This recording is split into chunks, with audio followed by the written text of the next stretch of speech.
fellow wanderers of Middle-earth. Tonight we begin a chronicle unlike any other told around this fire. We turn our gaze not to heroes but to demons, to the Balrogs, who served Morgoth for ages uncounted and brought fire and terror to the world. This is the story of Maya who fell from grace, spirits of flame who became weapons of shadow, and the last demon who died alone on a mountain peak 5,000 years after his kind first betrayed the light. From Valinor's glory to Moria's darkness, from many to one to none at all, this is the chronicle of the Balrogs. So settle close to the fire and let the outside world fade, for we walk now into the deep places of history where corruption began. If these tales stir something in your heart, please like and subscribe to join our fellowship of story lovers.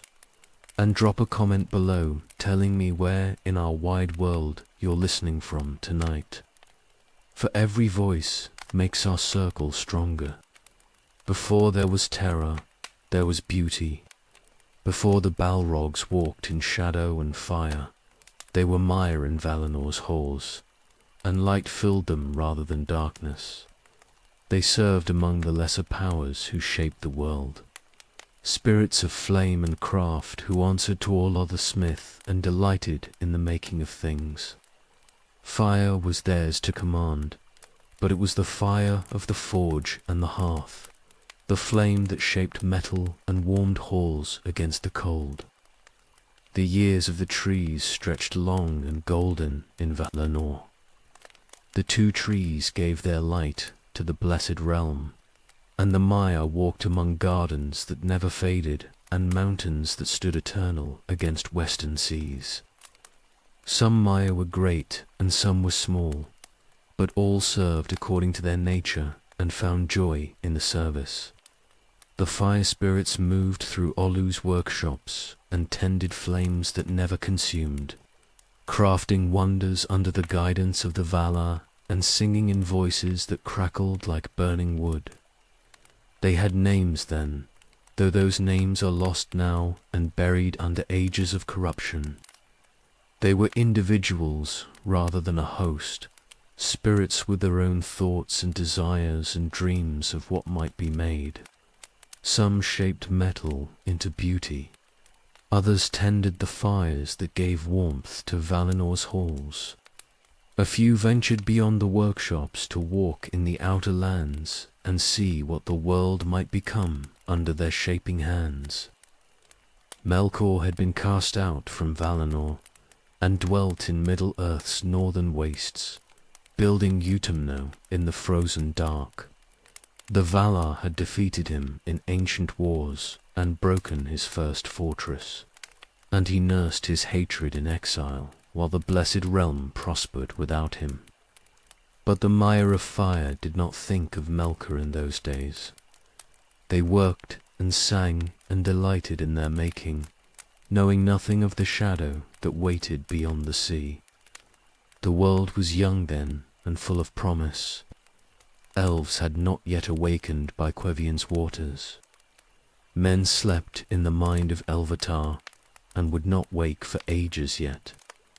Middle-earth lay dark under stars, while Valinor blazed with the trees' light.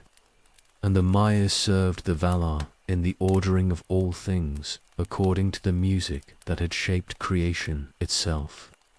Fire was sacred in those days, a gift from Iluvatar that brought light and warmth and the power to transform base matter into works of wonder. The fire spirits learned their craft over long ages that cannot be counted in years. They studied how flame responded to different airs and how metals melted at various heats. They discovered which woods burned clean and which smoked. They understood the heart of the forge, where ore became tool, where raw became refined, where potential became real under their patient shaping. Aule praised their work and taught them deeper mysteries, and they grew in skill and knowledge with each passing age. Some among them grew restless with the slow, patient work of Valinor's halls. They wondered what lay beyond the Blessed Realm's borders. They asked why Melkor had rebelled and what power he might have discovered in his exile. These questions were dangerous, though they seemed harmless at the time. Curiosity is not evil in itself, but it opens doors that sometimes cannot be closed again. The fire spirits who asked these questions began to listen for answers in places they should not have sought them. They spoke among themselves of power that might exist beyond the Valar's teaching. They wondered if fire might be more than just a tool for crafting, if flame might be something fierce and free rather than controlled and careful. These thoughts were seeds that would grow into terrible harvests, but in the beginning they seemed like nothing more than idle speculation from spirits who had known only peace. Valinor remained bright and beautiful. The two trees gave their light in measured rhythm. The Maya continued their appointed tasks. But among the fire spirits, something had changed. A restlessness grew where contentment had lived before. A hunger woke where satisfaction had slept. They did not know that Melkor's voice had reached them across the sea, whispering in their thoughts without words, planting desires they had never felt before. The corruption had not yet begun, but its seeds were planted deep. They looked at the flames they tended and saw not just tools, but power. They felt the fire's heat and wondered what it might consume if unleashed rather than controlled. They thought of Middle-earth's darkness and imagined what they might accomplish there. Away from the Valar's patient oversight and endless instruction. The thoughts were small at first, barely noticeable, easy to dismiss as passing fancies that meant nothing. But they grew stronger with each passing age. And the fire spirits did not realize they were being prepared for a fall they could not imagine yet. The time of choosing was coming, though they did not know it. Melkor's plans were advancing in the dark beyond the sea. Soon he would return to Valinor with lies honey-sweet and promises of greater glory than service could ever bring. Soon the fire spirits would face a choice between light and shadow, between remaining what they were and becoming something else entirely. The Balrogs did not exist yet, but the spirits who would become them were already listening to whispers they should have ignored. Valinor blazed in the tree's light, beautiful and eternal, and in the forge halls. The fire spirits tended their flames and dreamed of power they did not understand, innocent still, but not for much longer.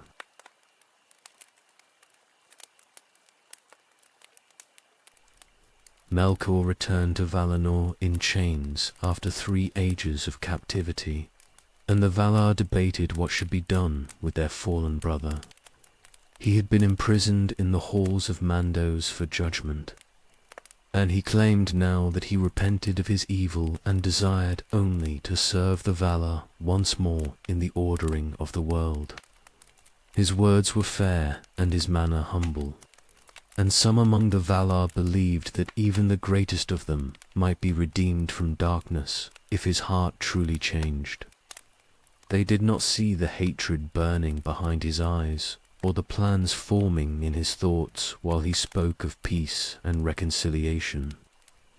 The Valar released him at last, though not all agreed with this mercy. Melkor walked free in Valinor again, dwelling in Valamor among the powers and attending their councils when permitted. He spoke gentle words about healing old wounds and bringing unity where division had festered. He praised the work of the Valar and admired the beauty they had made during his long imprisonment. To look at him was to see a Valar who had learned from his mistakes and sought only to rebuild what he had broken in his pride.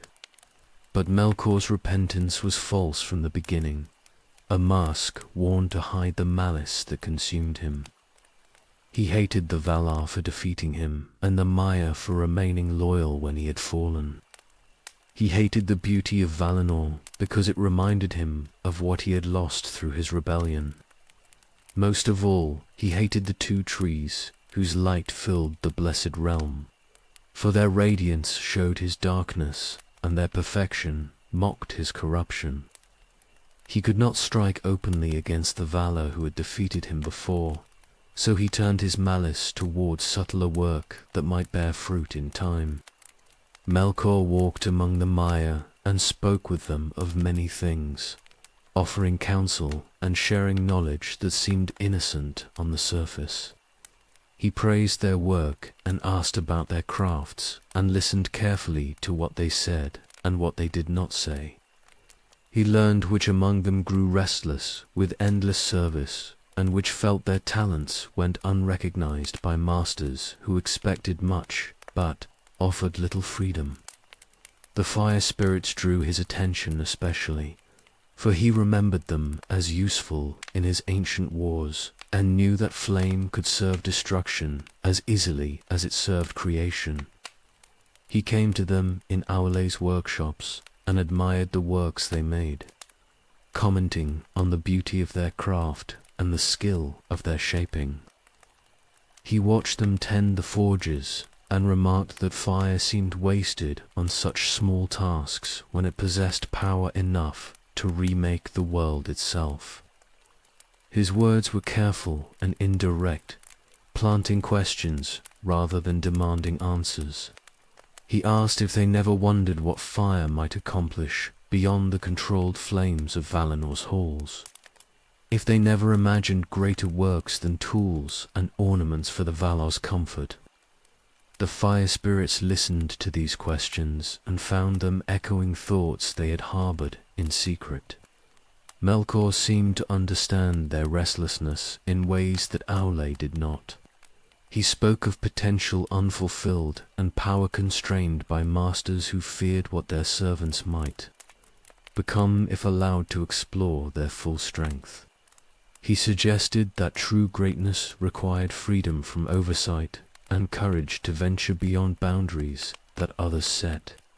His words were poison dressed as wisdom, corruption disguised as liberation. But they tasted sweet to spirits who had grown hungry for something more than endless patient service. He promised them glory beyond anything Valinor offered. In Middle-earth they might work wonders that would echo through all ages. They might command fire as masters rather than servants, shaping it to purposes they chose rather than tasks others assigned. They might discover what flame truly was beneath the careful control the Valar imposed on it. They might become powers in their own right, rather than remaining lesser spirits who served greater ones forever. The promises grew more explicit as he judged how ready they were to hear them, and some among the fire spirits began to hunger for what he described. Melkor spoke also of servitude and freedom, asking why immortal spirits should spend eternity following orders from those who claimed authority, but offered nothing except more of the same endless work. He questioned whether the Valar truly understood fire or merely feared it and sought to bind it to purposes too small for its nature. He planted the idea that Aule kept the fire spirits ignorant of their full power because he feared they might surpass him if they learned what they were capable of becoming. These suggestions were lies built on fragments of truth, and they found fertile ground in hearts already prepared by restlessness and pride. Not all the fire spirits listened to Melkor's whispers with equal attention. Some dismissed his words as strange and troubling, turning back to their appointed tasks and trying to forget what he had suggested. Others heard him, but resisted the hunger his promises woke in them, clinging to their service and trusting that the Valar's way was right even when it felt constraining.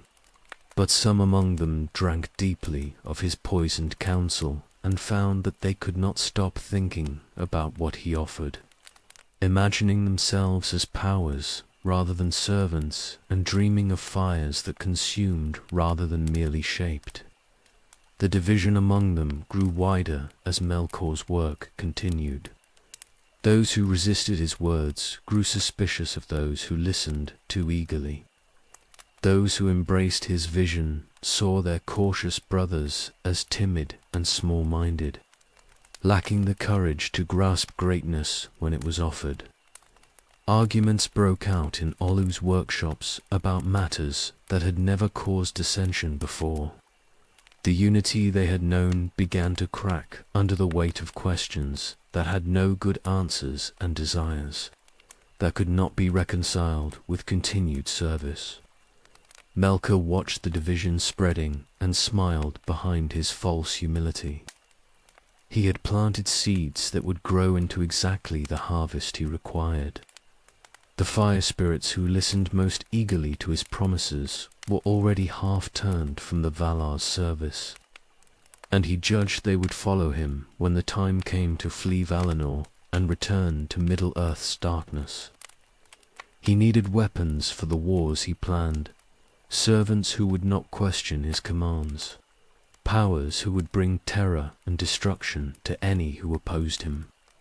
The fire spirits would serve these purposes perfectly once their transformation was complete. The Valar did not see what Melkor was doing until the poison had spread too far to easily cure. They trusted him because they wanted to believe in redemption, and they did not understand the depths of malice possible in one who had rejected the light completely. By the time they realized his repentance was false, some among the Maya had already turned from their service and waited only for Melkor's signal to follow him into exile and rebellion. The fire spirits who would become Balrogs stood at the edge of a precipice they could not see, ready to fall into darkness that would consume everything they had been and transform them into weapons of terror beyond redemption. Melkor's whispers had done their work, and the corruption was taking root.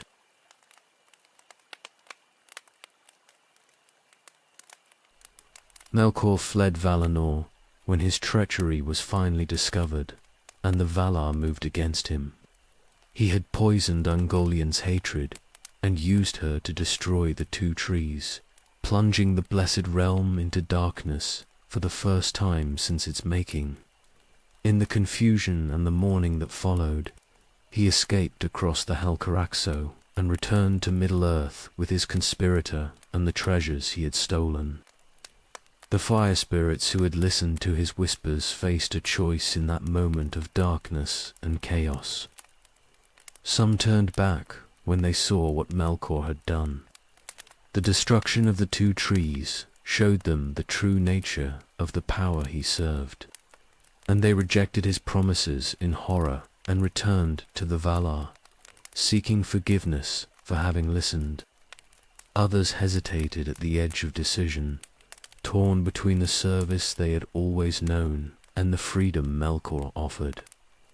But a few followed without hesitation, fleeing Valinor in the darkness and crossing the grinding ice to Middle-earth's shores. They had chosen corruption over light, and there would be no return from the path they walked now. The journey across the Helcaraxo was bitter and cold. Ice rose in jagged mountains, and crevasses opened beneath their feet in the grinding chaos where frozen sea met frozen land. The fire spirits burned with heat that should have melted the ice around them. But the cold was greater than natural winter, and their flames guttered in winds that howled from the north. They had never known discomfort before, never felt anything except the warmth of Valinor's eternal spring. This was their first taste of the suffering that waited in the world beyond the blessed. Realm Melkor led them through the ice without mercy or rest. He needed to reach Middle-earth, before the Valar gathered their strength to pursue him.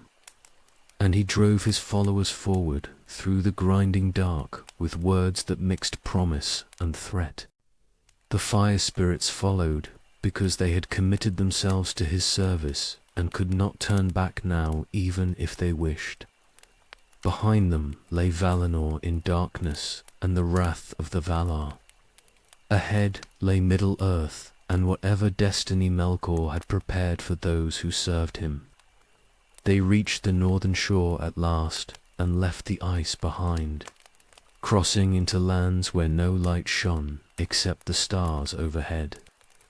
Middle-earth lay dark and cold under the sky, shaped by the Valar in ages past, but left largely empty while they dwelt in the Blessed Realm and tended their own gardens. Melkor had made his fortress here before, Utumno in the mountains of the north, and though the Valar had broken it in ancient war, its deepest pits remained. He led the fire spirits into those depths where darkness was absolute and no memory of Valinor's light could penetrate.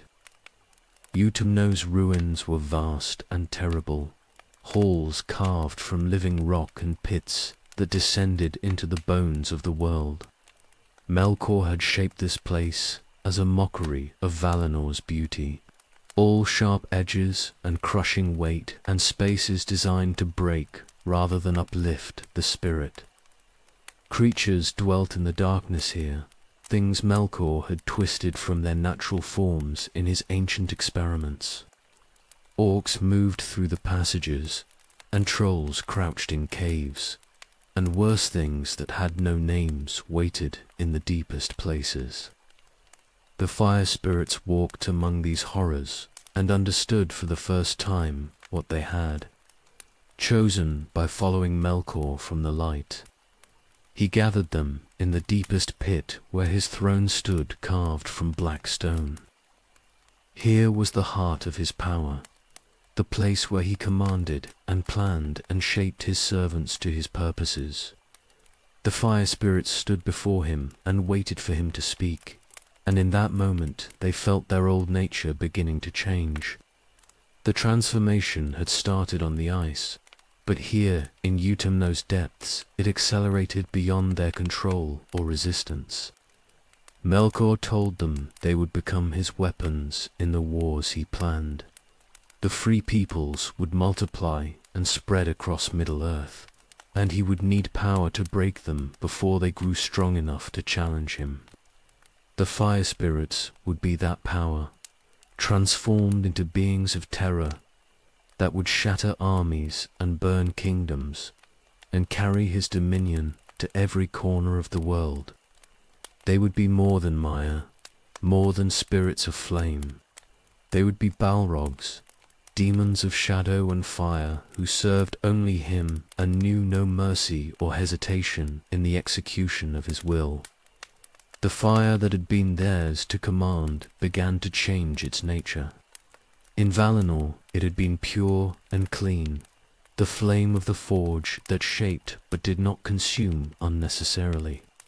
Now it became hungry and wild, burning not to create but to destroy everything it touched. The heat they had controlled with precision became rage that scorched the stone around them.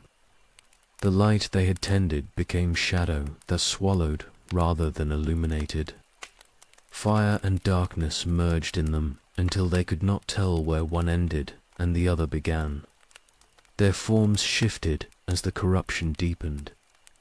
They had worn shapes of beauty in Valinor, bodies of light that reflected their nature as servants of craft. Now those bodies twisted into something monstrous, massive and terrible, and wreathed in flame and shadow both. They grew larger than they had been, towering over even the trolls that served Melkor. Wings of darkness spread from their backs, though whether these could truly bear them aloft or were merely manifestations of shadow, none could say. They wielded whips of fire that burned hotter than any forge, and swords that blazed with heat enough to melt stone. The transformation was agony beyond anything they had imagined possible. Their very essence was being rewritten. Everything they had been was being burned away and replaced with something foreign and terrible. They screamed in Utumno's depths as their nature changed, but the screaming only made Melkor smile. He was reshaping them into perfect weapons, stripping away mercy and compassion and all the gentler aspects of their old service. What remained when the transformation finished was pure, destructive power bound absolutely to his will. When it ended, at last, they were no longer the spirits who had fled Valinor in darkness. They were Balrogs, demons of the ancient world, and Melkor's malice burned in them like the core of their being. They looked at each other with eyes of flame and saw what they had become. There was no horror in that recognition because horror required the capacity to regret, and that capacity had been burned out of them. They were weapons now, and weapons do not question their purpose or mourn what they have lost in the forging. Melkor looked upon his new servants and saw that they were good for his purposes. He named them his chief warriors and promised them glory in the wars to come.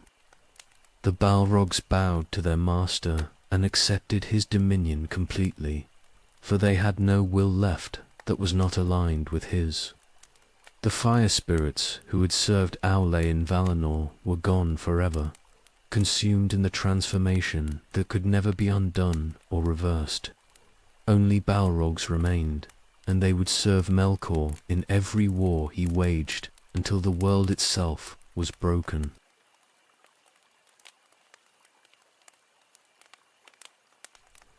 Utumno's pits became the Balrogs' training ground. Morgoth taught them war. They had been craftsmen in Valinor, shapers of metal and tenders of forge fires. Now they learned destruction. The lessons were brutal and unending. Morgoth sent them against the creatures that dwelt in Utumno's depths, orcs and trolls, and worse things that had no names. The Balrogs tore through these servants without mercy, learning how flame and shadow could be wielded as weapons rather than tools. They discovered that fire did not need to be controlled and careful. Unleashed, it consumed everything. Their whips cracked through stone and their swords melted iron. And Morgoth watched their progress with satisfaction that grew darker as they mastered the art of slaughter. He taught them to move as one host rather than individual spirits. In Valinor they had worked separately, each tending their own flames according to their nature. But Morgoth needed weapons that could coordinate in battle, a force that struck with unified purpose and overwhelming power. The Balrogs learned to fight in formation, supporting each other and covering weaknesses. They became a single instrument of destruction with many parts, and Morgoth conducted them like a master directing an orchestra of violence. They numbered few compared to the armies Morgoth was building. Orcs bred in the thousands, and trolls lumbered through the passages in uncounted numbers. But the Balrogs remained a small elite force. Morgoth had corrupted only a handful of Maya in his flight from Valinor, the Undying Lands, perhaps 7 or fewer, and these constituted his entire Balrog host. But what they lacked in numbers, they compensated for in power.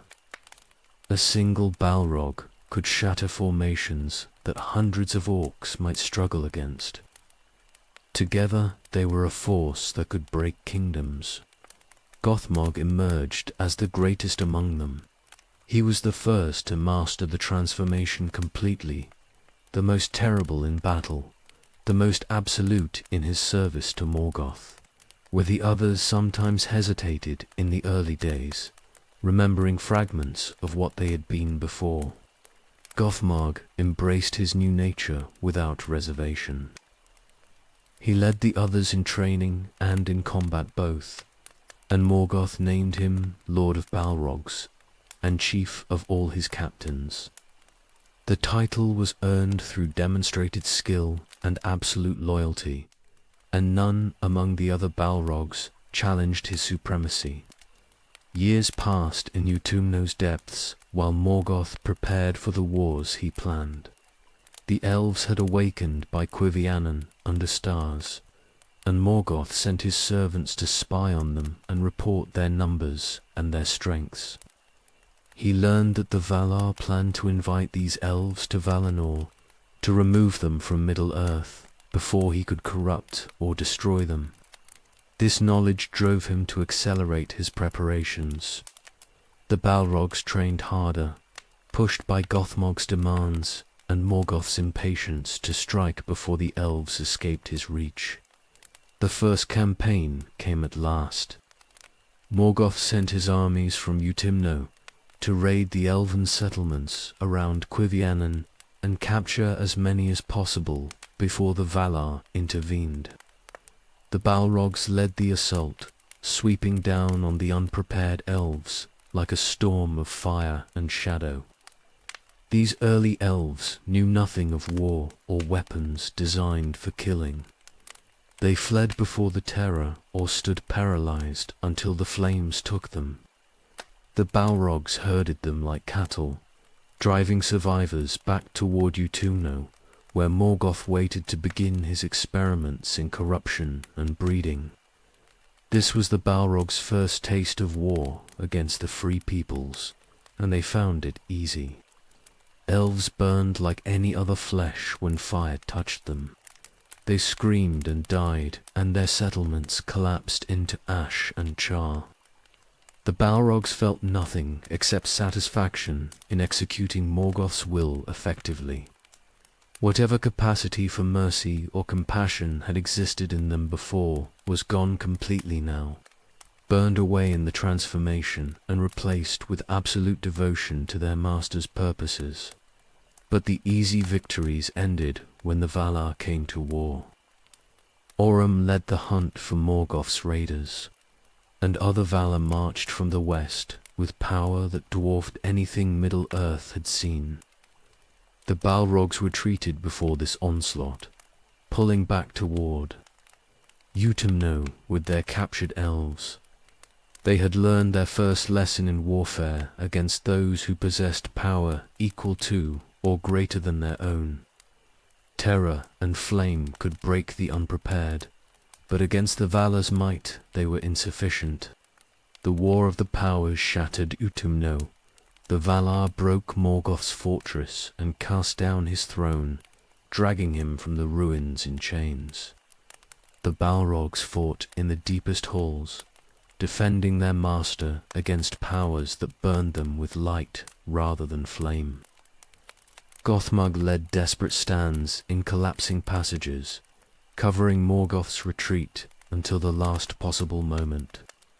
But the Valar were too strong and their purpose to absolute. Utumno fell despite everything the Balrogs could do to prevent it. Morgoth's capture ended the First War, but the Balrogs escaped into Middle-earth's depths. They fled through secret passages that ran beneath the mountains, scattering to avoid the Valar's hunt. Gothmog gathered them eventually in hidden places far from Utumno's ruins, and they waited in darkness for their master's return. Years passed, decades. The Valar had taken Morgoth to Valinor for judgment and imprisonment. The Balrogs had no master and no purpose except waiting and remembering the glory of their brief war. They did not return to what they had been. The transformation could not be undone. They remained Balrogs in the darkness, demons without a master, but still demons nonetheless. They hunted occasionally, taking prey in Middle-earth's wild places and burning settlements they discovered. But these were small actions without strategic purpose. They waited for Morgoth to return and lead them to greater wars. and in the waiting they grew hungry for the slaughter they had tasted only briefly before the Valar ended everything. The world changed overhead while they hid. The elves journeyed to Valinor and learned crafts there. The years of the trees continued their count.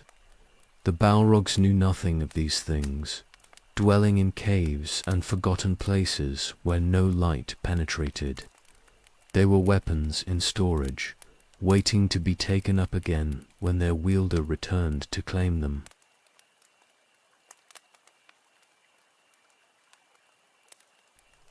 The Valar held council in Valinor and decided they could wait no longer. Morgoth's raids on the elves had revealed his malice clearly, and his fortress in the north threatened everything they had built in Middle-earth. They would march to war and break Utumno completely this time, leaving no stone upon stone where darkness could hide again. The host that gathered was terrible in its power and its purpose both. Manwë led them, Tulkas came eager for battle. Orimo rode at the head of mounted hosts. Ulmo's waves beat against northern shores. The Valar brought also many Maiar who had remained loyal through Morgoth's corruption. Spirits of light who would fight against their fallen brothers. This was no mere raid or border skirmish. This was war absolute, the kind that reshapes continents and breaks mountains in its passing. The Balrogs watched from Utumno's walls as the host approached. They saw powers that dwarfed them marching under banners of light. They felt the ground shaking under the tread of forces beyond counting. Gothmog ordered the defences prepared and sent word to Morgoth in the deepest halls. The fortress would fall. Everyone knew it. But they would make the Valar pay for every passage. Morgoth commanded them to hold as long as possible while he prepared his escape. The Balrogs obeyed without question. They took positions in the outer halls where the Valar's assault would strike first. Orcs massed behind them in reserve. Trolls blocked passages with their bulk. Every trap and every defensive position that could delay the inevitable was manned and ready. The assault came like thunder. Tulkas struck the gates with fists that shattered stone. The outer walls fell in the first hour. Balrogs met the Valars, Maiar in the breaches, fire against light in combat that burned the air itself. Gothmog killed 2 of his former brothers in the opening exchanges, his whip taking one across the throat and his sword splitting another from shoulder to hip. But more came behind the fallen, and the Balrogs gave ground slowly through halls that collapsed around them. They fought through 3 days without rest or respite. The Balrogs rotated through defensive positions, relieving each other when exhaustion threatened to overwhelm them. They killed Maiar and lesser servants of the Valar by the dozens. They collapsed passages behind them and set fires that burned hot enough to melt stone. Every foot the Valar advanced cost them blood and time, but they kept advancing regardless of cost. Orome broke through to the second level. His horn sounded through Utumno's depths, and the Balrogs felt fear for the first time since their transformation. That horn had hunted Morgoth's servants for ages, and its call promised death to everything that served darkness. Gothmog led a desperate counterattack to drive Orm back, and the fighting in those narrow halls became brutal beyond description. The Balrogs pushed the hunters back temporarily, buying hours that Morgoth needed below. Ulmo flooded the lower passages. Water poured through cracks in Utumno's foundations, drowning orcs by the hundreds and forcing the Balrogs to higher ground. Their flames hissed and steamed where water touched them, and fighting in the flood was agony for beings made of fire. They retreated upward, abandoning the lowest levels to the rising water and the Valar's relentless advance. The defenses crumbled level by level. 5 days, a week. The Balrogs fought until their flames guttered and their strength failed, then fought beyond that point anyway because Morgoth commanded it. They knew he was preparing escape routes through secret passages that ran deep under the mountains. Every hour they bought him was an hour closer to freedom. They would die here if necessary. Weapons served their wielder until they broke. Tolkis reached the throne room on the 9th day. Morgoth stood before his black throne with his crown and his weapons, and the two powers met in combat that shook Utumno to its roots. The Balrogs fought toward the throne room to aid their master, but Monmu's mire blocked every approach. Gothmog killed and burned his way through 3 separate defensive lines, but he could not reach Morgoth before the end came. Morgoth fell. Tolkis bore him down and chained him with chains forged by Aule specifically for this purpose. The Dark Lords screamed rage and defiance as they dragged him from his throne, but the chains held and the Valar's strength was absolute. Gothmog saw his master captured and knew the war was lost. He signaled the retreat. The Balrogs fled through the secret passages Morgoth had prepared. They split up to confuse pursuit, each taking different routes into Middle-earth's depths. Some went east under the Iron Mountains. Others went south through passages that would eventually emerge near lands the Elves would later name Beleriand. Gothmog himself went west and north, hiding in the roots of mountains that would stand for ages yet. The Valar broke Utumno completely. They cast down every tower and shattered every hall. They filled the pits with rubble and broke the passages so thoroughly that nothing could use them again. Where Morgoth's fortress had stood, they left only ruin and desolation, a warning of what happened to those who raised power against the Valar's will. Then they took Morgoth west to Valinor for judgment and imprisonment. The Balrogs hid in darkness and listened to Utumno's destruction echoing through stone. They were scattered and leaderless now, weapons without a wielder. Gothmog tried to gather them in the months that followed, but the distances were too great and the Valars searched too thorough. A few found each other and travelled together. Most remained alone in caves and forgotten places, waiting for word that never came. Years passed, decades. Morgoth did not return. The Balrogs began to understand that he might not return for ages or possibly ever. The Valar had won completely this time, and their victory seemed permanent. The demons who had served darkness so absolutely now faced centuries or millennia of purposeless waiting in exile. Some among them went mad in the isolation. Others grew dormant, sleeping through decades at a stretch in an effort to escape the waiting's burden. A few hunted in Middle-earth's wild places, killing for the sake of movement and action rather than any strategic purpose, but most simply waited in the deep places, keeping their flames alive against the surrounding dark and remembering the brief glory of the war they had lost. Gothmog waited in caves under the northern mountains. He did not sleep or hunt or go mad. He simply waited with absolute patience for his master's return, believing with faith beyond reason that Morgoth would eventually escape the Valar's imprisonment and come back to Middle-earth to resume the war. And when that day came, Gothmog would be ready to serve again as he had served before. A weapon waits for its wielder. Nothing else matters.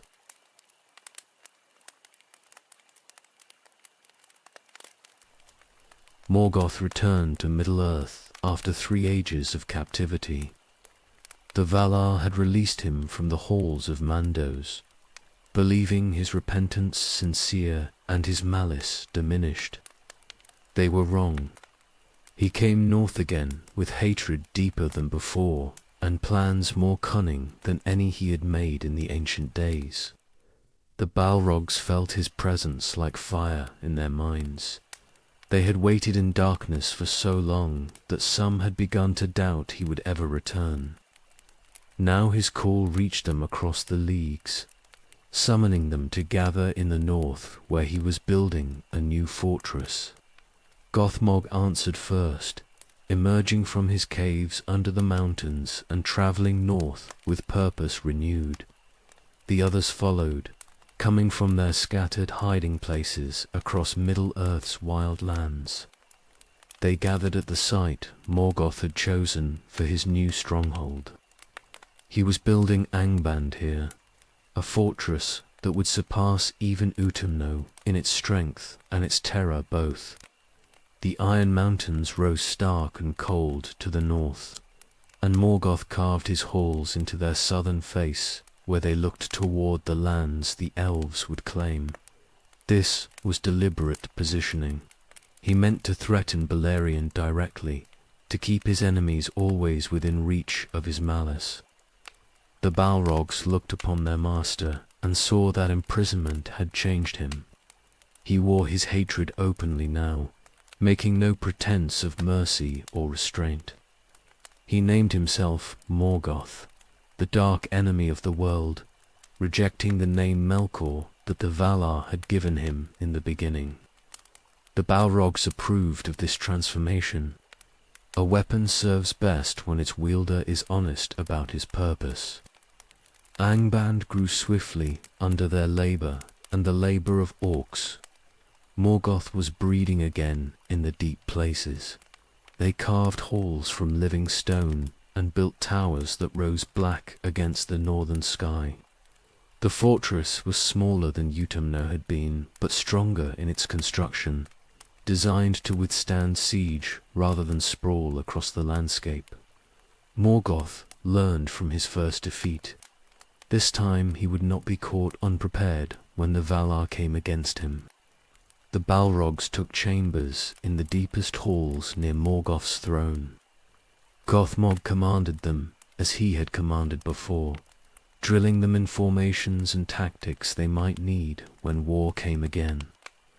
They numbered few still, perhaps 7 at most, but their power had not diminished in the long years of waiting. If anything, they had grown stronger through patience and hunger for the battles they remembered from Utumno's fall.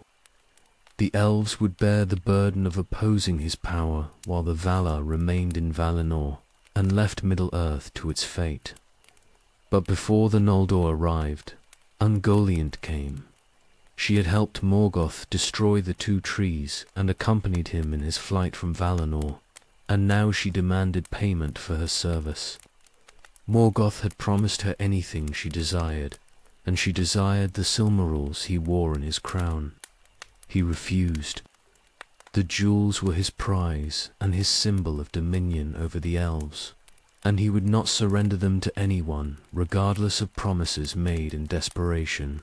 Ungoliant attacked. She wrapped him in her webs and pulled him down, her poison weakening him and her hunger growing beyond control as she prepared to consume him utterly. Morgoth's scream echoed through Angband and across the mountains beyond, a sound of rage and pain that carried 4 leagues in every direction. The Balrogs heard that scream and knew their master was in mortal danger. Gothmog led them from Angband's gates at a run. They came with whips blazing and swords drawn, a host of fire and shadow rushing to their master's defense. Ungoliant saw them coming and hissed her fury, but even her ancient evil could not stand against the Balrogs when they fought united. Their whips lashed her from every side, burning through her webs and forcing her back from Morgoth's fallen form. She retreated before their assault, wounded and screaming rage into the darkness. The Balrogs pursued her briefly, but Gothmog called them back to attend their master. Ungoliant fled south into lands that would become Nan Dungatheb, and there she would brood on her betrayal and her wounds. The Balrogs cared nothing for her fate. They had saved Morgoth, and that was all that mattered. Morgoth rose from where he had fallen, burned by Ungoliant's touch, but alive and whole enough to stand. He looked upon the Balrogs who had saved him, and his gratitude was brief and cold. He acknowledged their service with a nod and returned to Angban's halls to continue his preparations for war. The Balrogs followed, satisfied that they had fulfilled their purpose and proven their worth again in their master's eyes. The rescue changed nothing in their relationship. Morgoth did not become gentler or more trusting because they had saved him. The Balrogs did not expect gratitude or reward beyond being allowed to continue their service. They were weapons, and he was their wielder, and weapons do not require thanks for functioning as designed. The relationship was absolute and simple, and would remain so until the world itself broke. Angban stood complete now, and ready for the wars that were coming. The Noldor were crossing the Helcarax, or sailing in stolen ships, bringing their armies to Middle-earth to challenge Morgoth's dominion and reclaim what he had stolen. The Balrogs prepared for battles that would dwarf anything they had known in Nutumno's brief war. Gothmog sharpened his tactics and drilled his small host in the formations they would need. Morgoth planned his strategies from his throne of iron. The First Age was beginning, and the Balrogs would write their names in fire and blood across its history.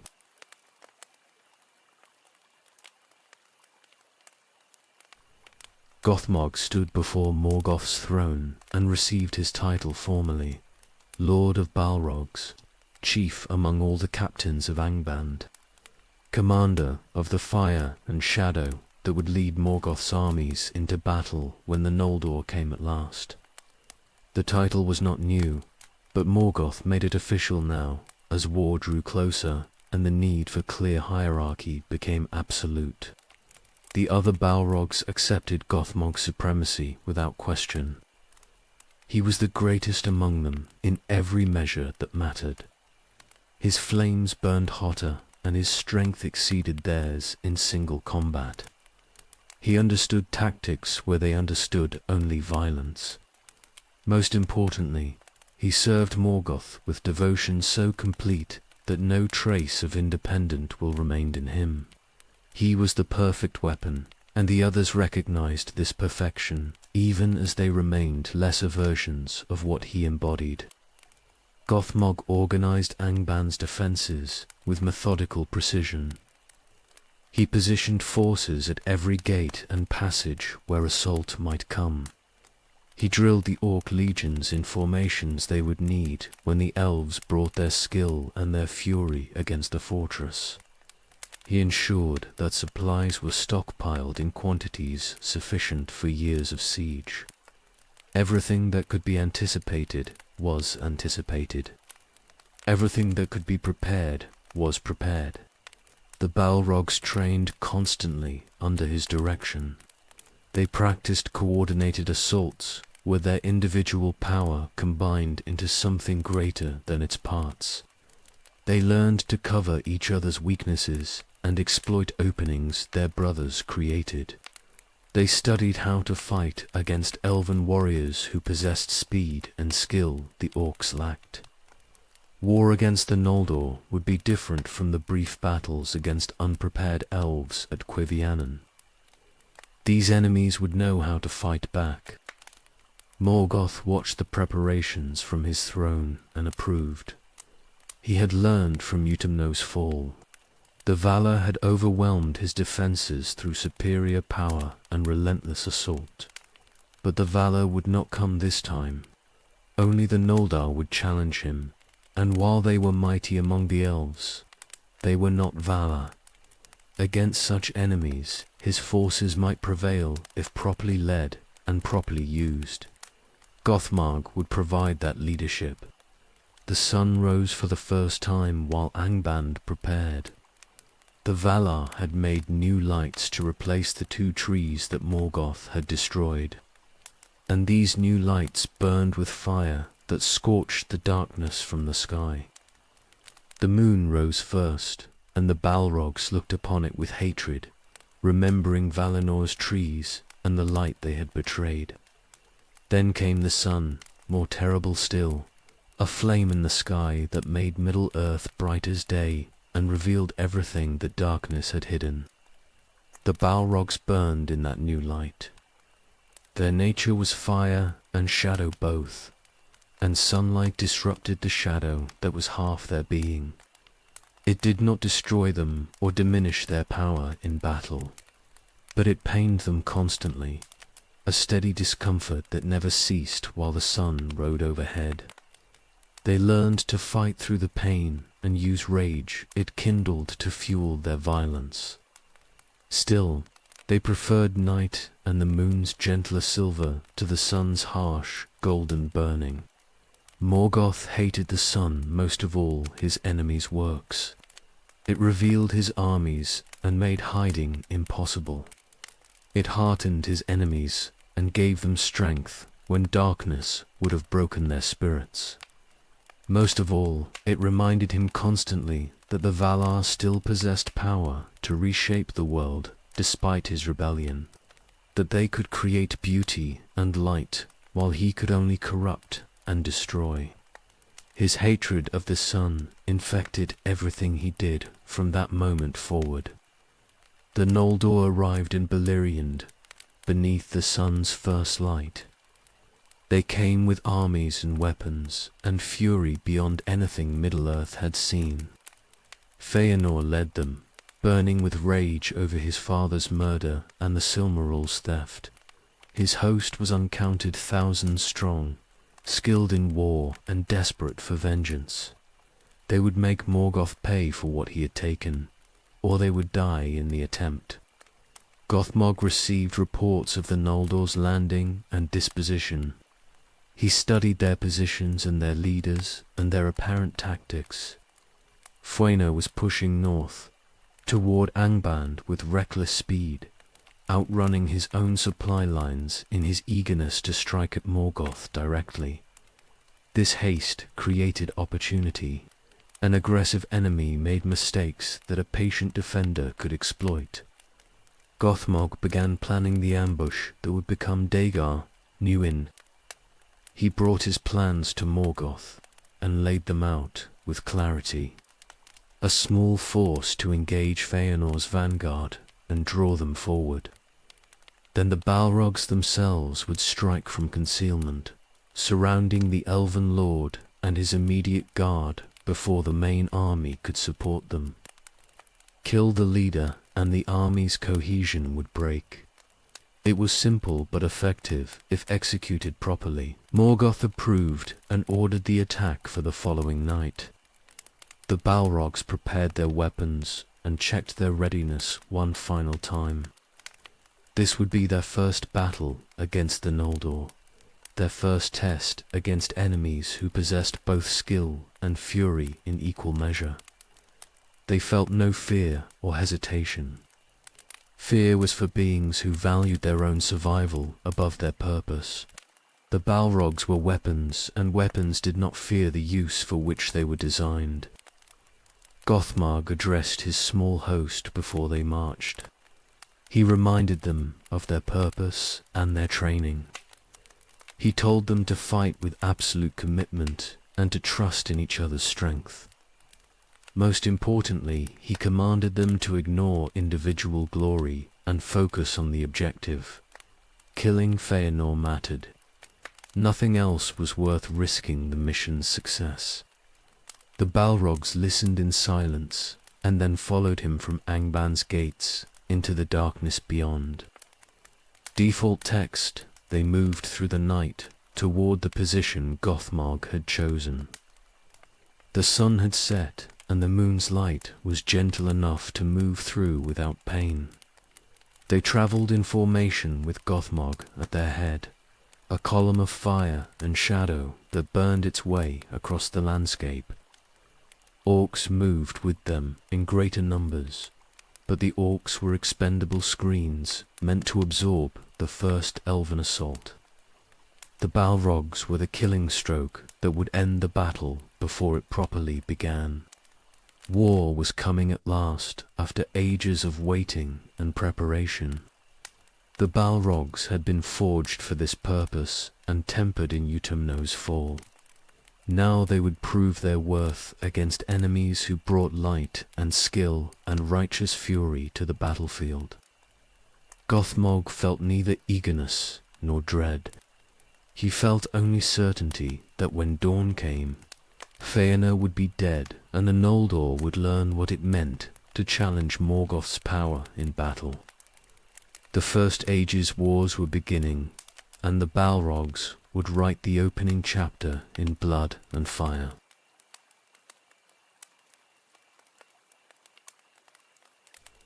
Feanor came north like a storm, burning with rage that drove him faster than wisdom counselled. His host pushed toward Angband in forced marches that exhausted even the Noldor's strength.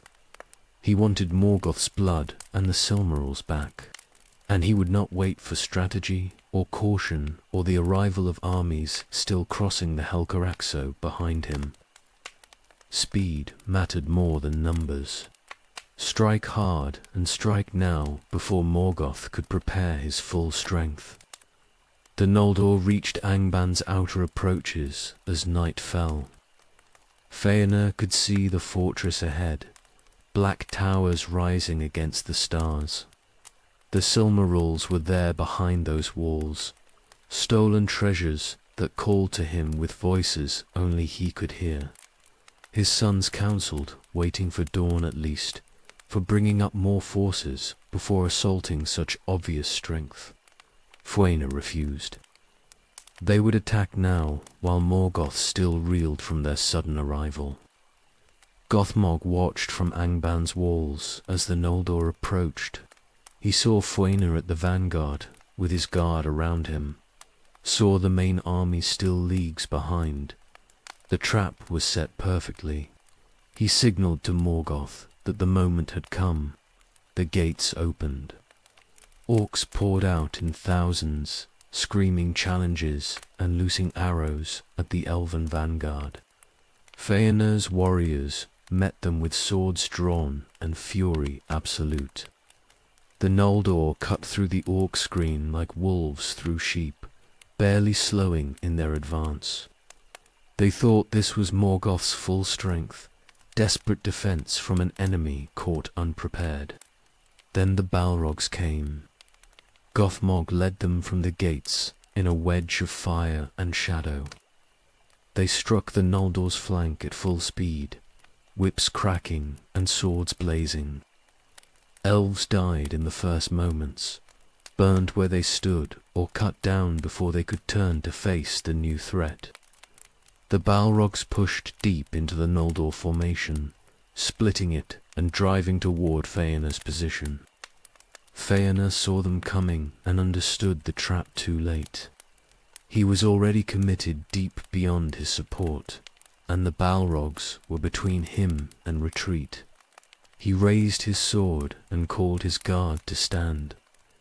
They would face this threat as they had faced everything since landing in Middle-earth, with courage and skill and absolute refusal to yield. The combat was brutal beyond anything the Balrogs had known in Utumno's brief war. These elves were High Noldor, who had walked in Valinor's light and learned war from Oromû himself. They met the Balrog assault with coordinated precision, supporting each other and exploiting every opening the demons gave them. Swords found gaps in the fire and shadow. Spears drove deep before the Balrogs could bring their strength to bear. Elves died in their dozens, but they made the Balrogs pay for every foot of ground. Gothmog fought his way toward Feanor through the press. He killed 5 elves in as many seconds, his whip taking heads and his sword splitting shields. Feanor's guard tried to stop him, but they were too few and Gothmog was too strong. He broke through their line and faced the Elven Lord directly. They met in fire and fury both. Feanor's blade blazed with light that hurt to look upon. Gothmog's weapons burned with heat that melted stone. They traded blows at speeds that other warriors could barely follow, testing each other's strength and searching for weakness. Feanor was mighty beyond any elf the Balrogs would face in all the ages of war that followed. But he was mortal flesh, despite his skill, and Gothmog was a demon who knew nothing except violence perfected. The other Balrogs surrounded the combat, forming a ring of fire that kept Feanor's remaining guard at bay. They killed any elf who tried to break through and support their lord. Feanor fought alone now against Gothmog, exactly as the Lord of Balrogs had planned. No matter how skilled the elf was, isolation would doom him eventually. Feanor wounded Gothmog twice. His sword opened a burning gash across the Balrog's chest, and later took him across the shoulder with a blow that would have killed a lesser opponent.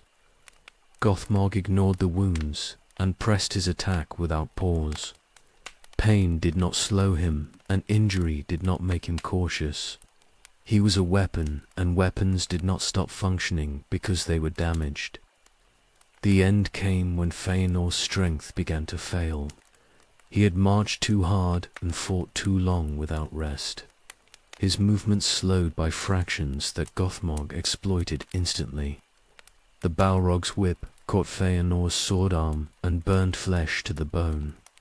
His sword opened the elf across the ribs with a blow that spilled blood black in the darkness. Feanor fell. The other Balrogs closed in immediately, surrounding him with fire and shadow. He was still alive, still conscious, but mortally wounded beyond any healing. Gothmog raised his sword for the killing blow, but Feanor's sons broke through at that moment with warriors at their backs.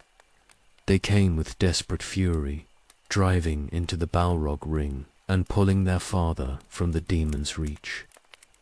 The Balrogs killed dozens in the rescue, but the Noldor's momentum carried them through. They dragged Feanor back toward their lines, fighting every step. Gothmog let them go. The mission was accomplished. Feanor was dying regardless of rescue, and pursuing into the main Noldor army would risk the Balrogs unnecessarily. He called his host to withdraw, and they pulled back toward Angban's gates in good order, killing elves who pressed too close but not seeking further combat. The Noldor did not pursue. They gathered around their fallen lord and tried desperately to save him, but the wounds were beyond even elven healing.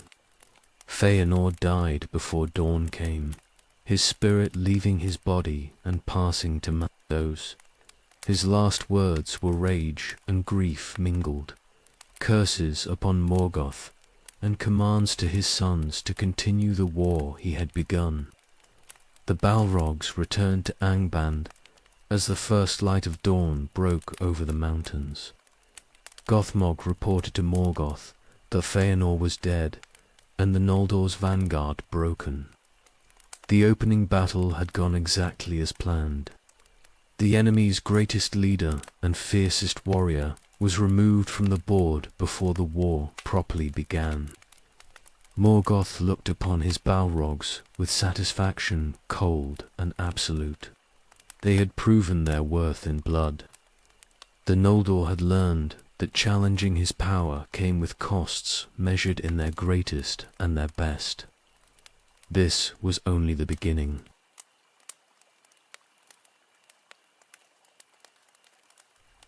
The Noldor regrouped after Feanor's death and established their kingdoms across Beleriand. Medros led in the east, and Fingolfin held the north. They built fortresses and raised armies and prepared for war that would span generations if necessary. Morgoth had killed their greatest leader, but he had not broken their will or their determination to reclaim what he had stolen. Decades passed while both sides gathered strength.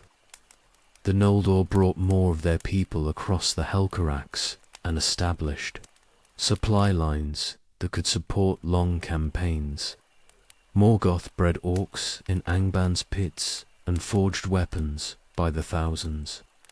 The Balrogs trained and waited for the next battle, knowing it would come eventually. War between powers this great could not remain frozen forever. The attack came in the 60th year of the First Age. Morgoth sent his armies south in massive assault, meant to break the Noldor before they grew too strong. Orcs marched in uncounted thousands. Wolves ran with them, and other creatures Morgoth had twisted to his purposes. The Balrogs led the vanguard with Gothmog at their head. Fire and shadow advancing across Beleriand in a wave meant to drown everything before it. The Noldor met them at prepared positions. Fingolfin commanded the centre, and Medros held the eastern flank. They had fortified the approaches to their kingdoms, and positioned forces to support each other when the assault came. When Morgoth's host appeared, they were ready. Dagor Aglereb began at dawn. The orc waves broke against Noldor shields in fighting that lasted 3 days without pause. The Balrogs pushed deep into the elven lines repeatedly, but each time the Noldor responded with coordinated counterattacks that drove them back. These elves had learned from Feanor's death. They did not let themselves be isolated or surrounded. They fought as units that covered each other and refused to break formation regardless of terror. Gothmog killed dozens of elves personally, but could not achieve breakthrough anywhere along the line. Every assault the Balrogs made was contained and then pushed back with losses. The orcs died in thousands against Noldor's skill and discipline. By the 3rd day, Morgoth's attack was clearly failing, momentum lost and casualties mounting beyond acceptable levels. The Noldor counterattacked on the 4th day. Fingolfin and Medros coordinated their assault perfectly, striking Morgoth's flanks simultaneously while holding his center in place. The orc army collapsed under the pressure. What had been organized assault became panicked rout as orcs fled north toward Angban's protection. The Balrogs covered the retreat, forming a rearguard that held the Noldor back while the broken army fled. They fought withdrawal action after withdrawal action, trading ground for time and leaving elven dead at every position.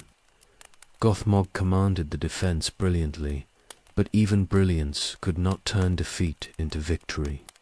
They retreated all the way to Angban's walls, with the Noldor pursuing. Morgoth called them inside and sealed the gates. The Balrogs entered the fortress, expecting to reorganize and prepare for the next sortie. Instead, they watched as the Noldor surrounded Angban completely, establishing siege lines that blocked every gate and every passage. The siege had begun. The Balrogs tested the encirclement repeatedly in the first months. They sallied from different gates, trying to break through to open ground. Each time the Noldor responded with overwhelming force, driving them back inside with losses. After a year of failed attempts, Gothmog accepted that the siege was real and breaking it would require more strength than they currently possessed. Years passed in Angban's halls while the siege held firm. The Balrogs paced and trained and maintained their readiness, but they could not fight battles that did not exist. Outside the walls, the Noldor built watchtowers and fortifications that made the encirclement stronger with each passing year. Inside the walls, Morgoth bred more orcs and forged more weapons. Building strength for the eventual breakout he promised was coming. Gothmog organized the defense in detail. He positioned forces at every gate and ensured that supplies were distributed efficiently. He drilled the growing orc legions in tactics they would need when the siege finally broke. He kept the Balrogs sharp through constant training and mock battles against each other. Everything that could be done to maintain readiness was done. But readiness without battle wore on them. The Balrogs were weapons designed for war, and decades without combat made them restless.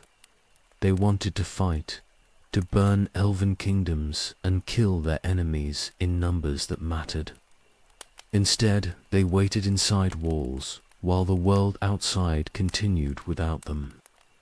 The frustration grew, but they endured it because Morgoth commanded patience.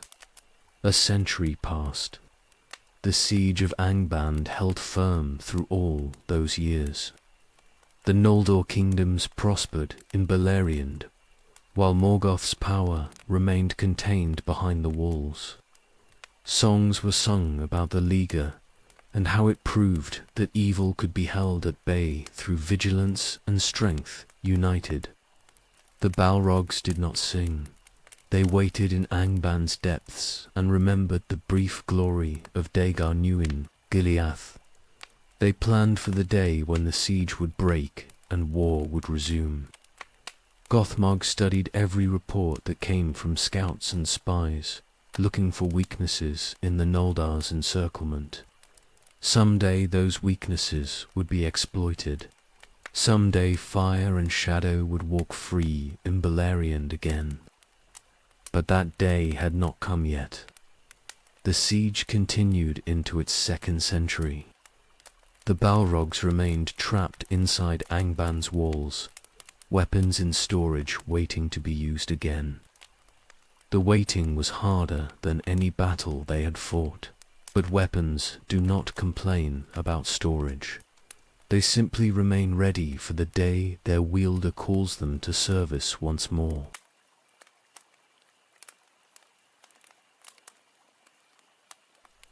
300 years of siege. The Balrogs counted every day in Angband's depths, while the Noldor kept their watch outside. Decades became centuries, and the encirclement never weakened. The elves maintained their vigilance with a patience that matched immortality, rotating fresh troops to the siege lines and ensuring that no gate went unwatched. Morgoth's power remained contained inside walls that became both fortress and prison. The Balrogs adapted to captivity but never accepted it. They were made for war and destruction, not patient waiting in darkness. Gothmog kept them disciplined through constant training and mock battles. But frustration grew beneath the surface like pressure in stone before it cracks. They wanted to burn elven kingdoms. Instead, they burned only each other in practice and learned nothing new from repetition. Morgoth experimented in the deep pits. He was breeding dragons now, creating weapons that might succeed where orcs and Balrogs had failed. The creatures grew slowly in darkness and fire, fed on captured prisoners and Morgoth's malice both. Years passed before the first grew large enough to be useful. Decades more before they matured into true threats. The Balrogs watched the dragon's growth with interest and concern mixed equally.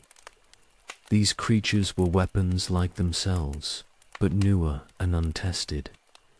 If they succeeded in breaking the siege, then Gothmog's host would lose primacy in Morgoth's favor.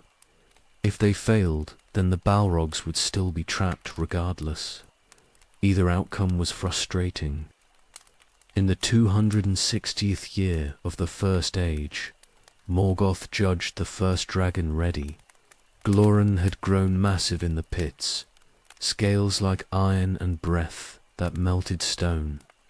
He was not yet fully grown, but Morgoth's impatience overrode caution. The dragon would break the siege now, rather than waiting decades more for complete maturity. Gothmog led the sortie that covered Glorung's advance. The Balrogs poured from Angban's gates, with orcs behind them and the dragon at the center of their formation. Glorung blazed with heat and fury, crushing Noldor positions under his bulk and burning everything his breath touched. For the first time in 2 centuries, the siege lines broke. The breakthrough was brief. Fingon brought bowmen in numbers and concentrated fire on the dragon from positions Glorren could not easily reach. Arrows bounced from his scales, but some found gaps and drove deep enough to wound. More importantly, the concentrated assault stopped his advance. He could push no further without taking wounds that might prove fatal. Morgoth called the retreat before Glorung died. The dragon pulled back toward Angband, with the Balrogs covering his withdrawal. They fought through Noldor positions that closed behind them like water-filling gaps. By the time they reached the gates, the siege lines were reforming, and the brief breakthrough was becoming memory rather than victory. Glorren went back into the pits to grow larger and stronger. Gothmog returned to the halls and resumed training his Balrogs for battles that continued not coming. The sortie had achieved nothing except proving that dragons were not ready yet. More decades would pass before another attempt made sense.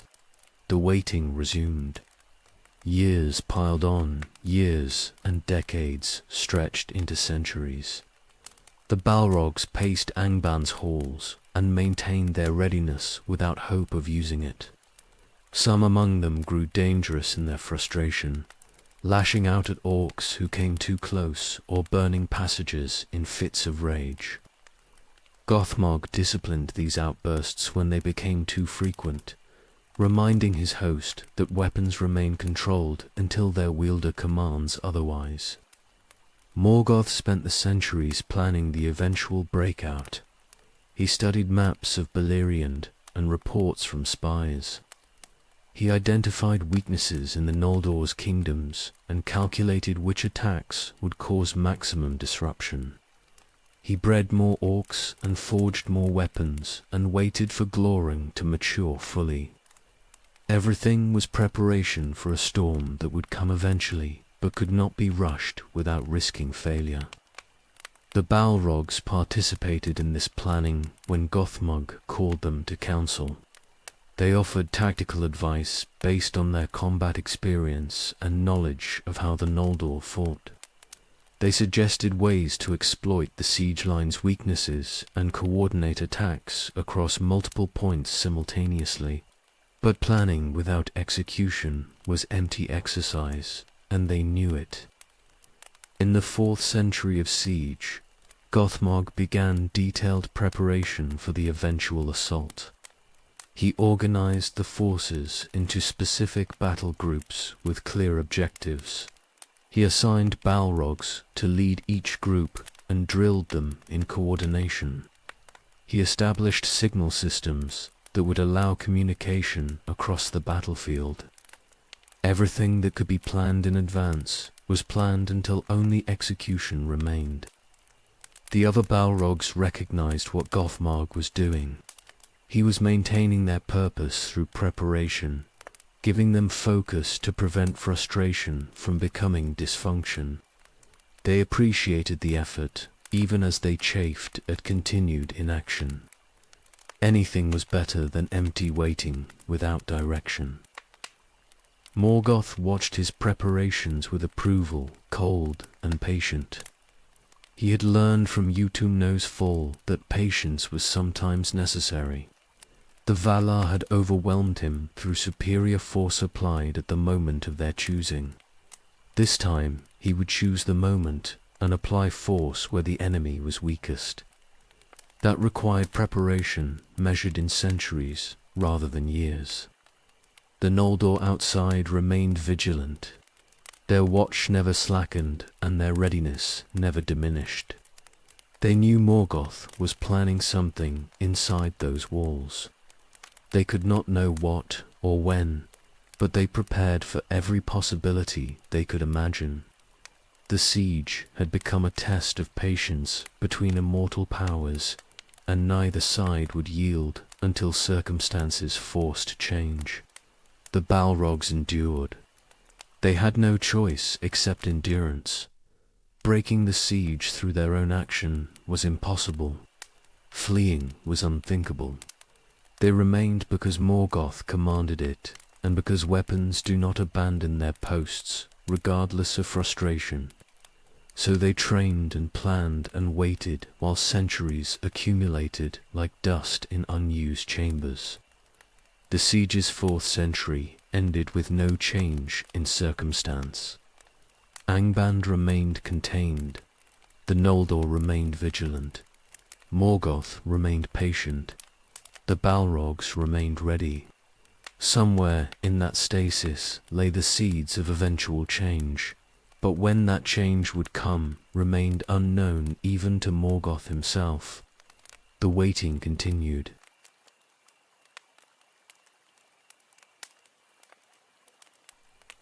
"455 years after the siege began, Morgoth judged his preparations complete. Glorun had grown to full terrible strength. The Orc armies numbered in hundreds of thousands. The Balrogs were sharp as knives from centuries of training. Most importantly, Morgoth had discovered weaknesses in the Noldor's vigilance that could be exploited if he struck with overwhelming force at precisely the right moment. The time had come to break the siege that had held him for nearly 4 centuries. He gave Gothmog command of the assault with authority absolute. The Balrogs would lead the breakout at multiple points simultaneously, coordinating with Orc armies and Glorong's devastating power. The plan was complex, but achievable if executed with precision.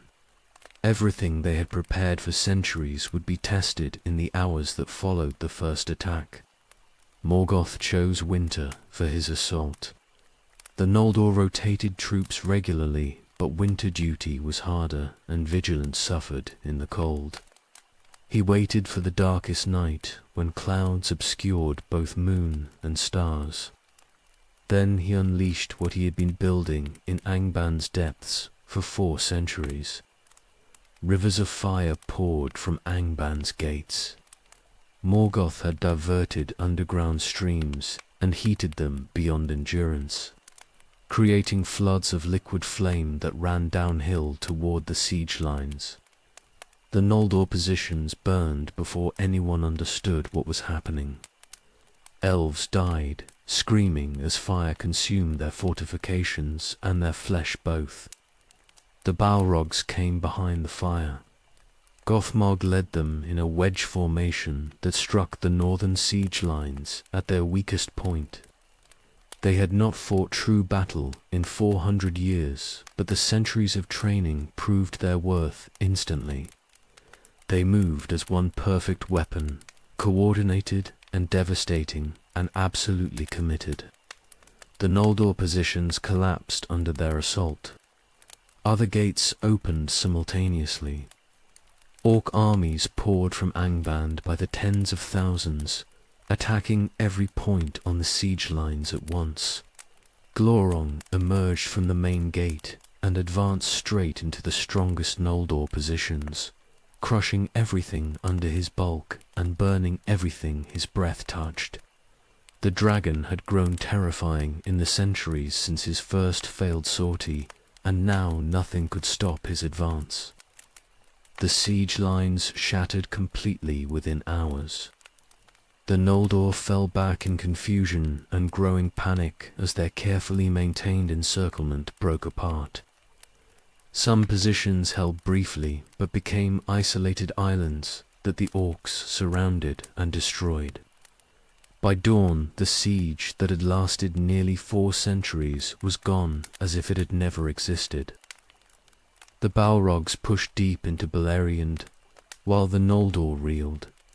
They burned fortresses and destroyed supply depots.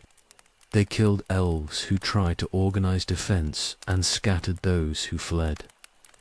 Everything they had wanted to do for 4 centuries they accomplished in days of unrestricted violence. The frustration of captivity transformed into fury unleashed. Fingolfin saw the disaster unfolding from his fortress. The High King of the Noldor understood that everything his people had built was collapsing under Morgoth's assault. The siege was broken. The Noldor kingdoms were exposed. Thousands of his people were dying in battles they could not win against forces they could not stop. He made his decision with rage and despair mixed equally. If Morgoth wanted war, then he would bring war directly to him. Fingolfin armed himself and rode alone toward Angband, while his people fought desperately to slow the Orc advance. He crossed the battlefield where Noldor and Orcs still struggled. He passed through lands the Balrogs had burned. He came to Angband's gates and challenged Morgoth to single combat before his entire host. The Balrogs returned to Angband's approaches to witness this challenge. They had been deep in Beleriand, burning and killing, when word came that the High King himself stood at the gates, demanding their master face him. Gothmog led them back at speed to see what would happen. Morgoth could not refuse the challenge without appearing coward before his own armies. He came from his throne fully armed and faced Fingolfin on the ground before Angband's gates. The Balrogs formed a ring round the combat but did not interfere. This was their master's fight alone. The duel was terrible and brief. Fingolfin fought with skill beyond anything Morgoth expected, wounding the Dark Lord 7 times with Ringle's blue fire. But Morgoth was a valor despite his corruption, and Fingolfin was an elf regardless of his greatness. The outcome was inevitable from the first blow. Morgoth struck Fingolfin down with Grand, his great hammer that split the ground where it landed. The High King fell with wounds beyond healing. He died there before Angband's gates, with his enemy standing over him victorious. Morgoth would have desecrated the body, but Thorondor came down from the sky and bore Fingolfin away before any dishonor could be done. The Balrogs watched this without speaking. They had seen their master wounded by an elf fighting alone with nothing except skill and courage. Those wounds would heal, but the demonstration of vulnerability would not be forgotten. If one elf fighting alone could wound Morgoth 7 times, what might the Noldor accomplish fighting together with proper coordination? But Morgoth had won the duel and won the greater battle, both. The siege was broken completely. His armies ranged across Beleriand, burning and conquering. The Noldor kingdoms were in retreat, and their greatest king was dead. Dagor Bragollach had achieved everything Morgoth planned, and more. The Balrogs returned to the war in Beleriand, with the duel's lessons burning in their thoughts. They would be more careful in future battles, more coordinated, less likely to expose themselves to skilled opponents who might exploit weakness. The war was far from over, and complacency would cost them everything they had gained.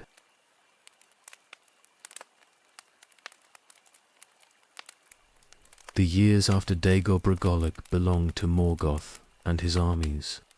The Noldor retreated to their remaining strongholds and tried desperately to rebuild what the breaking had destroyed. But Morgoth gave them no time to recover. He sent his forces across Beleriand in coordinated campaigns designed to keep the elves reeling and prevent them from organizing effective defense. The Balrogs led these campaigns, with Gothmog directing their movements from Ang. They struck swiftly and without warning, burning fortresses and killing anyone who resisted. They coordinated with Orc armies that followed behind to occupy territory the Balrogs cleared. This was warfare measured in years rather than days, patient and methodical destruction of everything the Noldor had built. They came first to the highlands of Dorthonion, where Angrad and Agna had held their realm. The brothers died in Dagor Bragalich's first assault, but survivors remained who tried to maintain resistance. The Balrogs hunted them through hills and forests, burning steadings and destroying supply caches. Within 2 years, Dorthonion was empty of elves, except for desperate refugees fleeing south. Gothmog turned his attention east to the pass of Aglon, where Celagorm and Curufin had maintained watch. The brothers had already abandoned their positions during the breaking, falling back to stronger defenses. The Balrogs occupied the pass and established forward positions that threatened Himring to the north. Every stronghold that fell became a launching point for the next assault. The campaigns continued through the 50s and into the 60s. The Balrogs attacked Tor Cirin in force and drove the garrison from the island. Sauron took the fortress afterward and renamed it Tall in Gorhoth, but the Balrogs cared nothing for what followed their conquest. They moved on to the next target, while Orcs occupied ground they had cleared. Medrose tried to organize coordinated defense, but his brothers were scattered and his forces stretched thin. Every time he concentrated strength at one position, the Balrogs struck elsewhere. Gothmog understood that the Noldor's strength lay in unity and their weakness lay in division. He exploited that weakness ruthlessly. The Balrogs burned steadings in Lothlin and destroyed fortifications along the Sellen. They raided deep into East Beleriand and killed settlers who thought themselves safe behind the Noldor's remaining strongholds. No place was secure. No position was too strong to assault. The terror they spread was deliberate and strategic both. Individual battles blurred together across the years. The Balrogs fought dozens of engagements against Noldor forces trying to hold specific positions or protect refugee columns. They won most of these battles through superior coordination and overwhelming power applied at decisive points. When the Noldor brought sufficient force to threaten them, the Balrogs withdrew and struck elsewhere while the enemy was out of position. Gothmog developed these tactics through careful study of how the Noldor fought. He learned that elves valued their people's lives more than strategic position. Threaten civilians, and the Noldor would divide their forces to protect them. Exploit that division, and victory followed inevitably. The Balrogs became expert at forcing the Noldor into impossible choices between defending positions and protecting refugees. The campaigns took toll on the Balrogs, despite their victories. They fought constantly across years without real rest. Wounds accumulated that healed slowly even for demons of fire and shadow. Gothmog drove them hard, but watched carefully for signs that exhaustion might compromise their effectiveness. Morgoth needed his elite forces functional for the greater war that was coming. The Noldor kingdoms contracted under the assault. What had been broad realms occupying much of Beleriand became isolated strongholds, maintaining desperate defense. Nargothrond survived in the south, behind secrecy and hidden passages. Gondolin remained undiscovered despite Morgoth's searching. Himring held through Medras's determination and his fortress's strength. But everything else fell or bent under the weight of constant attack. Refugees flooded the remaining safe havens. Every burned, steadying, and destroyed settlement sent survivors fleeing to wherever protection remained. The strongholds that held became overcrowded and strained under burdens they were not built to carry. This served Morgoth's purposes perfectly. Defenders worrying about feeding refugees were defenders not thinking about offensive action. The Balrogs understood they were winning a war of attrition that would eventually break the Noldor completely. Every year that passed saw Elven's strength diminish and Morgoth's dominion expand. The siege that had contained him for 4 centuries was reversed now. The Noldor were trapped in their shrinking territories, while Morgoth's forces roamed free across lands he claimed as his own. But victories brought their own problems. The Balrogs ranged far from Angband during their campaigns and operated with substantial independence. Gothmog maintained coordination through messengers and planned meetings, but the host was scattered across Beleriand more often than not. If the Noldor found a way to concentrate overwhelming force against isolated Balrogs, losses might follow that Morgoth could not afford. Gothmog raised this concern with Morgoth in the war's 10th year. The Dark Lord acknowledged the risk, but judged it acceptable. The Balrogs were winning. Changing tactics that worked invited unnecessary complications. Continue the campaigns and maintain pressure. The Noldor would break eventually under sustained assault. So the hunting continued. Year after year, the Balrogs struck at Noldor positions and withdrew before counterattack could develop. They burned and killed and spread terror across a realm that grew smaller with each passing season. The war ground forward toward its inevitable conclusion. In the 17th year after Dagor Bragalek, Medros began gathering allies for a massive assault. He was coordinating with men and dwarves and his scattered brothers. The Union of Medros was forming to strike at Angband, with every force that opposed Morgoth united finally under single purpose. Gothmog received reports of this gathering and understood that the hunting was ending. The next great battle was coming, where everything would be decided. The Balrogs pulled back toward Angband to prepare. They had spent 17 years in constant campaign. Now they would fight in a single decisive battle that would either break the Union or break Morgoth's power. Gothmog drilled his host in the tactics they would need when armies met on Anfoglith's plain. The age of hunting was over. The age of slaughter was beginning.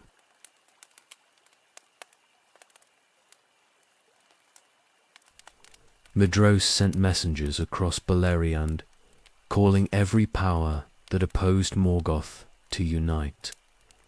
The Noldor would gather in strength they had not shown since before the siege. The Sindar would come from Doriath's borders. Men from Dor-Lomin and Brethil would march. Even the dwarves promised forces from their mountain halls. This would be the greatest host ever assembled against Morgoth's dominion, and they would break Angband or die in the attempt. The gathering took months as forces travelled from distant realms. Fingon would lead the western army with warriors from Hithlum and the Falars. Medros commanded the eastern host with his brothers and their remaining followers. Smaller contingents arrived from every corner of Beleriand that still resisted Morgoth's rule. By spring of the 472nd year, the Union was ready. Gothmog watched the gathering through reports from spies and scouts. He studied the disposition of forces and identified which leaders commanded which contingents. He noted the coordination between groups that had never fought together before and saw the weaknesses that lack of unity would create. The Union was impressive in its numbers, but fragile in its cohesion. Exploit those fractures, and the great host would collapse despite its strength. He brought his analysis to Morgoth and laid out the tactical situation plainly.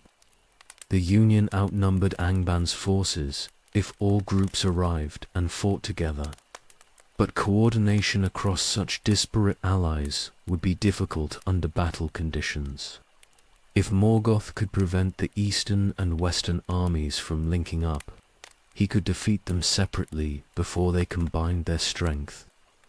Morgoth approved the strategy and gave Gothmog authority to position forces as needed. The Balrogs would hold the center with elite orc legions in support. Glorung would advance with them, using his bulk and terror to break enemy formations. Reserve forces would strike the Union's flanks once battle was fully joined. Everything depended on keeping the enemy armies separated until they could be destroyed individually.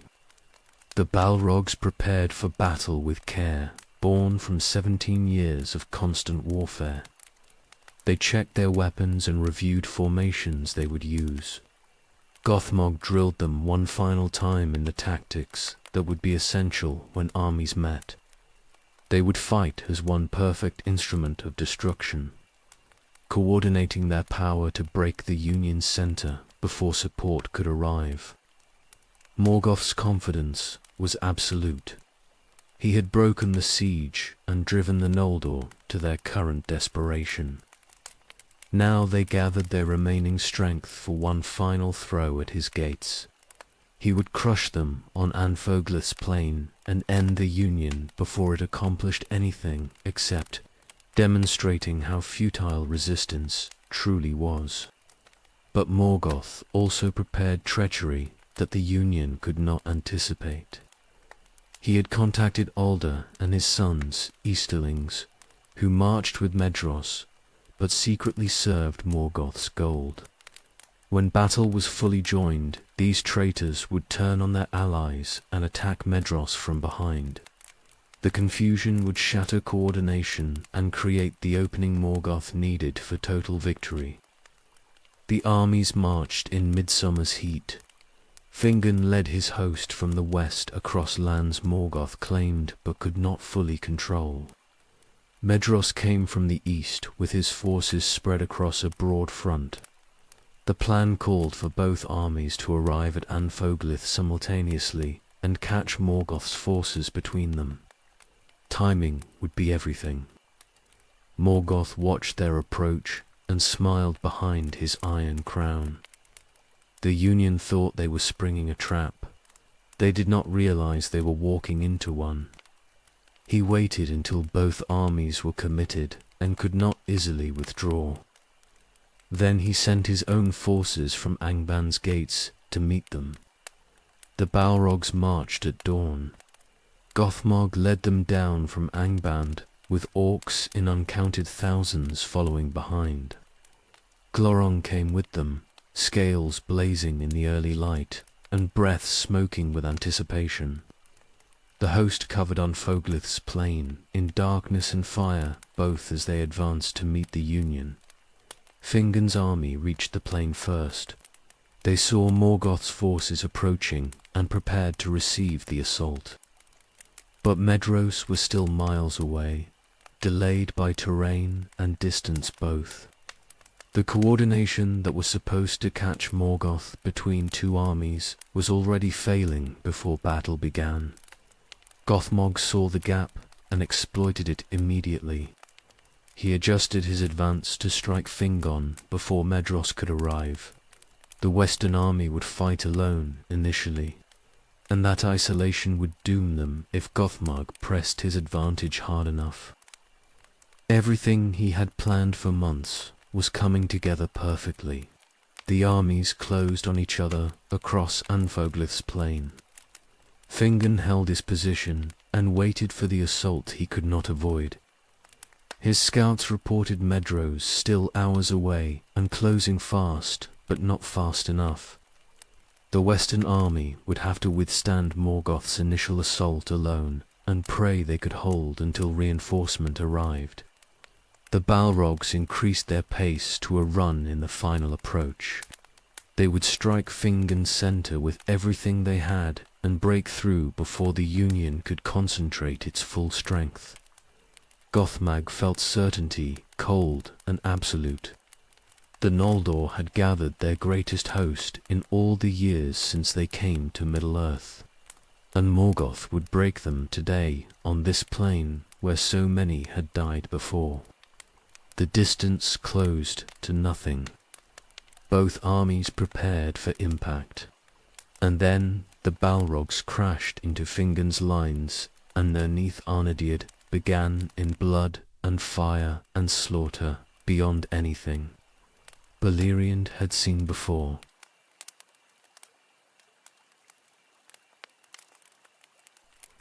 The armies met with force that shook the plain. Fingon's warriors held their lines against the initial assault. Shields locked and spears leveled against the orc wave that broke upon them like dark water on stone. The Noldor had learned much in 5 centuries of war. They did not break easily. The Balrogs struck the center where Fingon's best troops held position. Gothmog led the assault personally, his whip cracking through shields and his sword blazing hot enough to melt armor where it touched. The other Balrogs spread in a wedge formation behind him, each one targeting specific points in the Noldor line. They fought with coordination perfected through centuries of training and 17 years of constant campaign. Elves died under the assault, but more stepped forward to fill the gaps. These were veterans who had fought at Dagobrogolik and survived. They knew the Balrog's strength and their tactics, both when Gothmog pushed deep into their formation. They gave ground deliberately, drawing him into a pocket where warriors could strike from multiple angles. 2 elves died, taking advantage of the opening, but their spears found flesh beneath fire and shadow. Gothmog killed them both and withdrew slightly, reassessing the defense. These elves were fighting smarter than enemies he had faced in the years of hunting. They coordinated without obvious signals and supported each other instinctively. Breaking them would require more than simple, overwhelming force. Glorring advanced on the Balrog's left flank. The dragon's bulk crushed elven positions, and his breath melted shields before warriors could raise them. Fingon shifted forces to contain the threat, but Glorring was too large and too terrible for conventional tactics. Men died by the dozens trying to stop him, while the dragon advanced regardless. The plain became chaos, measured in yards rather than miles. Orcs and elves struggled across ground that turned to mud under blood and trampling feet. The Balrogs pushed forward whenever openings appeared and withdrew when resistance concentrated too heavily. Gothmog directed their movements with signals only his host understood, keeping them coordinated despite the battle's confusion. Hours passed without decisive advantage to either side. Fingon's army held despite terrible losses. The Balrogs and Glorong gained ground slowly, but could not achieve the breakthrough Gothmog planned. Behind the Western army Medros was finally arriving. His forces spread across miles as they rushed to support their allies. The treachery came at midday. Ulder and his Easterlings were marching with Medros when they turned suddenly on their allies and attacked from behind. The Eastern army reeled under assault from forces they had trusted. Confusion spread as warriors tried to determine who was enemy and who was friend. Medros's careful coordination collapsed into desperate defense against betrayal they had not anticipated. Gothmog saw the confusion spreading through the Eastern army and pressed his assault harder. If Medros could not reach Fingon, then the Western army would fall under sustained attack. Everything depended on maintaining pressure until the Union broke completely. But Fingon's warriors refused to break despite exhaustion and mounting casualties. They held their ground with determination born from defending everything they had left. The Noldor had lost too much to yield now. They would die here before they allowed Morgoth's forces to pass. The Balrogs fought through the afternoon without pause. Their flames burned lower as exhaustion took toll even on demons. Gothmog rotated his host when possible, pulling back the most exhausted to brief rest while fresh warriors took their positions. But rest was measured in minutes rather than hours, and casualties mounted despite their power. Medros rallied his forces and drove toward Fingon, despite the treachery behind him. He left warriors to contain Alder, while he pushed west with everyone who could march. Miles separated the armies still, but the gap was closing. If he reached Fingon before the Western army collapsed, then the Union might yet prevail. Morgoth sent reserves from Angband to prevent that link. Fresh Orc legions poured onto the plain and struck at Medros's advance. The Eastern army had to fight forward through opposition that grew thicker with every mile. Progress slowed to crawl despite desperate effort.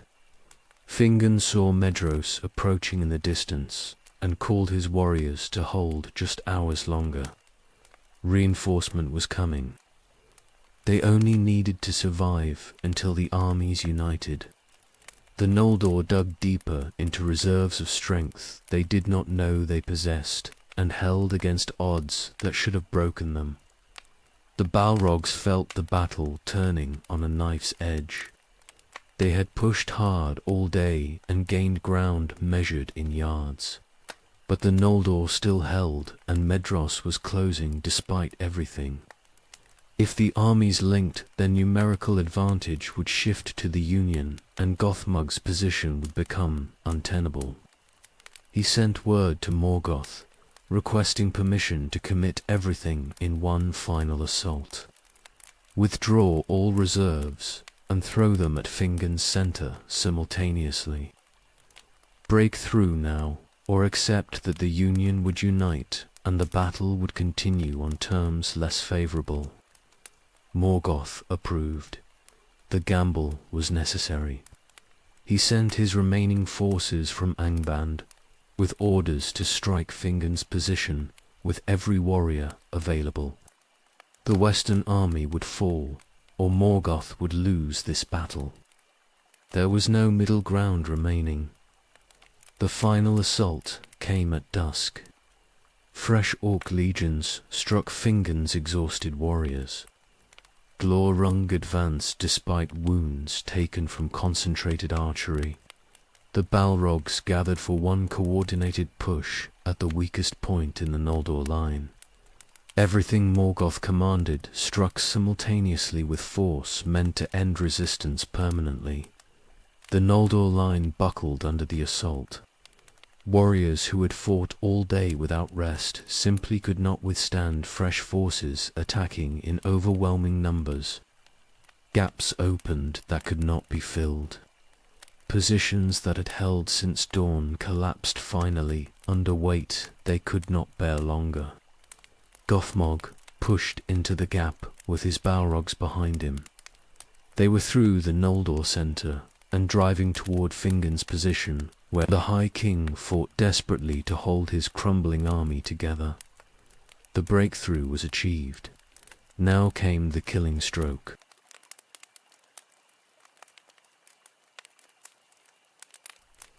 Gothmog drove toward Fingon's position with single-minded purpose. The High King stood with his household guard in the center where the Noldor line was collapsing. He was rallying warriors and directing desperate defense, even as his army broke apart around him. Kill Fingon and the Western army would shatter completely.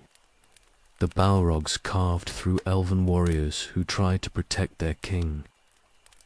These were the best fighters, Fingon commanded, veterans of every battle since the Noldor came to Middle-earth. They fought with skill and courage both, but they could not stop demons who had trained for this moment across centuries. The Balrogs killed them and pushed forward regardless of cost. Fingon saw Gothmog coming. He raised his sword and prepared to face the Lord of Balrogs directly. Around him his guard formed a final circle of protection, knowing they would die here but determined to sell their lives as dearly as possible. They had followed Fingon through 500 years of war. They would not abandon him at the end. The combat was brief and terrible. Gothmog struck Fingon's guard with his whip, burning through armor and flesh in a single blow. The other Balrogs killed the remaining defenders in moments, overwhelming them through coordinated assault that left no opening for counterattack. Fingon stood alone, suddenly, with demons surrounding him. He fought anyway. His sword blazed with light as he struck at Gothmog, aiming for the gaps in fire and shadow where mortal weapons might find purchase. He wounded the Lord of Balrogs across the arm and again along the ribs. But Gothmog felt pain without acknowledging it and pressed forward through wounds that would have killed lesser beings. Gothmog's whip caught Fingon across the chest and burned through his armor. His sword took the High King in the shoulder with a blow that shattered bone. Fingon fell to his knees, mortally wounded but still conscious. Gothmog raised his sword for the final stroke. The High King of the Noldor died on Unfoglif's plain with Gothmog's blade through his heart. He fell forward onto ground soaked with blood of thousands who had died that day. The greatest of Fingolfin's sons was gone. The Western army had lost its leader at the moment when leadership mattered most. The Noldor formation collapsed completely.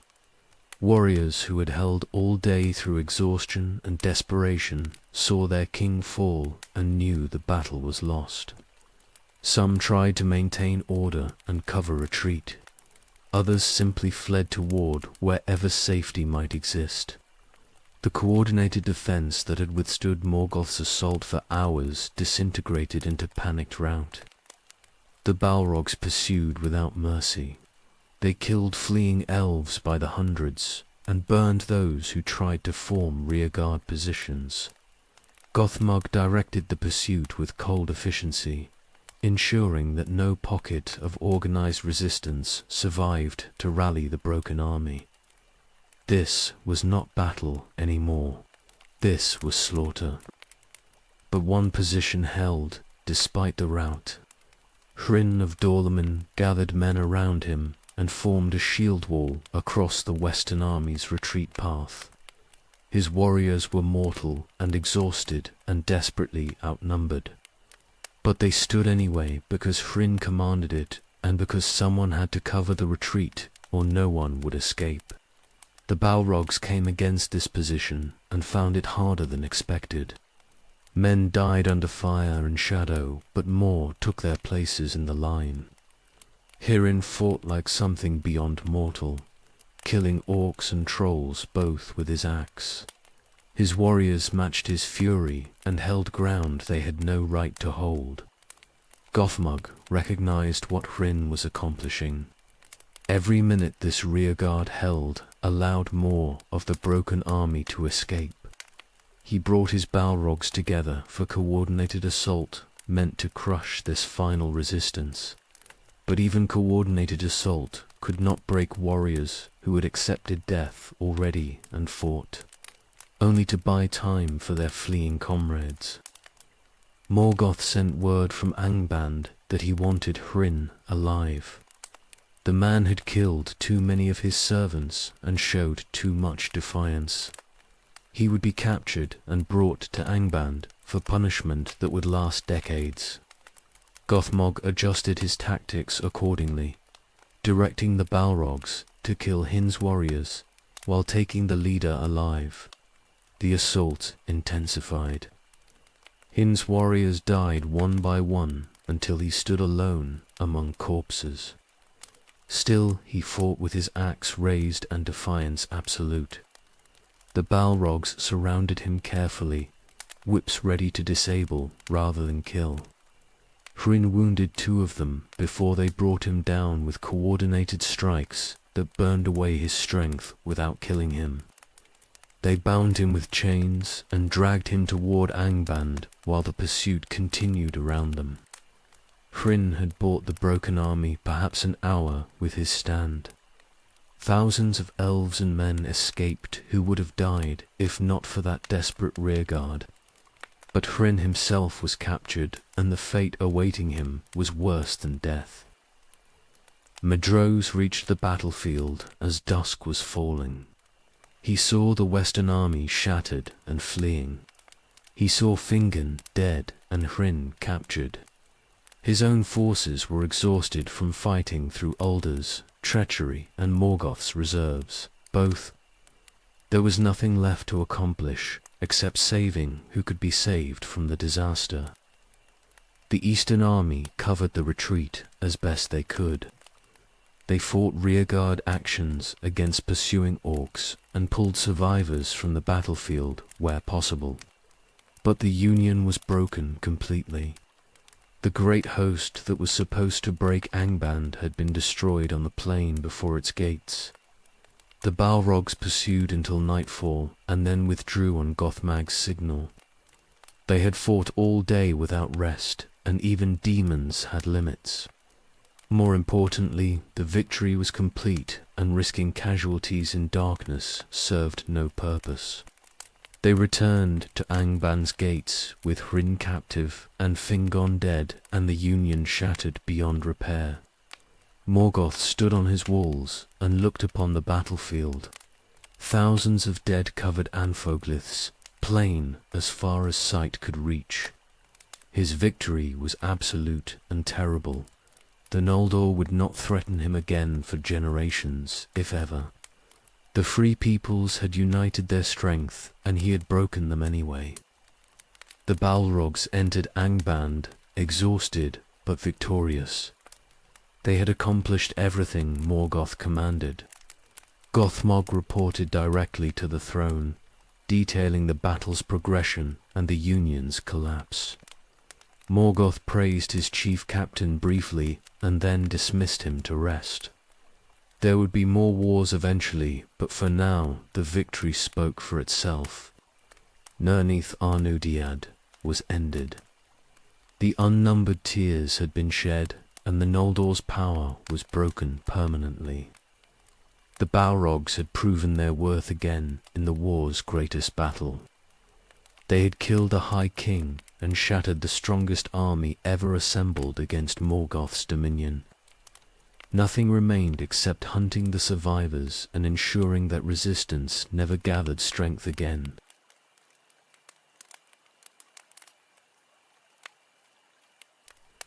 The years after Nirnith belonged to Morgoth, absolutely. His armies ranged across Beleriand, unopposed. The Noldor kingdoms that survived were few and isolated, maintaining desperate defense in strongholds that could not help each other. Hithlum fell to Easterlings who served Morgoth. Dor-lómin was emptied of its people. The great realms of the Noldor shrank to hidden refuges and secret strongholds that survived through concealment rather than strength. But 2 kingdoms remained that the Balrogs could not find. Nargothrond lay hidden in the south, its passages secret and its gates concealed. Gondolin stood somewhere in the north, protected by enchantments and mountains both. Morgoth knew these realms existed. His spies reported rumors, and his scouts found evidence of their people moving through lands they claimed.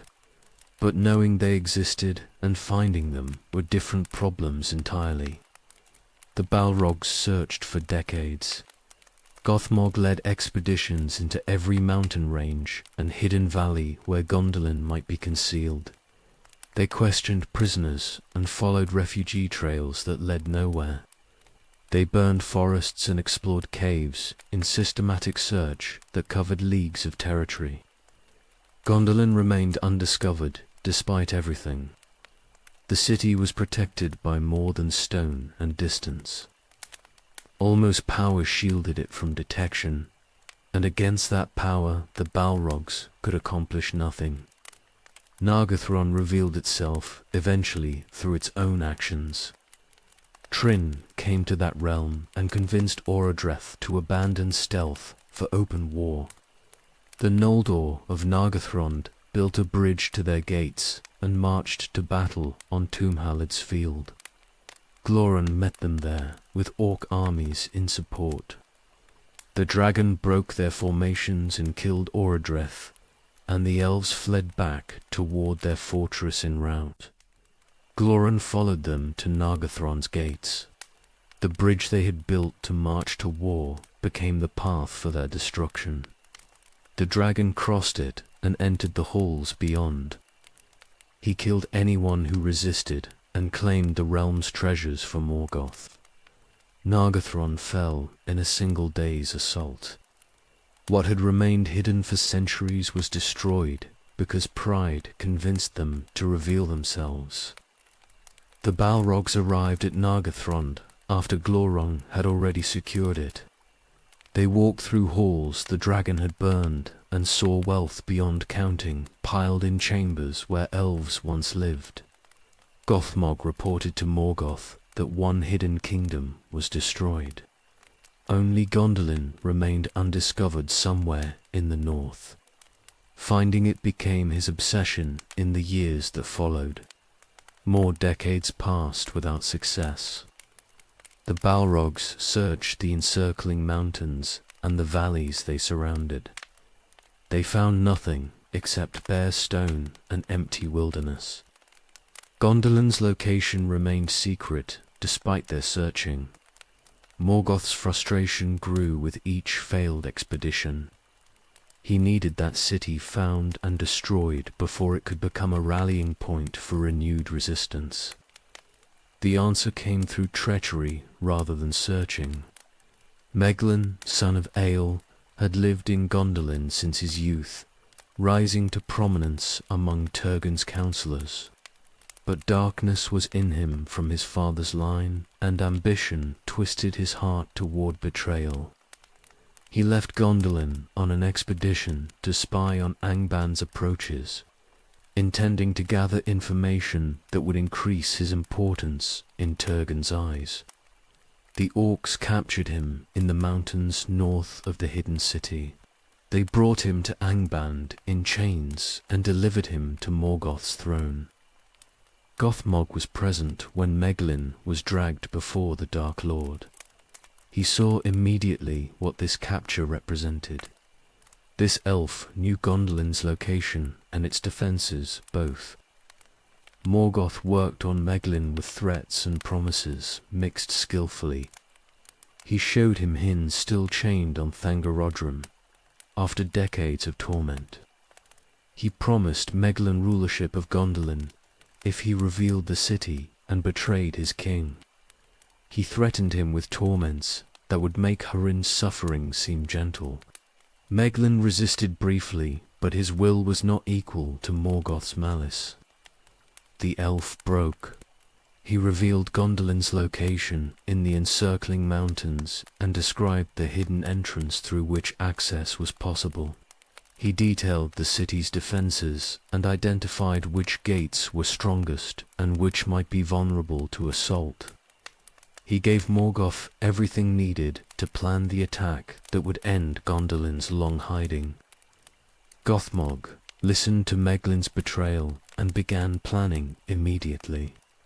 He would lead the assault personally with every Balrog and sufficient forces to overwhelm any defense. Dragons would come, including Glórung, to break the gates. Orcs would follow in numbers adequate to occupy the city once the Balrogs cleared resistance. Everything would be coordinated for maximum effect against a city that had never known war inside its walls. Morgoth sent Meglin back to Gondolin with instructions to prepare the betrayal from inside. The elf would reveal the hidden gate during the festival when Gondolin's guard was least vigilant. He would sow confusion when the assault came. For his service, he was promised survival and power when the city fell. Meglin agreed to everything and returned to Gondolin carrying betrayal in his heart. Gothmog began gathering forces for the assault. Every Balrog would march. Glorung and the other dragons would advance with them. Orc legions were assembled and equipped for siege warfare. Everything Angband could field would come against Gondolin in overwhelming force. There would be no half measures and no second chances.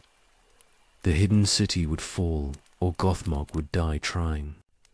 The preparations took months. Gothmog drilled his forces in the tactics they would need, fighting through a city's narrow streets. He studied Meglin's descriptions and planned approaches to each gate. He coordinated with the dragons on how they would support the Balrog assault.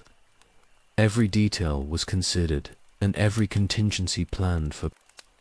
In the 510th year of the First Age, all was ready. The host gathered at Angband's gates in darkness before dawn. Gothmog led them north toward the encircling mountains and the hidden pass that Meglin had revealed. Gondolin's long peace was ending. By the time the sun set that day, the last great kingdom of the Noldor would be burning.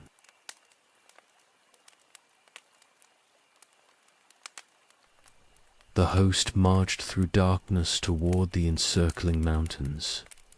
Gothmog led the Balrogs at the vanguard with Glorung beside them. Behind came orcs in thousands and lesser dragons that had matured in Angband's pits. The army moved in silence, as much as such force could manage, hoping to reach Gondolin before alarm could be raised. They climbed into the mountains as dawn approached. The terrain was brutal, narrow passes and steep ascents that slowed even the Balrog's advance. Gothmog had scouts ranging ahead to find the hidden entrance Meglin had described.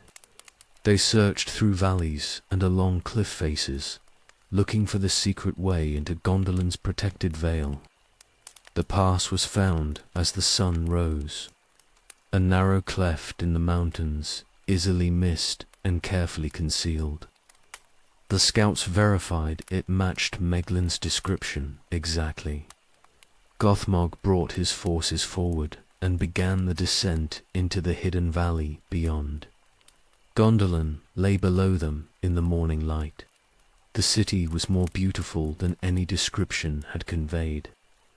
White towers rose against green fields, and the king's palace stood on a hill at the city's heart. Fountains played in squares, and gardens spread across terraces. This was everything the Noldor had built in their long exile, concentrated in one place and preserved against time's erosion. Gothmog looked upon it without appreciation or mercy. He saw only a target to be destroyed. The city was celebrating. This was the gate of summer, their greatest festival. The people danced in the squares and music rose from the streets. Guards stood at their posts, but relaxed into the celebration's joy. No one expected attack. Gondolin had remained hidden for 5 centuries, and its people believed that secrecy was absolute. Meglin watched from the walls and saw the army descending. He had prepared, as Morgoth commanded, positioning himself where he could cause maximum confusion when the assault began. His face showed nothing of the betrayal burning in his heart. He waited for the moment when everything would begin. Gothmog ordered the advance at full speed. Surprise was their greatest advantage, and every moment of delay risked discovery. The Balrogs ran down the slopes with the dragons behind them. The orcs followed as quickly as terrain allowed. The host descended like an avalanche toward the unsuspecting city.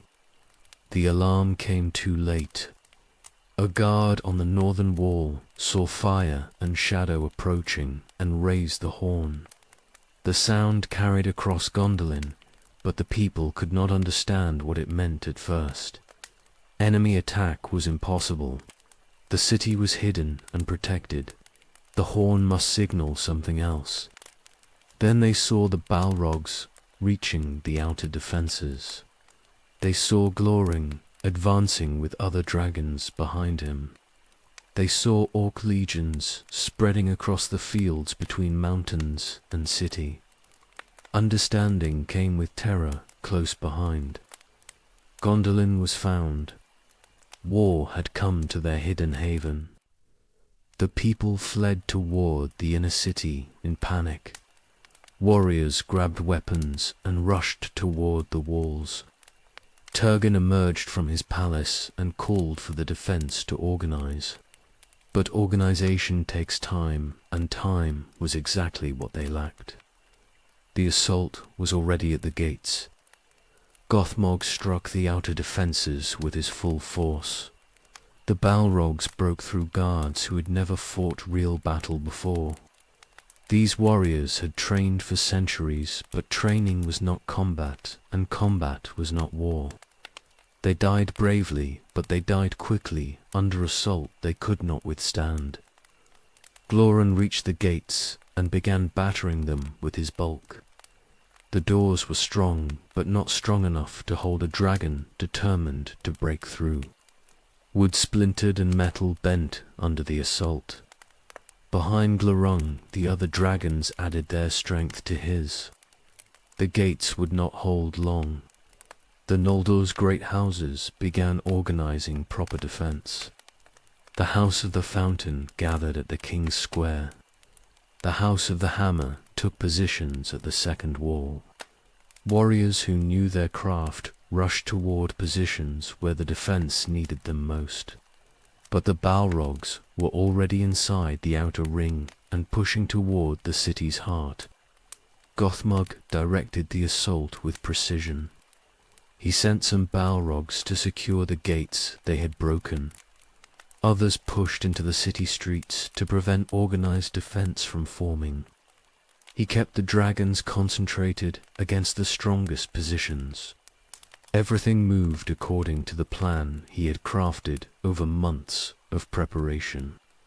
The festival that had been celebration became horror. People died in streets where they had danced moments before. Fire spread from the Balrog assault and began consuming buildings that had stood for centuries. The music was replaced by screams and the crash of battle. Gondolin's long peace ended in a morning of blood and burning. Turgon watched from his tower and understood that his city was lost. The assault was too strong and too coordinated. The defenders were too surprised and too unprepared. They would fight because surrender was impossible, but the outcome was already determined. Gondolin would fall today. He sent messengers to organize evacuation routes. Some of his people might escape through secret passages if enough time could be bought. The warriors would have to hold positions throughout the city and delay the enemy's advance as long as possible. Every hour of resistance meant more civilians reaching safety. Gothmog saw the defense organizing and increased the pressure. The Balrogs pushed deeper into the city faster. The dragons concentrated their assault on positions where resistance was strongest. The orcs followed behind and began systematic destruction of everything the Balrogs cleared. Gondolin was falling exactly as Gothmog had planned, and nothing the defenders did could change that fundamental reality. The battle for the city proper was beginning. What had started as surprise assault was becoming brutal, street-by-street fighting. The Noldor would make Morgoth pay for every tower in blood and time both, but they would lose. Gothmog was certain of that. The only question was how many would escape before the end.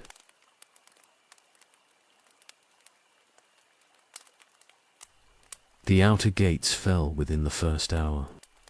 Glorong's bulk had shattered them beyond repair, and orcs poured through the breach behind the Balrogs. The defenders who held those positions died where they stood, overwhelmed by numbers and power. Both their bodies lay in heaps where the gates had been. Gondolin had 7 gates arranged in rings throughout the city. Each was stronger than the last, and each was defended by warriors determined to hold regardless of cost.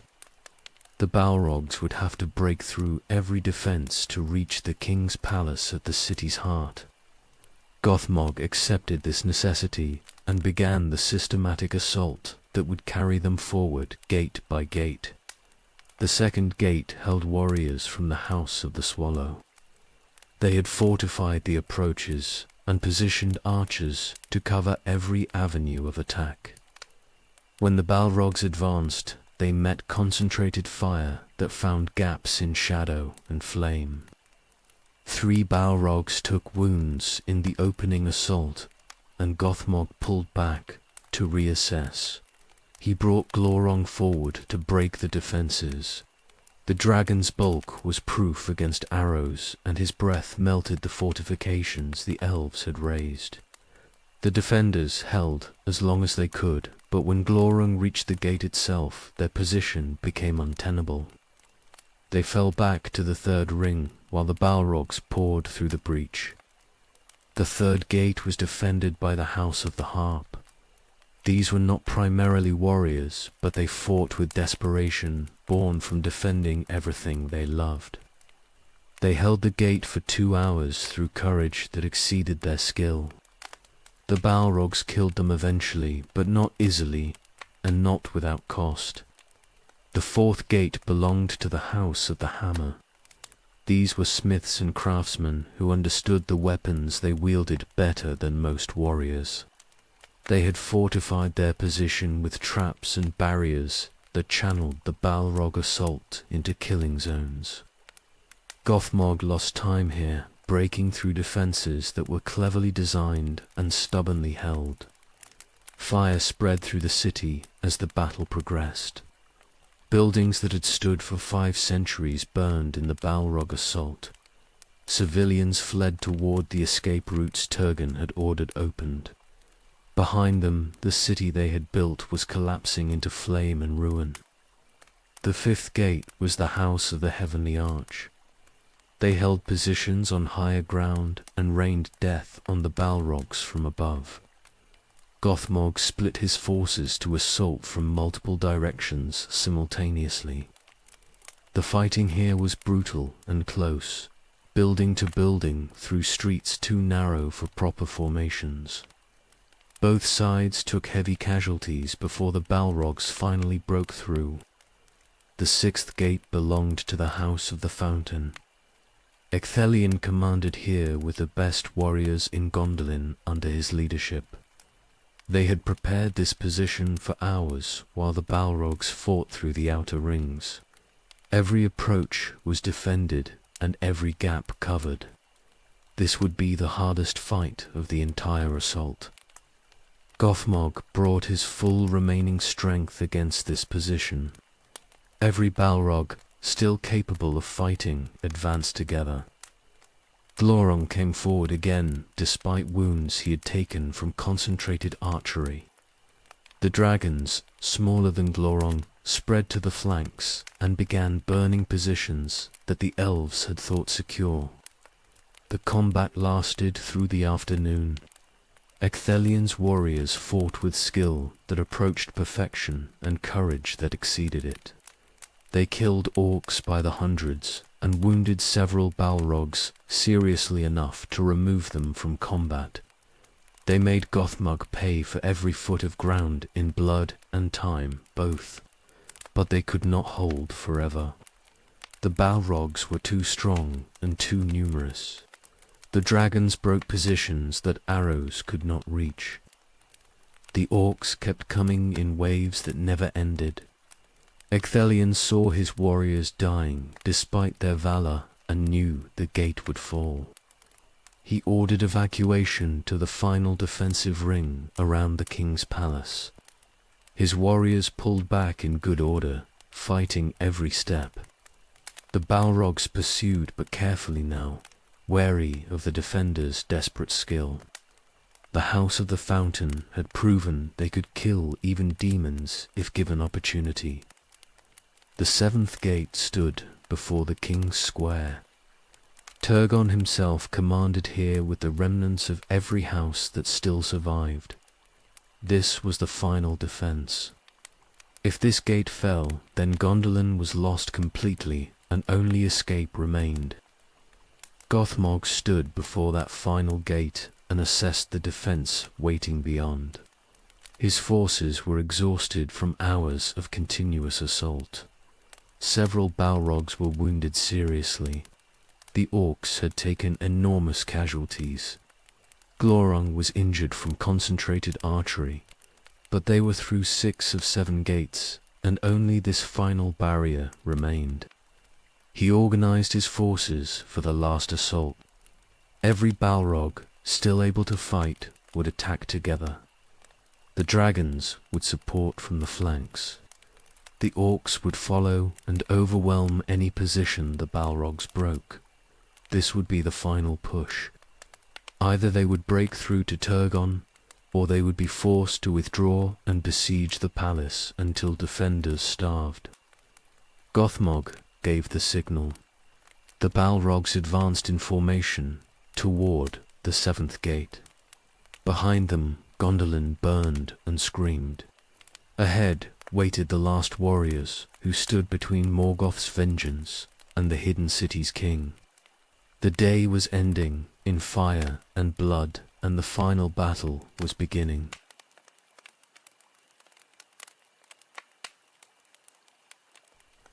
The assault on the seventh gate began at dusk. The Balrogs came forward in a wedge with Gothmog at their point. They struck the defenders with coordinated fury, every demon fighting at the peak of their remaining strength. This was the final barrier, and they would break it regardless of cost. Ecthelion met them at the gate with the House of the Fountain round him. His warriors had rested briefly while the Balrogs fought through the sixth ring. They were fresh where their enemies were exhausted. The combat that followed was the fiercest of the entire day. The Balrogs pushed into the gate's choke point and found themselves contained by warriors who knew every advantage the terrain offered. Ecthelion's fighters struck from elevated positions and withdrew before the demons could respond. They used the gate's architecture to channel the assault into killing zones where concentrated. Fire could wound even Balrogs. Gothmog's advance slowed to a crawl despite his fury. He pulled back and reassessed. The direct assault was failing. These defenders were too skilled and their position too strong.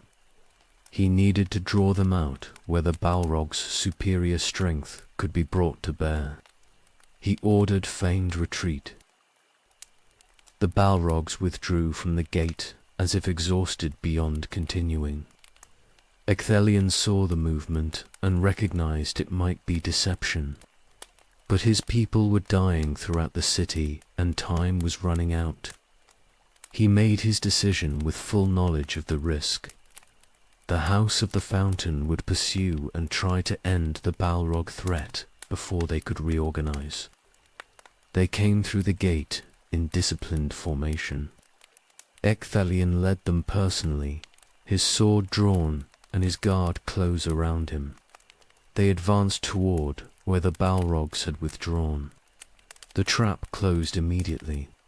Gothmog struck from concealment with every Balrog under his command. They surrounded the fountain warriors and attacked from all sides simultaneously. Excelion's formation held initially, but the pressure was overwhelming. His warriors died defending their lord and each other.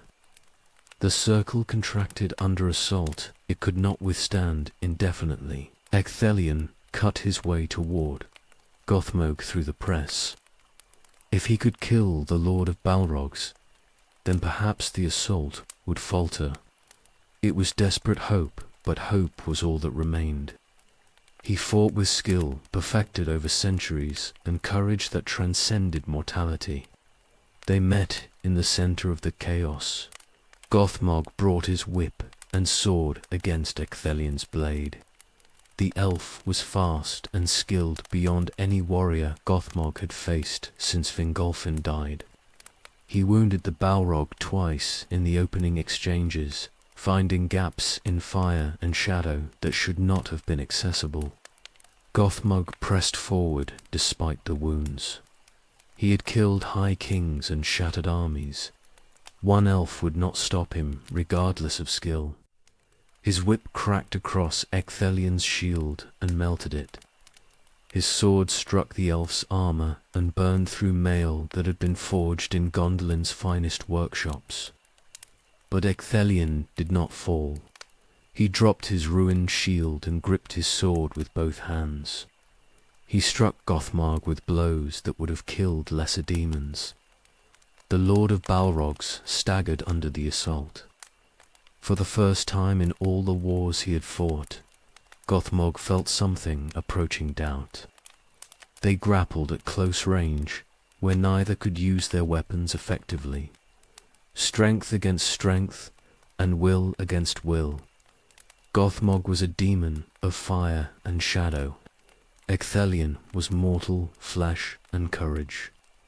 They struggled for supremacy while battle raged around them. The fountains stood nearby, one of Gondolin's many waters that had given beauty to the city. Ecthelion forced Gothmog toward it through effort that cost him his last reserves.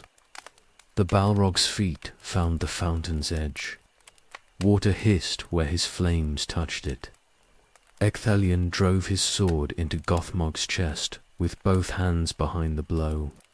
The blade pierced through fire and shadow and found whatever passed for a heart in demons. Gothmog screamed rage and struck back with his own weapon buried in Ecthelion's body. They fell together into the fountain's waters. The water boiled where Gothmog's dying flames met it. Steam rose in clouds that obscured what happened in those final moments. When it cleared, both lord and demon lay dead in water that was no longer clear. The Lord of Balrogs had fallen. The greatest of Gondolin's warriors had fallen with him. Neither would rise again. The remaining Balrogs saw their leader dead and felt something they had not known since their transformation. Not fear exactly, but the absence of absolute certainty that had guided them for millennia. Gothmog had led them since before the siege of Angband. Now he was gone, and they would finish this battle without him. They pressed the assault anyway, because Morgoth commanded it, and because weapons continue functioning regardless of damage. The House of the Fountain died almost to the last, defending their lord's body. The seventh gate fell. The Balrogs pushed toward the king's palace through defenders who fought with nothing left except determination to die well. But while the final defenses collapsed, evacuation proceeded through secret passages.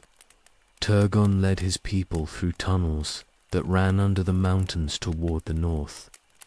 Thousands fled in organized retreat that Ecthelion's sacrifice had bought time to accomplish.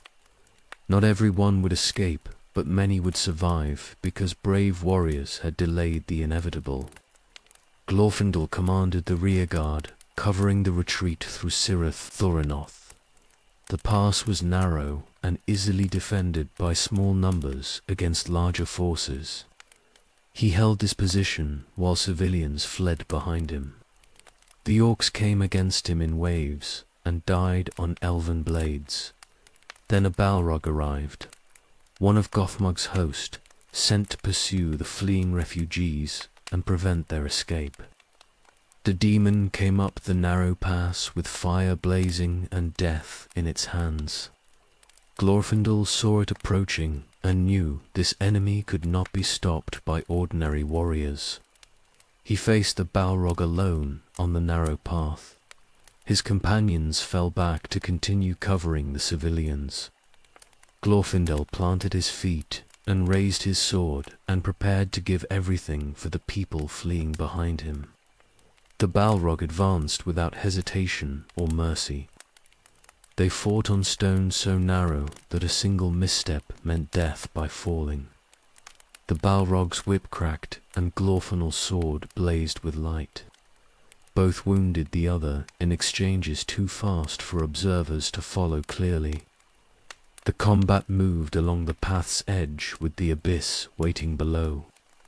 Glorfindel drove his sword deep into the Balrog's chest. The demon screamed and lashed out with its whip in dying reflex. The whip caught Glorfindel and pulled him forward. Both toppled from the path together and fell into darkness below. Neither survived the fall. 2 Balrogs dead. Gothmog and one of his brothers, both. The demons had never lost their lord before in all the wars since their transformation. The cost was higher than Morgoth had anticipated, but Gondolin was burning regardless. The city was lost. The victory was complete despite its price. The remaining Balrogs continued their work. They burned the palace and hunted stragglers who had not fled in time. By dawn, Gondolin was ruins and ashes. The hidden city had fallen at last.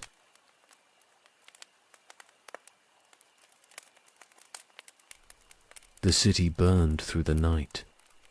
Everything the Noldor had built across 5 centuries was consumed. Towers fell. Gardens became ash. The fountains ran dry or boiled away in the heat. By dawn, nothing remained except ruins and smoke rising into morning sky that had no mercy for what was lost below. The remaining Balrogs walked through destruction they had created. Without Gothmog, they moved with less coordination but equal determination.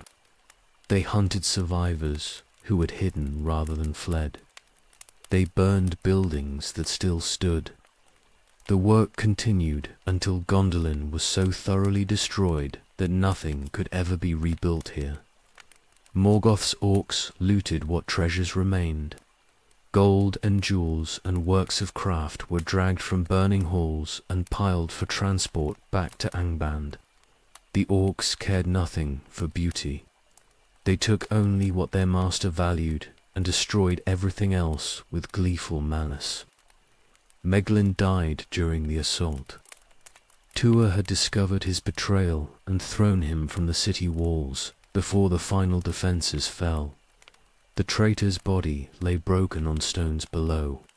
His promised reward from Morgoth never came. Betrayal brought him nothing except death and the knowledge that his treachery had doomed everyone he knew. Turgon led his people through the mountains.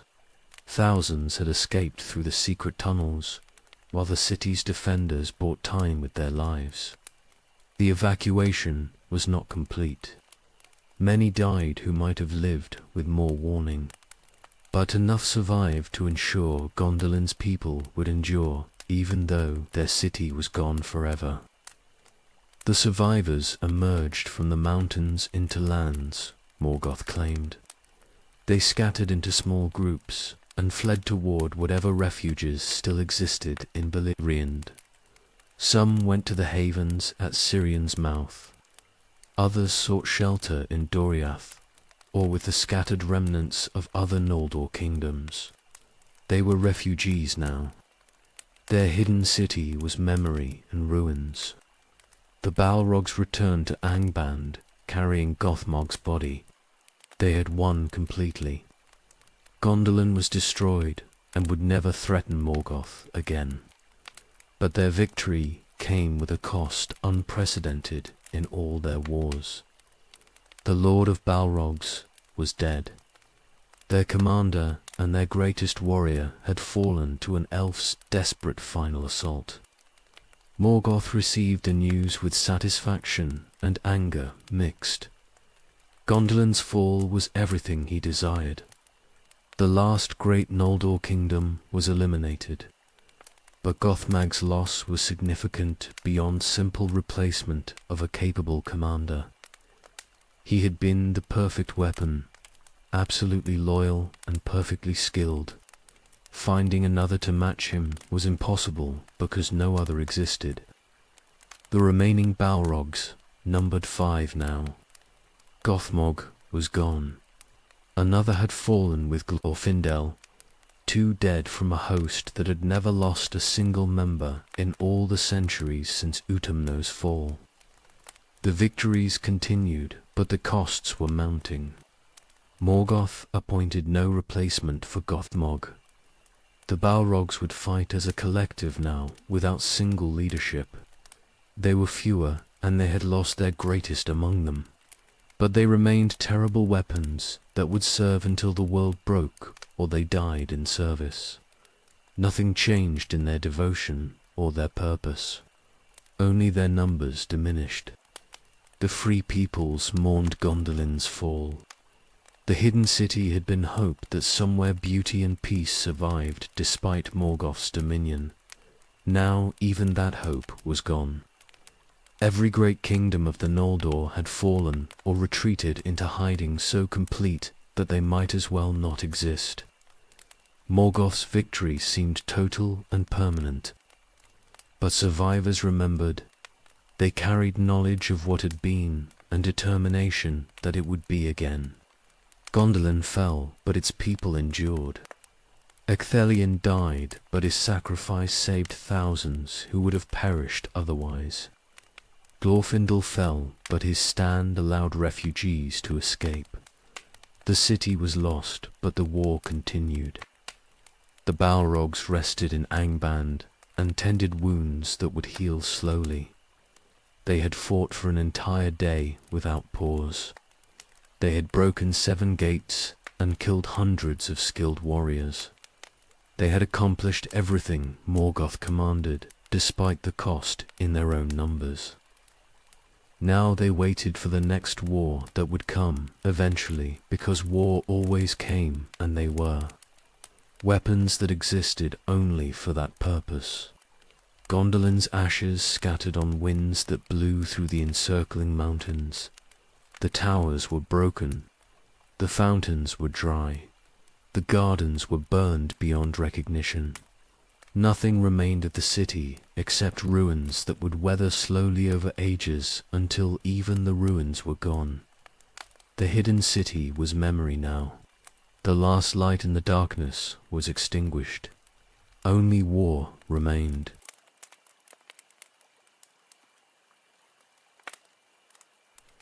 Decades passed.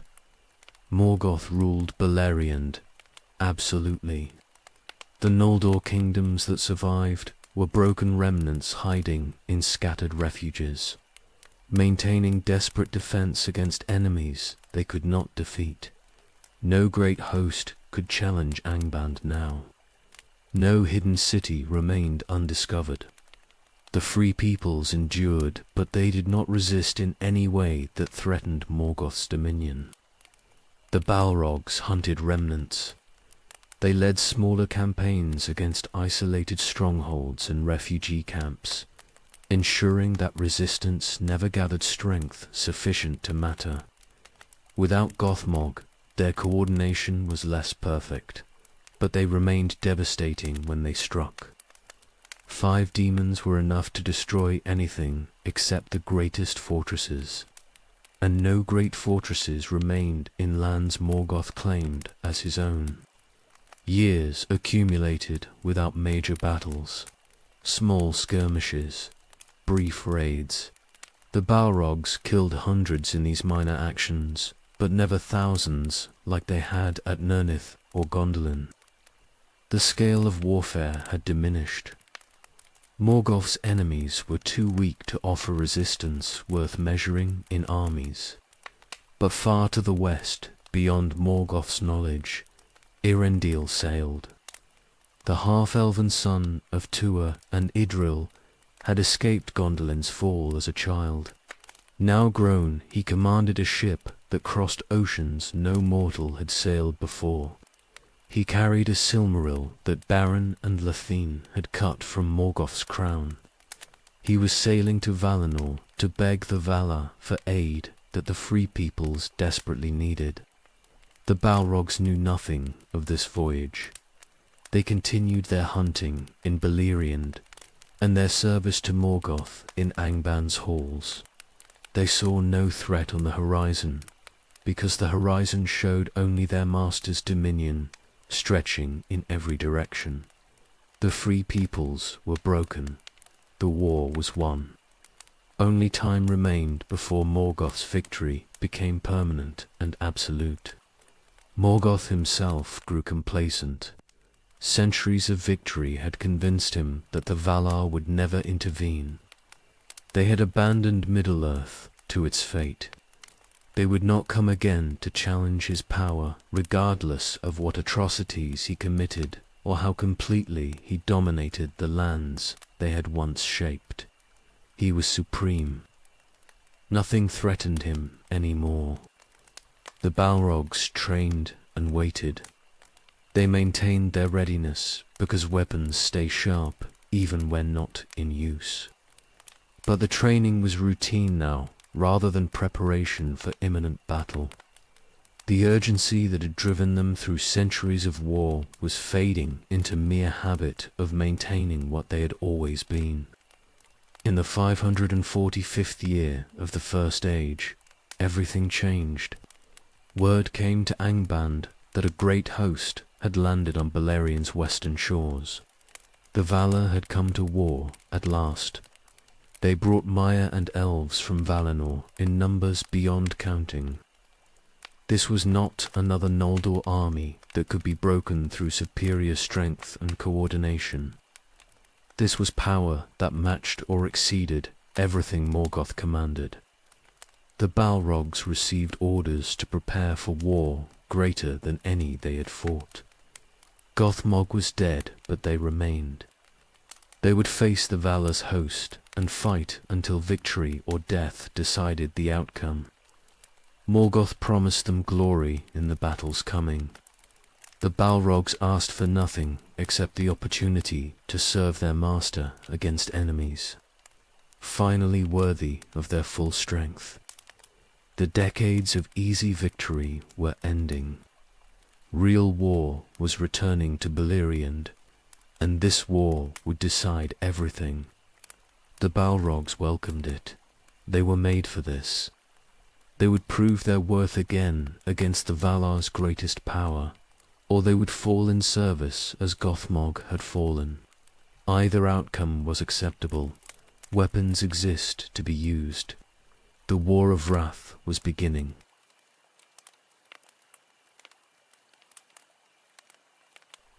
The ships came from the west like a vision from ages past. Hundreds of vessels under white sails, bearing the hosts of Valinor across the sea to Middle-earth's shores. The Valar had debated for decades whether to intervene again in the wars they had thought finished when they chained Morgoth after Utumno's fall. Eärendil's plea convinced them finally. They would not abandon the Free Peoples to suffer under tyranny that had endured too long already. Manwë led the host with authority absolute. Tolkas came eager for battle against the enemy he had defeated once before. Aurum rode at the head of mounted companies that numbered in the thousands. The Valar brought also many Maiar who had remained loyal through all the ages of Morgoth's rebellion. These were spirits who had resisted temptation and remained in service to the light when their brothers fell into shadow. The Balrogs received reports of the landing and understood immediately what they faced. These were not Noldor who could be broken through superior tactics and coordinated assault. These were powers that had shaped the world in its beginning.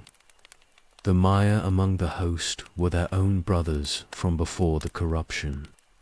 Spirits who remembered what the Balrogs had been before Melkor twisted them into weapons of terror. Morgoth called his forces to prepare for siege or battle depending on how the assault developed. Every orc in Angband was armed and positioned. The dragons were roused from their chambers and made ready for war. The Balrogs checked their weapons and reviewed tactics they might need against enemies whose power matched their own. Everything Angband could field would be necessary to withstand what was coming. The host of Valinor marched east from the landing beaches toward Angband.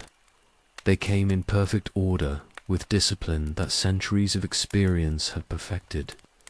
The elves who accompanied them were not the Noldor of Middle-earth, battered by centuries of war and diminished by countless defeats. These were elves of Valinor who had lived in the Blessed Realm's peace and trained under the Valar's guidance. They were fresh and strong and utterly committed to breaking Morgoth's power permanently. The Balrogs watched from Angband's walls as the host approached across Anfoglis plain. They saw Maya, who had once been their companions, marching under banners that blazed with light too bright to look upon directly. They felt no nostalgia or regret for what they had been before. That past was gone completely, burned away in the transformation that could never be reversed. But they recognized power when they saw it, and this host possessed power sufficient to threaten everything Morgoth had built. The advance was methodical. The Valar were not rushing into battle despite their strength. They established supply lines and fortified positions as they moved forward. They sent scouts to map Morgoth's defenses and identify which approaches might be most vulnerable to assault. They were preparing for war that might last years or decades, not expecting easy victory despite their overwhelming advantage in power. Morgoth sent raiders to harass the advance and test the host's responses. Orc bands attacked supply columns and withdrew before counterattack could develop. The Balrogs led a night assault against forward positions, hoping to kill Maya and disrupt the invasion's momentum. They killed some lesser servants of the Valar, but were driven back by coordinated defense that prevented them from achieving breakthrough. The raid accomplished little except demonstrating that Morgoth would not yield without fighting. The host of Valinor reached Angband's approaches within weeks of landing. They surrounded the fortress in encirclement that was stronger and more complete than the siege the Noldor had maintained for 4 centuries. This time there would be no eventual breakout. This time Morgoth's forces were trapped absolutely against enemies who would not tire or diminish over time. The Balrogs looked upon their situation and understood the siege would not hold. The Valar had come with power sufficient to break Angband regardless of how strong its defenses were. The only question was whether Morgoth would wait for them to break through or sortie to meet them in open battle. Either way, the outcome would be decided through combat that would determine whether Morgoth's dominion continued or ended permanently. Among the host, the Balrogs saw Maya they had known in Valinor before the fall. Spirits who had served beside them in Aule's workshops and tended flames in the 2 trees' light. Now those spirits marched against them as enemies absolutely committed to their destruction. The corruption had separated them across a gulf that could never be bridged. Former brothers would meet in battle and only one side would survive. The Balrogs felt no reluctance or doubt about fighting their ancient kin. Whatever connection had existed before was gone completely.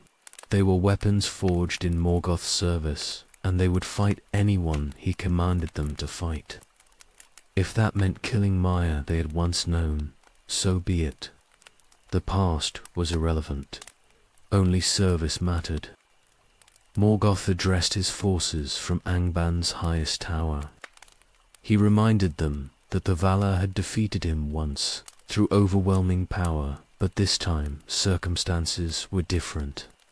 He had dragons now that had not existed in the ancient wars. He had built defenses stronger than Utumno's. Most importantly, he had time to prepare where before he had been caught surprised. They would fight, and they would make the Valar pay for every foot of ground in blood and time both. The Balrogs listened to their master's speech and felt nothing except readiness to execute his commands. Speeches did not matter. Promises of victory did not matter. They would fight because that was their purpose, and they would continue fighting until they won or died. Nothing else was relevant to their existence. The siege lines completed their formation. The host of Valinor settled in for assault or patient reduction, depending on how Morgoth responded. Both sides prepared for war that would be greater than anything Beleriand had seen. The Balrogs stood ready in Angban's halls with weapons prepared and determination absolute. The War of Wrath was beginning in earnest, and they would prove their worth against the strongest enemies they had ever.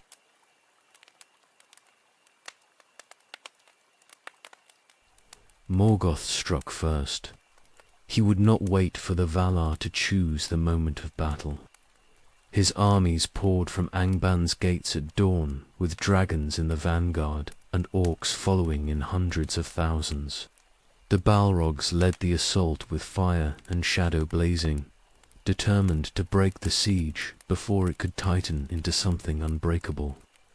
The host of Valinor met them on Anfoglith's plain, where so many had died before. The Mire of Light formed the center of their formation, with elven warriors supporting on both flanks. When the armies collided, the sound carried 4 leagues in every direction. Metal on metal, and screams of dying warriors mixing into noise that drowned thought itself. The Balrogs struck the Valar's mire in the first moments of contact.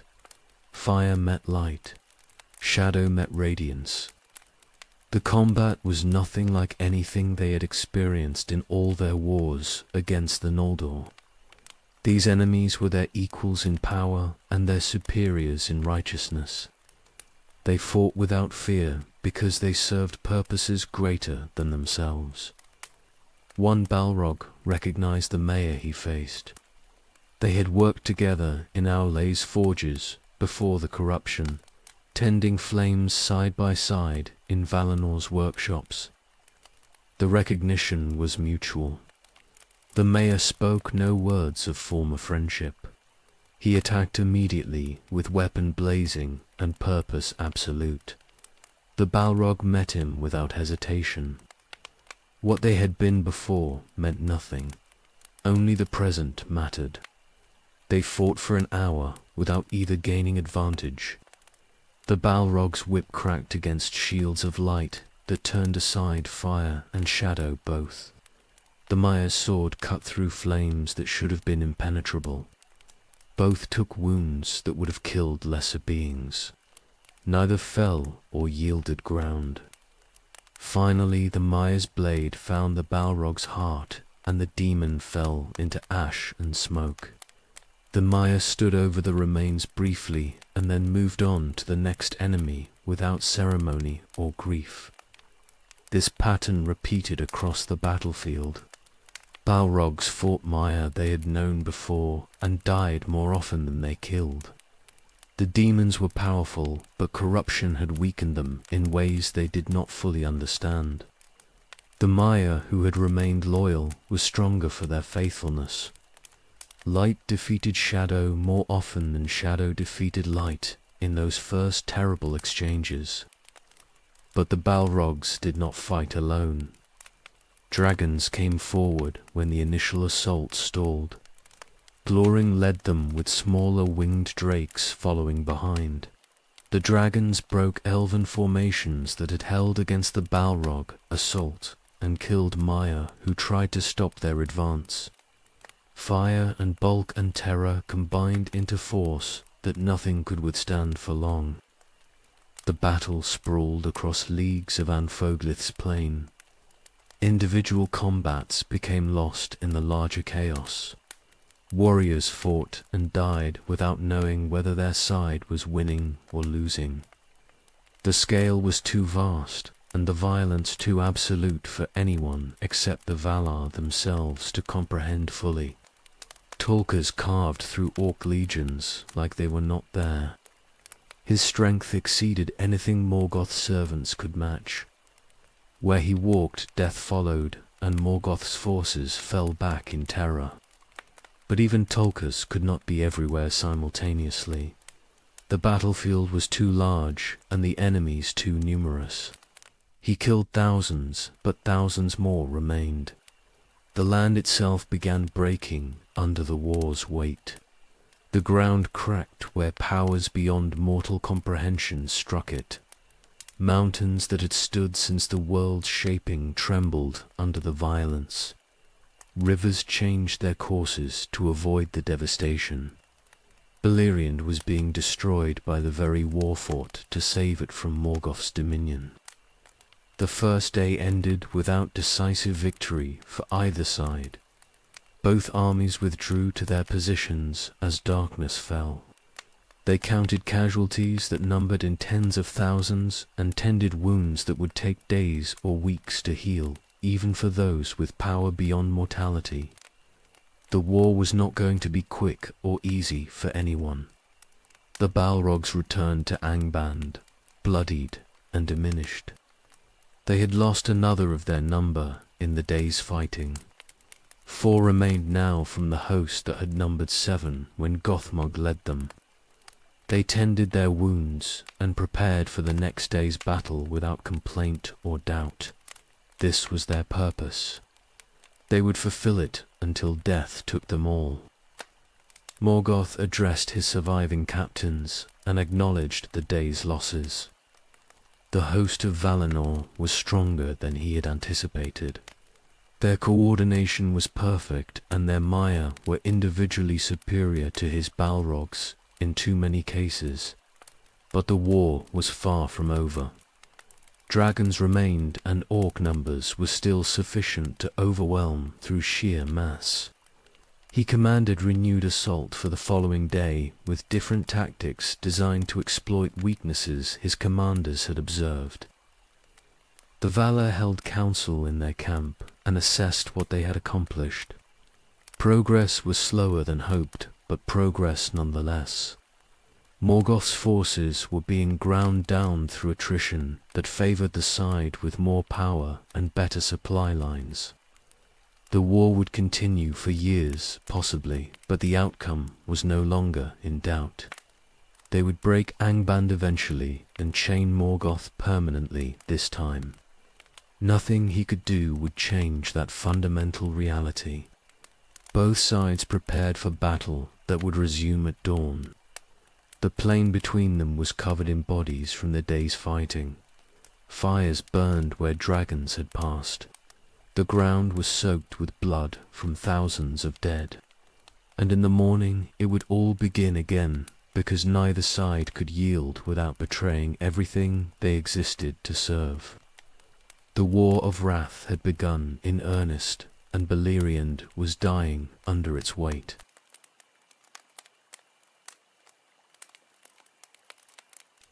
The war ground forward through years, without decisive victory for either side. Battles were fought across Anfoglith and beyond. Thousands died daily. The landscape transformed into wasteland where nothing lived except armies locked in combat that seemed endless. Neither side could achieve breakthrough sufficient to end the conflict, despite efforts that consumed entire generations of mortal warriors. The Balrogs fought in every major engagement. They led assaults against the host of Valinor's strongest positions and defended Angban's approaches when the Valar pushed toward the fortress. Years of constant warfare wore them down slowly despite their power. Wounds accumulated that healed incompletely. Exhaustion became their permanent state, even though demons were not supposed to tire like mortal flesh. Another Balrog fell in the war's 12th year. He faced 3 Maiar simultaneously in battle near the Iron Mountains and killed one before the other 2 overwhelmed him. His flames guttered and died on ground already soaked with blood from thousands who had preceded him. 3 Balrogs remained now, from the 7 who had marched to Gondolin, with Gothmog leading them decades before. The survivors fought with desperation born from understanding their diminishment. They had been elite warriors leading Morgoth's armies in every great battle of the First Age. Now they were remnants, struggling to maintain relevance against enemies who matched or exceeded their individual power. Pride would not let them acknowledge this decline, but reality pressed upon them regardless. Dragons became increasingly important as Balrog numbers fell. Glóran led his kind with the same absolute commitment the Balrogs brought to their service. The dragons were younger weapons bred for this specific war. They lacked the centuries of experience the Balrogs possessed, but their raw power compensated for that lack. Where one Balrog might have led an assault before, now dragons filled that role, while the remaining demons supported from secondary positions. This shift in prominence grated on the Balrogs, though they never expressed the frustration openly. They had been Morgoth's chief weapons since before the First Age began. Seeing dragons take primacy felt like demotion, even though tactical necessity justified it completely. But feelings did not matter. Service mattered.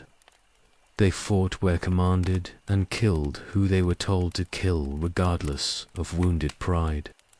The war's brutality exceeded anything Beleriand had experienced in all the centuries since the Noldor first arrived. Entire regions were depopulated by the fighting. Rivers ran red continuously from bodies dumped into them after battles. Forests burned and never regrew. Mountains collapsed under assault from powers that should never have been unleashed on fragile landscapes. The land itself was dying under the war's weight. Morgoth's forces were losing slowly through attrition that favored the side with deeper resources. Every orc killed was eventually replaced, but the replacements were younger and less experienced than those who died. Every dragon wounded took years to heal, during which it could not fight. The Balrogs could not be replaced at all. Their numbers only decreased as the war ground forward. The host of Valinor suffered casualties as well, but replacements arrived regularly from across the sea. The Valar had committed to this war completely and would sustain it for however long necessary to achieve victory. They rotated forces to prevent exhaustion and brought fresh troops forward when the front lines needed relief.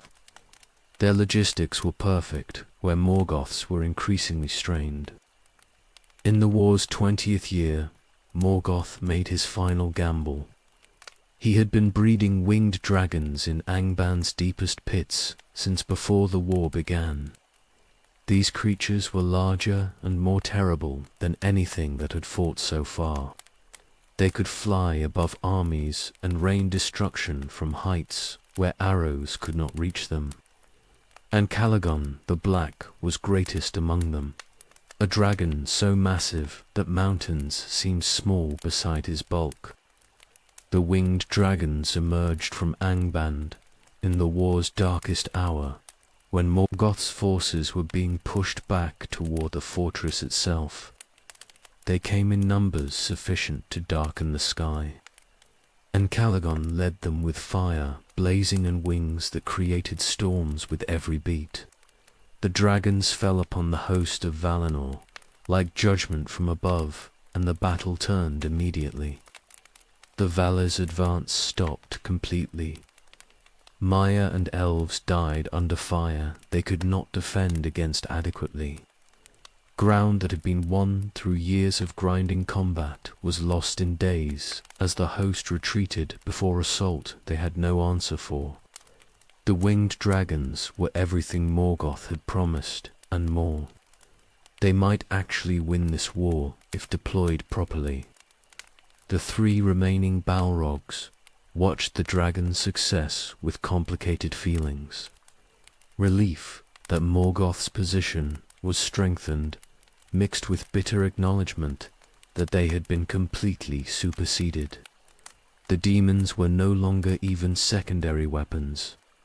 They were simply additional forces among many that served their master's purposes. Their centuries of primacy were finished, regardless of how this war eventually concluded. But they fought on anyway. They had no choice, and would not have chosen differently if choice existed.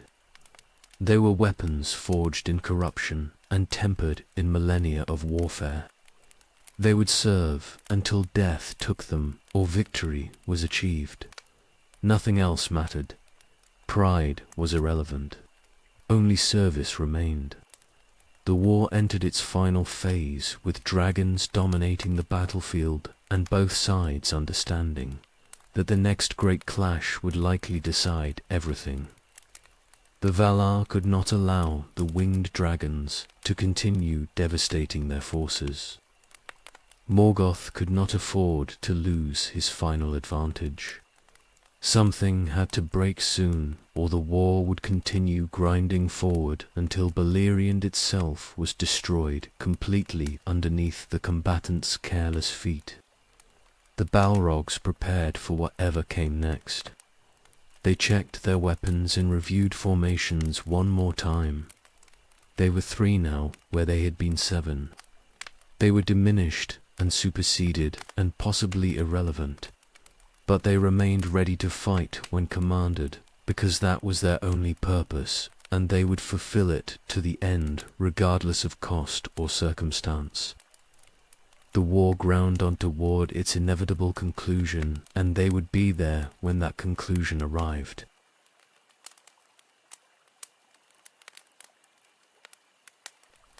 And Calagon ruled the sky.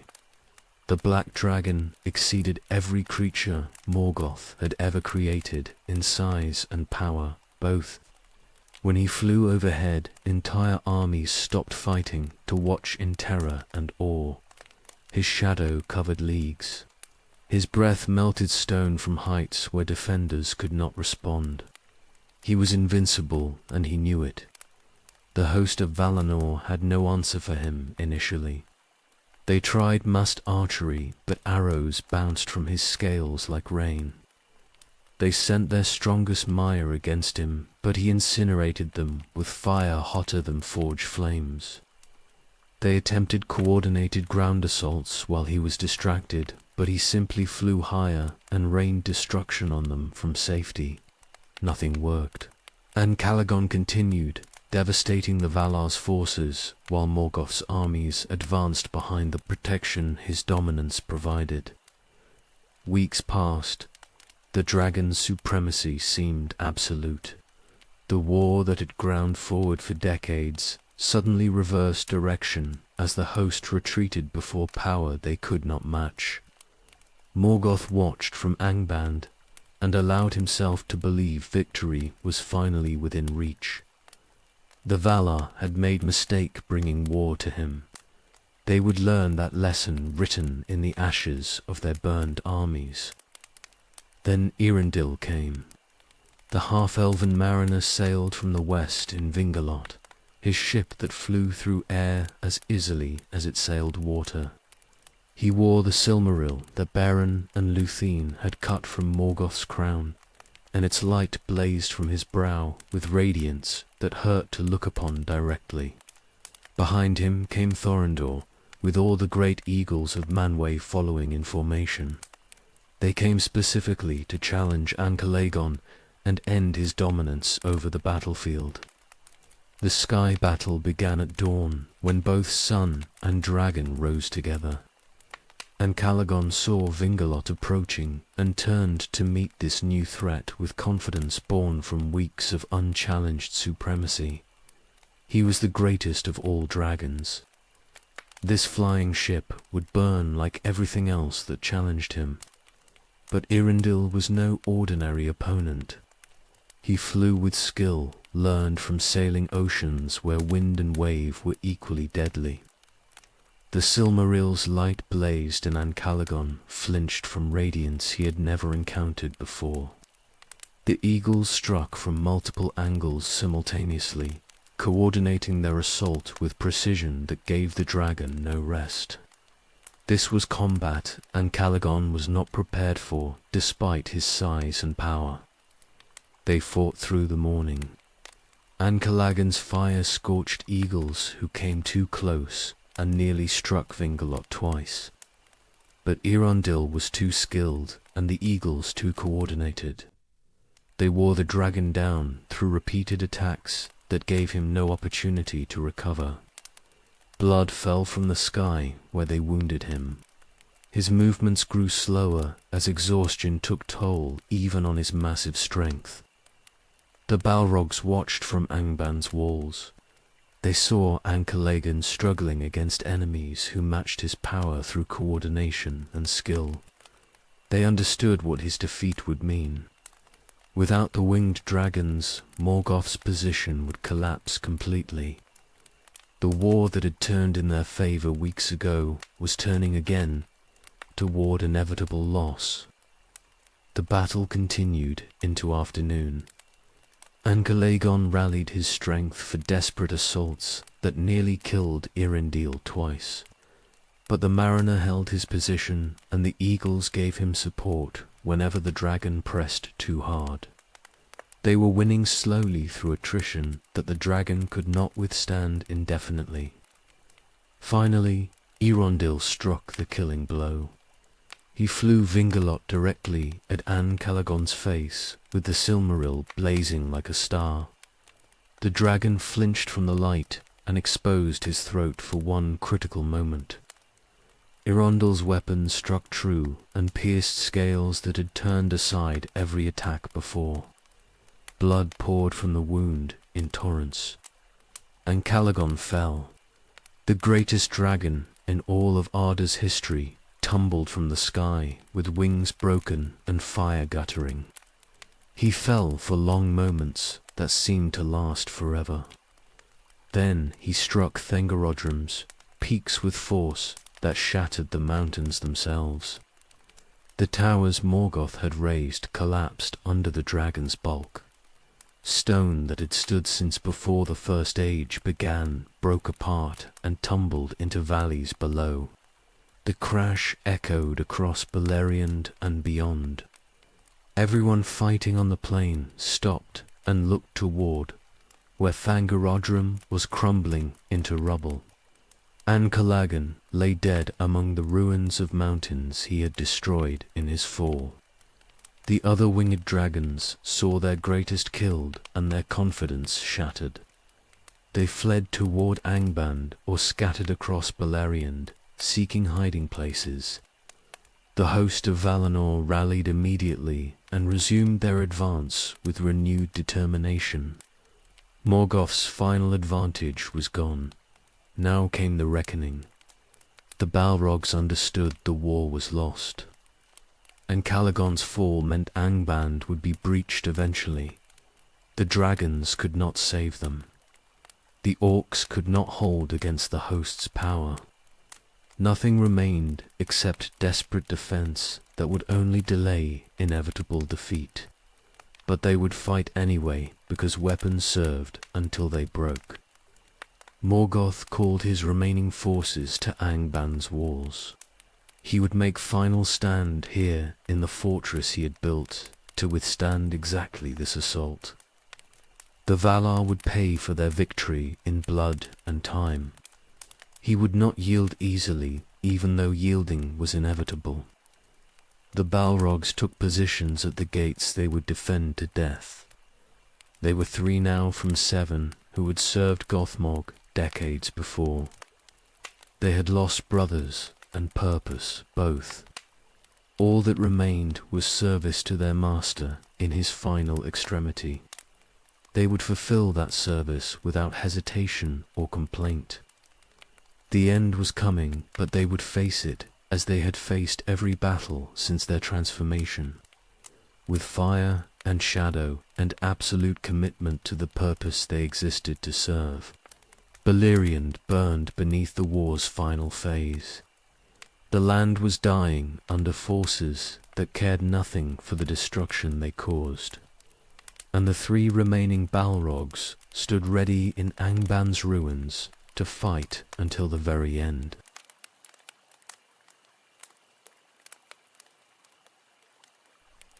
The host of Valinor advanced on Angband with momentum that could not be stopped, and Calagon's fall had broken Morgoth's final defense. Now came the assault that would end the war and shatter the Dark Lord's power permanently. The Valar themselves marched at the front of their army, with Maiar and elves following behind.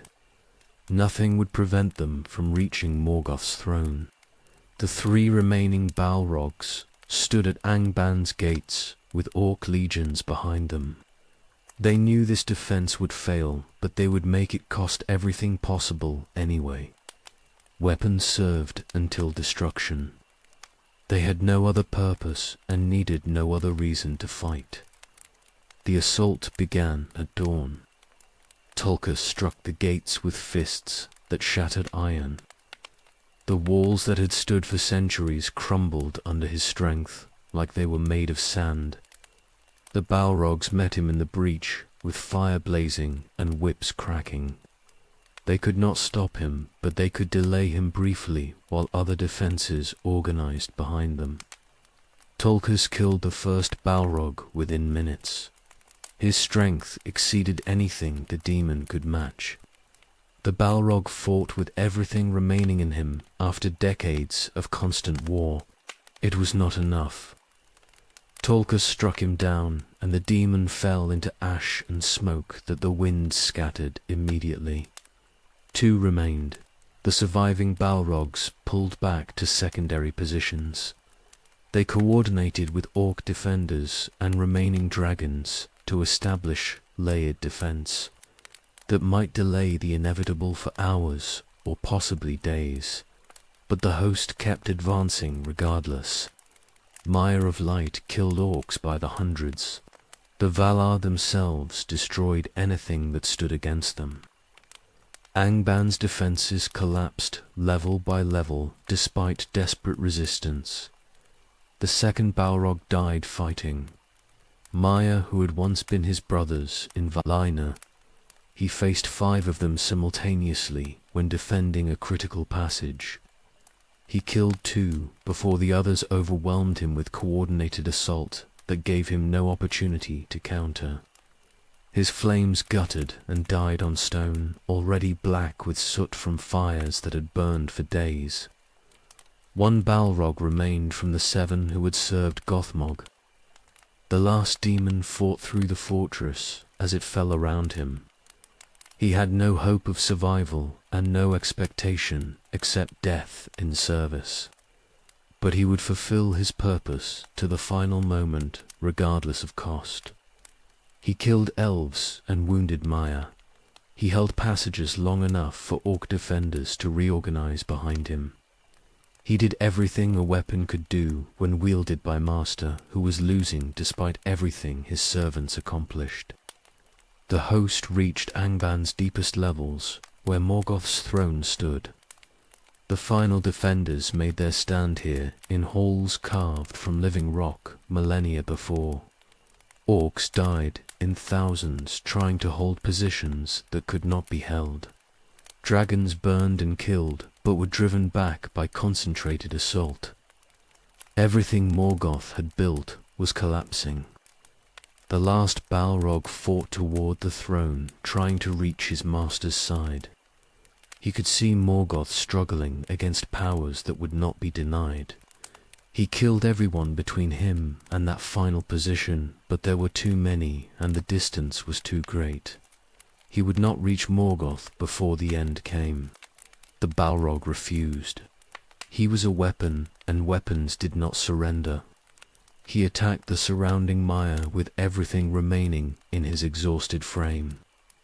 They killed him quickly through coordinated assault that gave him no chance. His flames died, and his form collapsed into ash that scattered on winds, blowing through Angban's broken halls. The last Balrog was gone. The age of demons had ended. The Balrog refused. He was a weapon, and weapons did not surrender. He attacked the surrounding mire with everything remaining in his exhausted frame. They killed him quickly through coordinated assault that gave him no chance. His flames died, and his form collapsed into ash that scattered on winds, blowing through Angban's broken halls. The last Balrog was gone. The age of demons had ended. The Valar dragged Morgoth from Angban's ruins and brought him before the assembled host. They pronounced judgment that had been delayed too long already. He was cast through the door of night into the void beyond the world, where he would remain until the final battle, when everything ended. He would never again threaten Middle-earth or corrupt its peoples. His evil was contained permanently. Angband was destroyed completely. The Valar broke every tower and shattered every hall. They filled the pits where Morgoth had bred his servants and sealed the passages that ran beneath the mountains. Where the greatest fortress of the north had stood, they left only ruins and desolation. Nothing would be built here again. The ground itself was cursed by what had happened on it.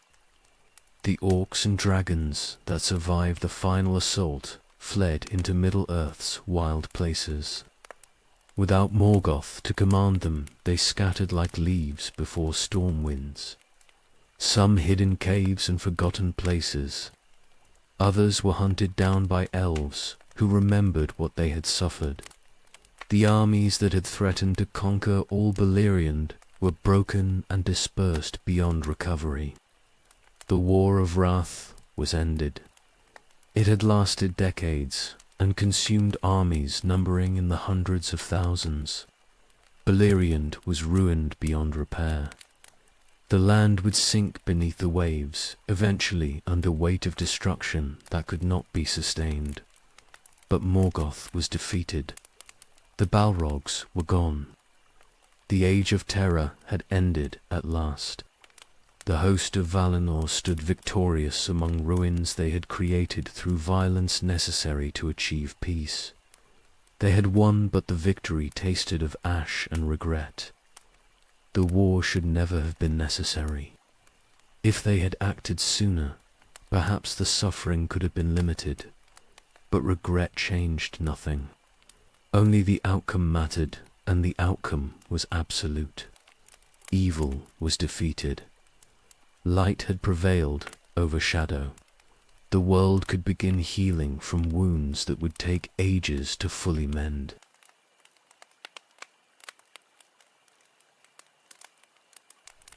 The final battle raged through Angban's halls while one Balrog made his choice. He had fought beside his brothers for millennia. He had served Morgoth with absolute devotion since the transformation in Utumno's pits. But he saw the Valar breaking through every defense and understood that remaining meant death without purpose.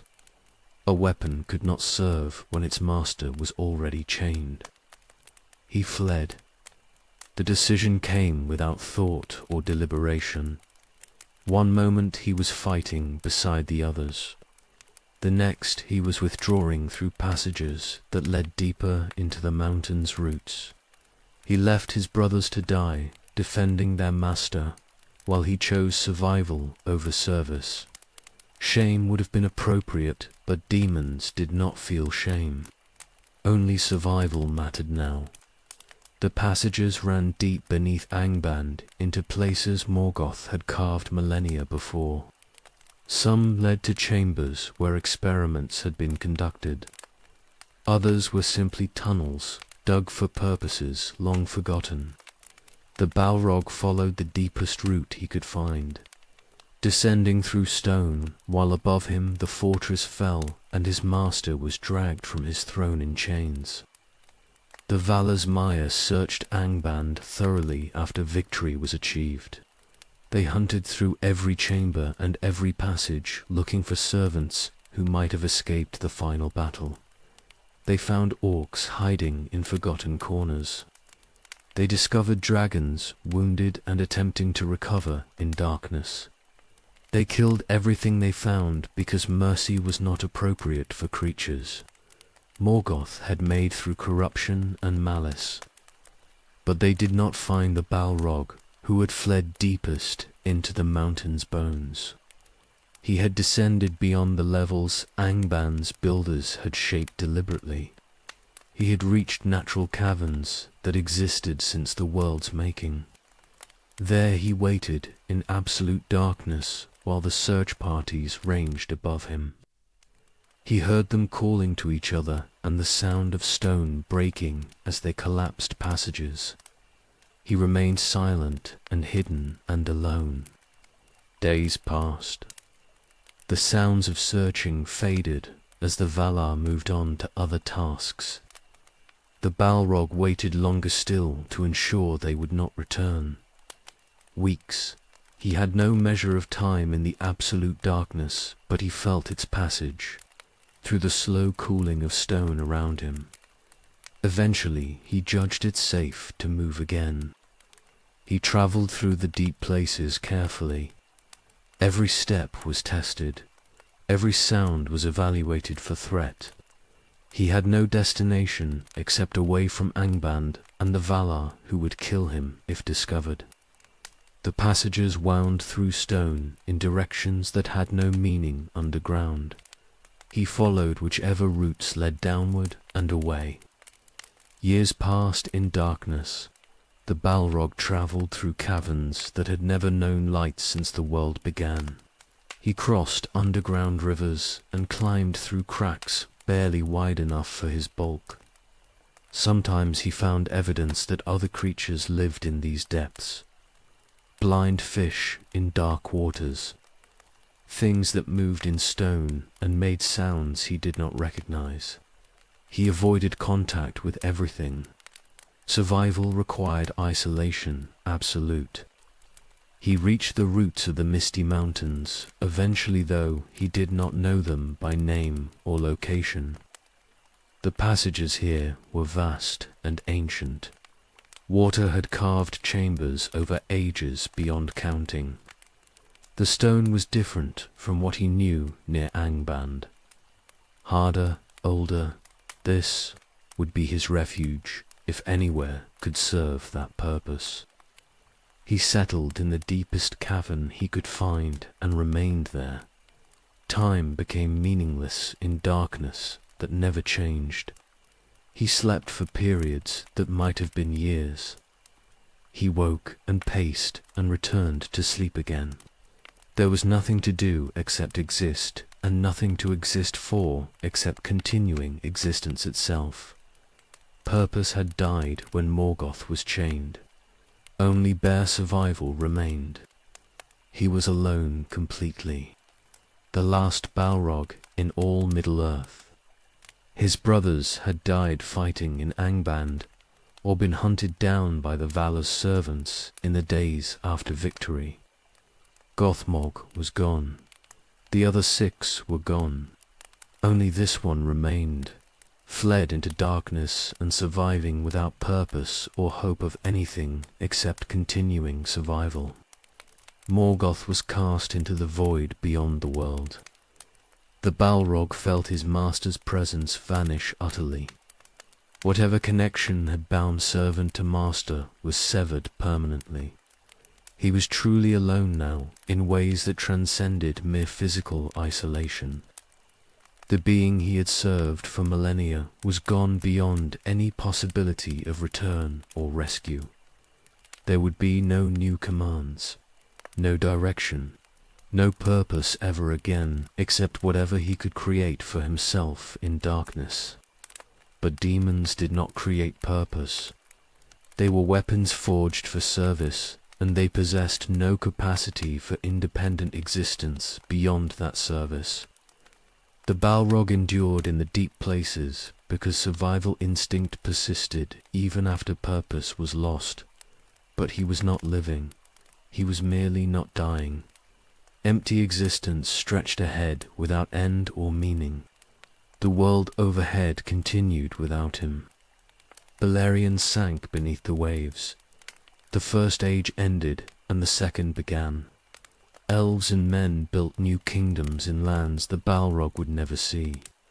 Everything changed while he remained unchanged in darkness beneath the mountains. Time passed in quantities that had no significance. Years became decades, became centuries. The Balrog slept and woke and slept again. Nothing else was left to him. He was the last of his kind, and he would remain the last.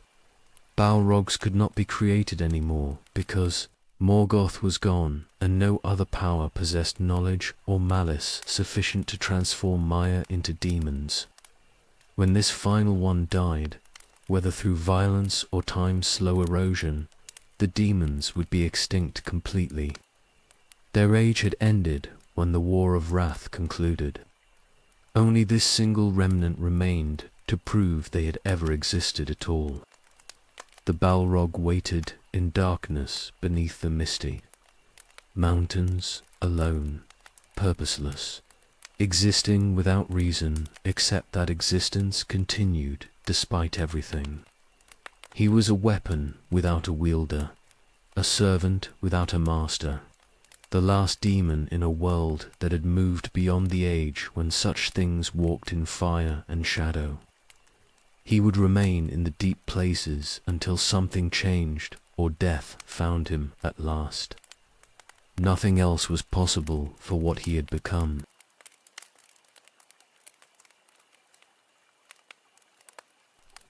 The second age began overhead. The Balrog knew nothing of this change. Deep beneath the misty mountains, time held no meaning. Days and years were the same in darkness that never varied. He existed in a void where the only measure of anything was his own consciousness, flickering between sleep and waking across spans he could not count. The caverns he had chosen were ancient beyond reckoning. Water had carved them when the mountains were young. Stone formations grew from floor and ceiling with patience measured in millennia. Underground rivers ran through channels worn smooth by endless flow. This was a world untouched by surface concerns. War and kingdoms and the rise and fall of ages meant nothing here. The Balrog settled into existence without purpose or direction. He hunted when hunger drove him to movement. Blind fish in dark pools.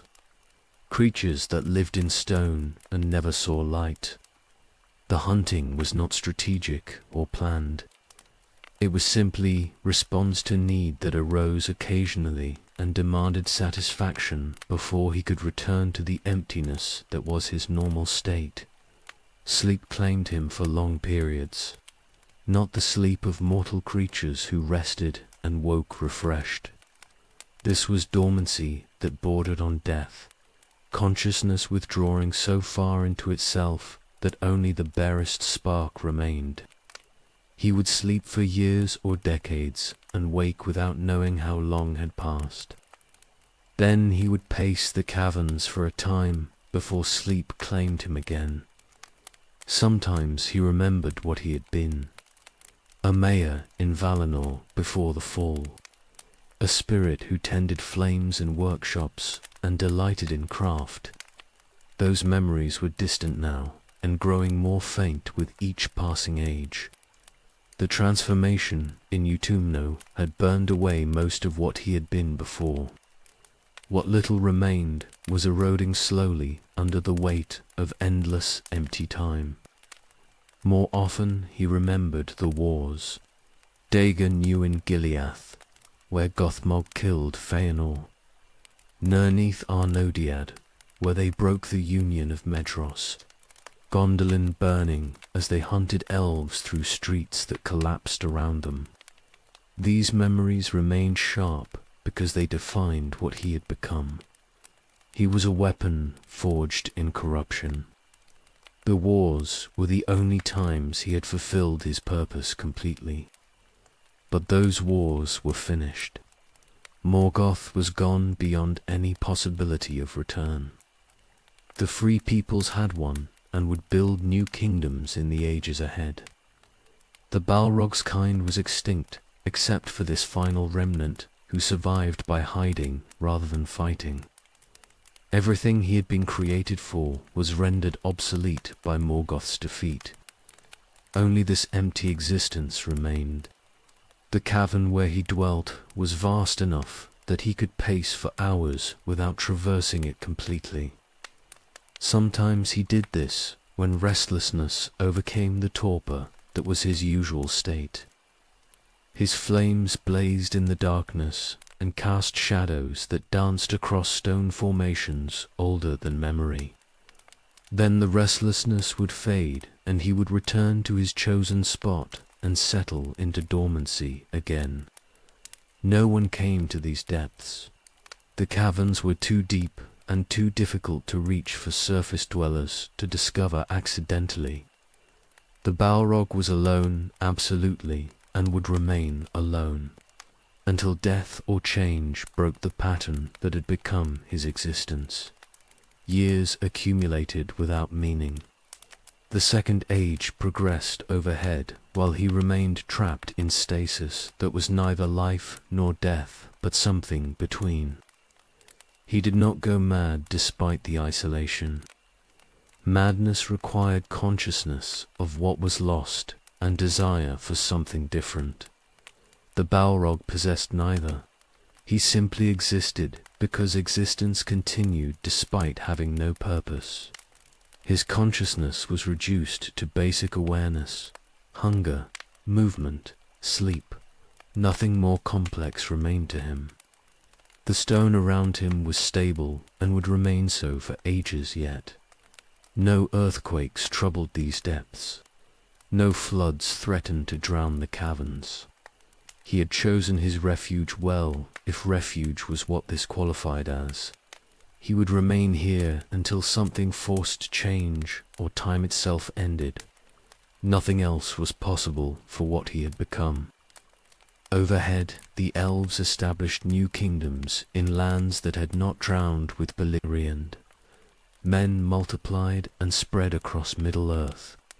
Dwarves delved in their mountain halls and crafted wonders in stone. The world continued and grew and changed through the Second Age's long years. The Balrog knew nothing of any of this.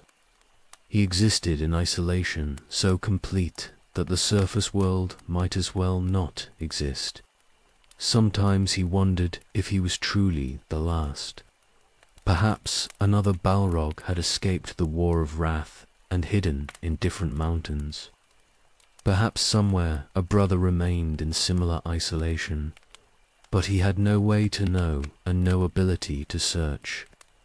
The distances were too vast and the possibility too remote. He was alone and would remain alone regardless of whether others existed in their own hidden refuges. The emptiness stretched ahead without end. No purpose, no master, no wars to fight or enemies to kill. Only darkness and stone and the slow passage of time that meant nothing because nothing changed. The Balrog endured because endurance was all that remained to him. He was the last weapon of a master who was gone. He would remain in the deep places until the world itself broke or death found him at last in darkness that had become his entire existence. The second age was young still. Centuries and millennia would pass before anyone disturbed these depths. The Balrog waited without knowing he was waiting, without hoping for anything, because hope required purpose, and purpose was gone forever.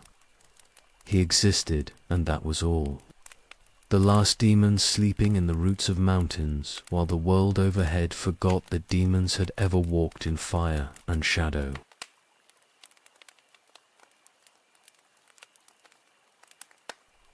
500 years passed. The Balrog slept through most of them. He woke occasionally when something disturbed the stone around him. Tremors from far away. Changes in water flow through the caverns. His consciousness surfaced briefly, assessed the disturbance, found nothing requiring response, and retreated into dormancy again. The sleep was deep and dreamless. Balrogs did not dream because dreams required imagination, and imagination had been burned away in Utumno's transformation. He simply ceased being aware for long periods, and then became aware again, without transition or memory of what happened between. Time collapsed into meaningless succession of waking moments separated by voids that might have been years or decades each. When he woke, he hunted. The deep places held life adapted to perpetual darkness. Blind fish that navigated by sensing movement in water. Cave creatures that fed on fungus growing in the dampest chambers. Larger things occasionally that had wandered down from higher levels and become lost in the labyrinth. The Balrog killed and ate whatever he found, and then returned to sleep when hunger was satisfied. He was growing weaker slowly, not from starvation. The hunting provided adequate sustenance. But fire and shadow required more than physical food to sustain themselves properly. They needed purpose and use. A weapon left in storage too long begins to corrode, regardless of how carefully it is maintained. The Balrog was corroding in ways he did not fully understand or acknowledge.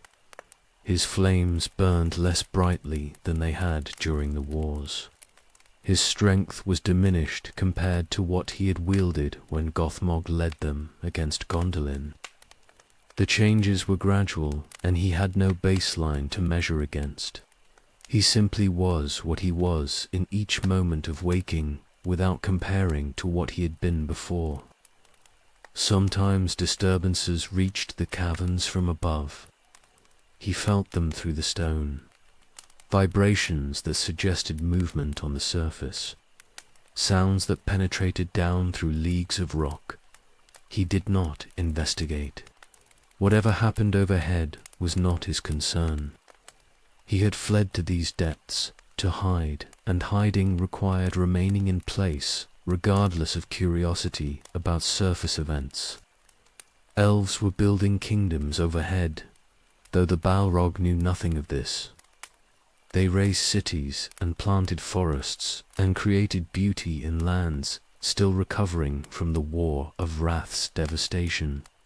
Some delved into mountains and created passages that reached deeper than surface dwellers usually ventured. None reached the depths where the last Balrog hid. Not yet. In the sleep's 8th century, a section of cavern collapsed above him. Stone that had stood for ages gave way and crashed into chambers the Balrog had used for hunting. The noise woke him violently from dormancy. He emerged into awareness, prepared for threat, and found only settling rubble and dust still drifting in darkness. He investigated the collapse carefully. Stone blocked passages he had used and opened new routes into caverns he had not explored before. Water was flowing differently now. A river had been diverted by the collapse into channels that had been dry previously. The geography of his refuge had changed. He moved deeper in response. The collapse might have been natural, but it might also indicate that surface dwellers were delving toward his position. Either way, remaining near the disturbance was risk he would not take. He traveled through newly opened passages and descended further into the mountain's bones than he had ventured before. The new chambers were older and vaster than what he had left behind. Stone formations here had grown for so long they merged floor and ceiling into columns that supported impossible weights.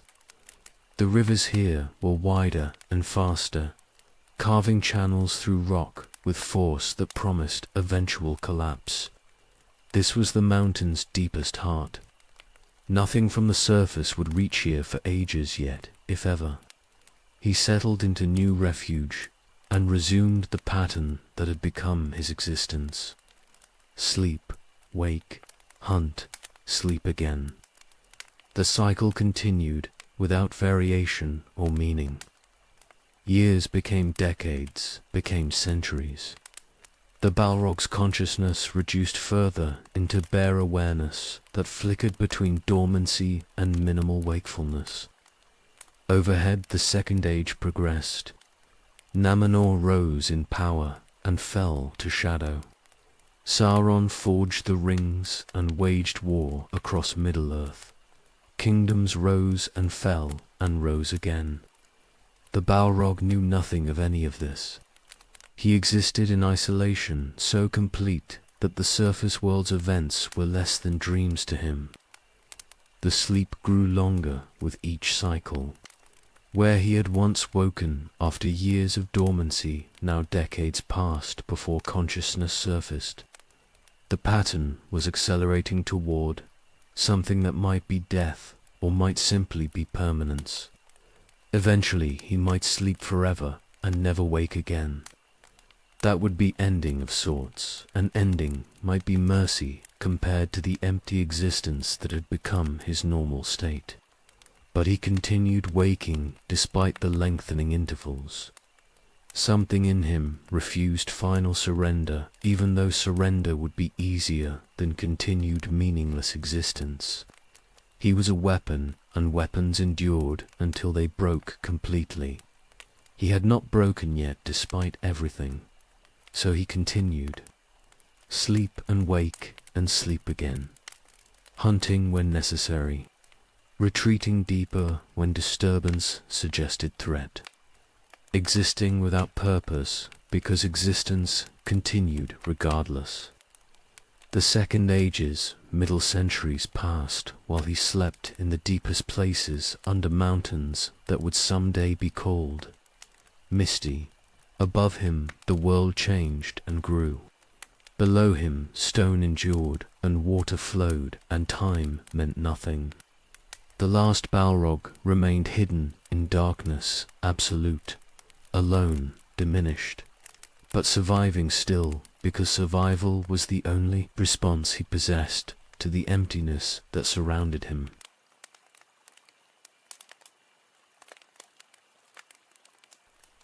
Sauron rose in the east. The Balrog felt nothing. Deep beneath the misty mountains he slept while Morgoth's greatest servant rebuilt power. That had been scattered in the War of Wrath. Sauron forged the One Ring. He gathered armies. He built Barad-dûr and claimed dominion over lands that feared his name. The Balrog did not serve him. That choice was not conscious or deliberate.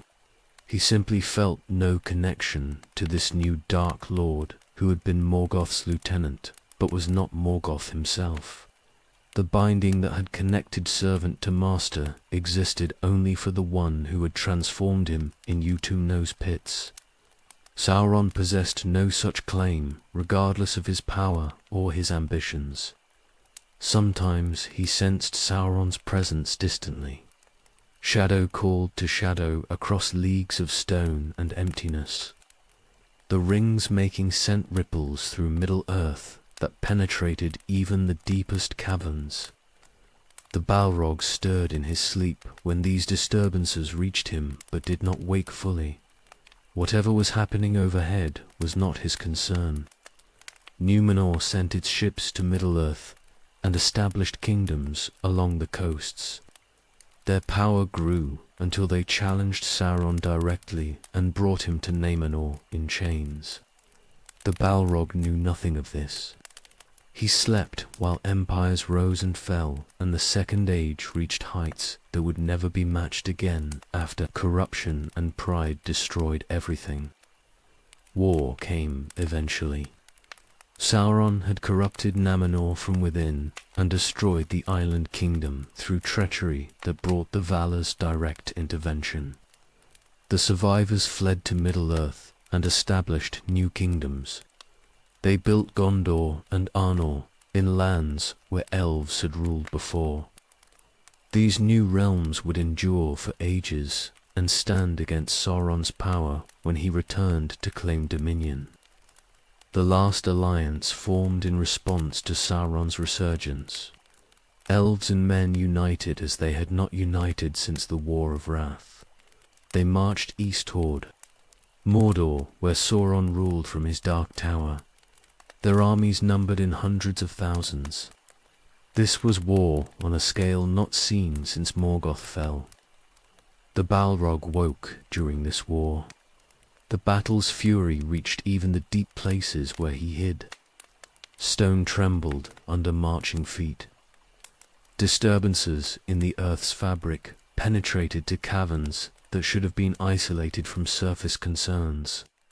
He emerged from dormancy, prepared for threat, and found only echoes of distant conflict. He listened through the stone. His senses were diminished from what they had been during the First Age, but he could still perceive disturbances across substantial distances when they were strong enough. He felt armies clashing. He sensed power being unleashed in quantities that reminded him of the War of Wrath. Someone was fighting a war that mattered. For brief moments he considered emerging. War was his purpose. Battle was what he had been created for. Perhaps this conflict was something he should participate in, regardless of who was fighting or why. But the impulse faded quickly. He had no master to command him. He had no loyalty to Sauron, who was fighting this war. Emerging would accomplish nothing except exposing him to enemies who would kill him if they discovered his existence. He retreated deeper instead. Let the surface world fight its wars without him. He had fought enough wars to last multiple ages. Now he would remain hidden while others dealt with whatever crises drove them to violence. His time was finished. The age of demons had ended when Morgoth fell. This conflict was not his concern, regardless of its scale. The war ended after years of siege and battle. Sauron was defeated when Isildur cut the ring from his hand. The Dark Lord's spirit fled his body and would not return to physical form for thousands of years. The last alliance claimed victory and went home to rebuild what the war had cost them. Peace returned to Middle-earth for a time. The Balrog felt Sauron's defeat like a distant ripple in dark water. Another Dark Lord was gone, though not as permanently as Morgoth. The pattern continued. Power rose and was defeated. Ages turned. The world changed overhead while he remained unchanged beneath it. Nothing was permanent except the stone around him and the darkness that had become his entire existence. He returned to sleep. The war had disturbed him, but not enough to change the pattern that defined his existence now. Sleep and wake and sleep again. Hunt when hunger demanded. Retreat deeper when threat approached. Exist without purpose because purpose was gone and would never return. The cycle continued regardless of what happened on the surface. Centuries passed after the last alliance's victory, The kingdoms they had established endured and prospered. Gondor grew strong in the south. Arnor maintained watch in the north. Elves dwelt in forests and founded realms that would last until the world's ending. Everything was recovering from the wars that had consumed the First Age and scarred the Second. Peace was not permanent, but it was real for those who lived in its span. The Balrogs slept through this peace. He woke occasionally across the centuries, but found nothing that required his attention. The deep places remained empty except for himself and the life that had always existed in darkness. No one came seeking him. No disturbance suggested threat. He was forgotten completely by a world that had moved beyond the age when demons walked in fire and shadow. The Second Age ended in Sauron's defeat. The Third Age began with hope that the evil was finished forever. The Balrog knew nothing of these transitions. Time held no meaning in the depths where he existed. Ages were the same as days in darkness that never varied. He continued the pattern that had sustained him for millennia. Sleep, wake, sleep again. Alone in the roots of mountains, while the world overhead forgot he had ever existed.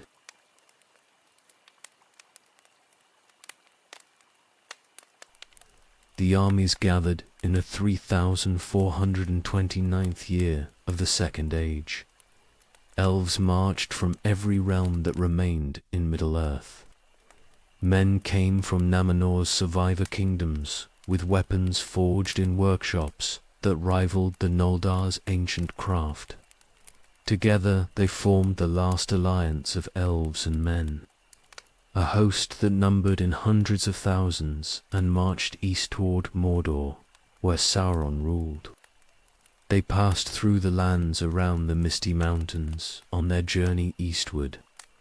Thousands upon thousands of warriors crossed valleys and forded rivers within leagues of where the Balrogs slept in darkness below. The stone trembled under their passage. Drums beat rhythms that penetrated through rock. Horns sounded that echoed in caverns no surface dweller knew existed. The Balrog woke. This was not distant disturbance like the war's earlier phases had been. This was immediate presence directly overhead. Armies were marching across stone that was connected to the depths where he hid. He could feel their weight and their numbers. He could sense the power they carried with them. This was war on a scale he recognized from the First Age's great battles. He rose from his resting place and moved through the caverns listening. The armies were heading east. They were not stopping or searching. They had purpose that drove them past his position, toward destinations further away. But their proximity was closer than anything had come since he fled Angban's fall millennia before. The temptation came again. War was overhead. Real war with armies and purpose both. He was a weapon forged for exactly this kind of conflict. Every instinct bred into him across the transformation urged him to emerge and join the battle. It did not matter whose side he fought on. Battle itself was the purpose he had been created for. But he had no master. That fact overwhelmed every instinct.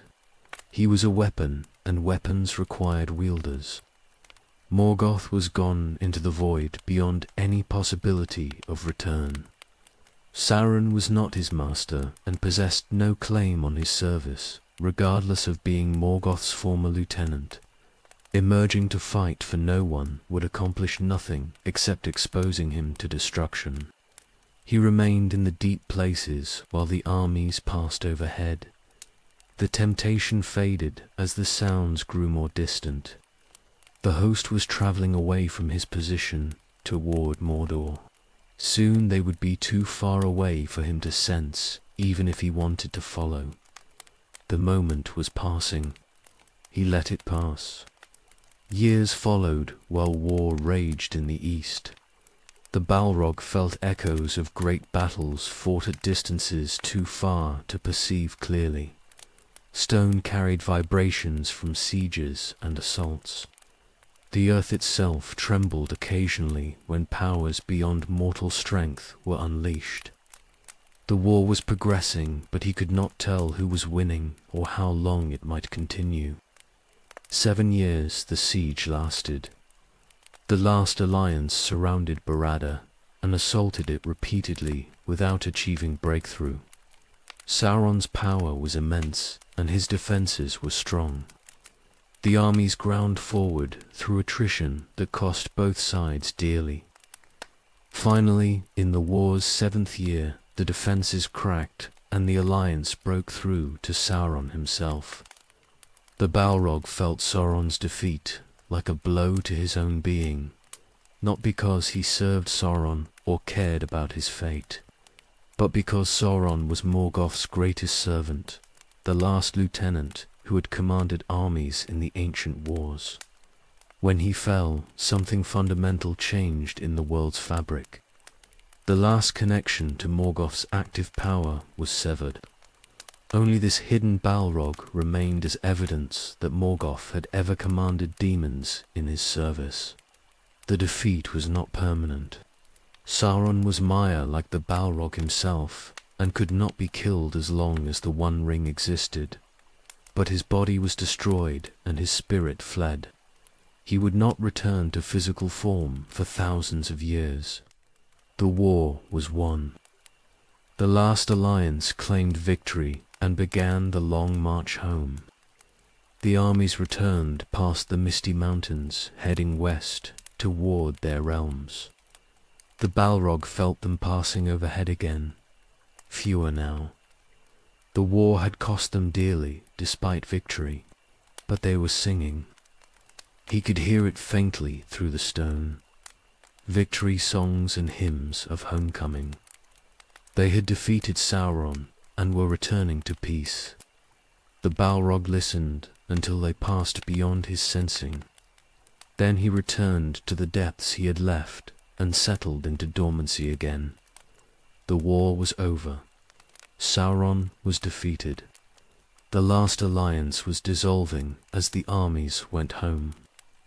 Peace would return to Middle-earth for a time, and he would remain hidden through all of it. He was alone, absolutely now. Morgoth was gone beyond the world. Sauron was defeated and dispersed. No other servant of the ancient darkness remained active in Middle-earth. The Balrogs were extinct, except for this final one, who survived by hiding rather than fighting. He was the last remnant of an age that had ended thousands of years before. The thought brought no emotion. Demons did not feel loneliness or grief, but he understood his situation with clarity that had been absent before. He was not waiting for anything.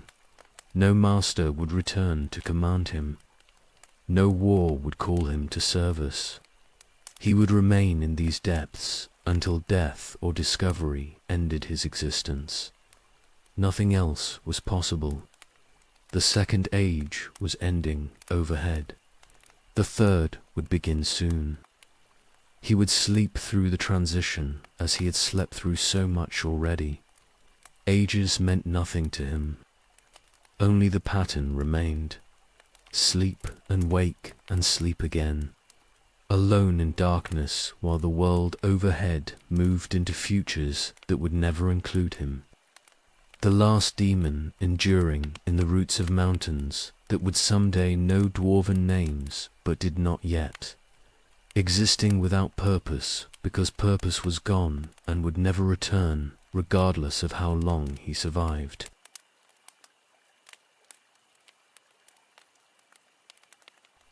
The third age began.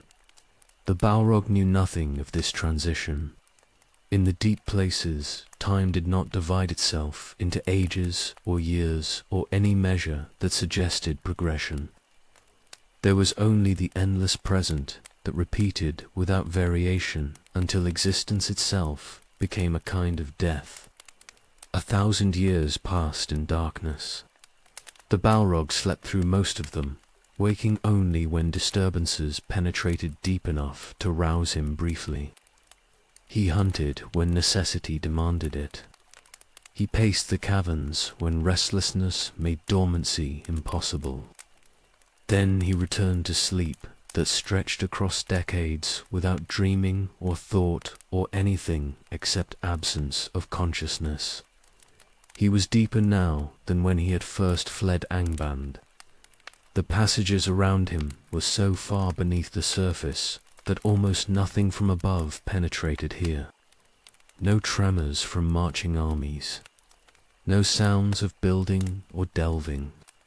Only stone and water and darkness that had existed before the world was shaped and would exist after its ending.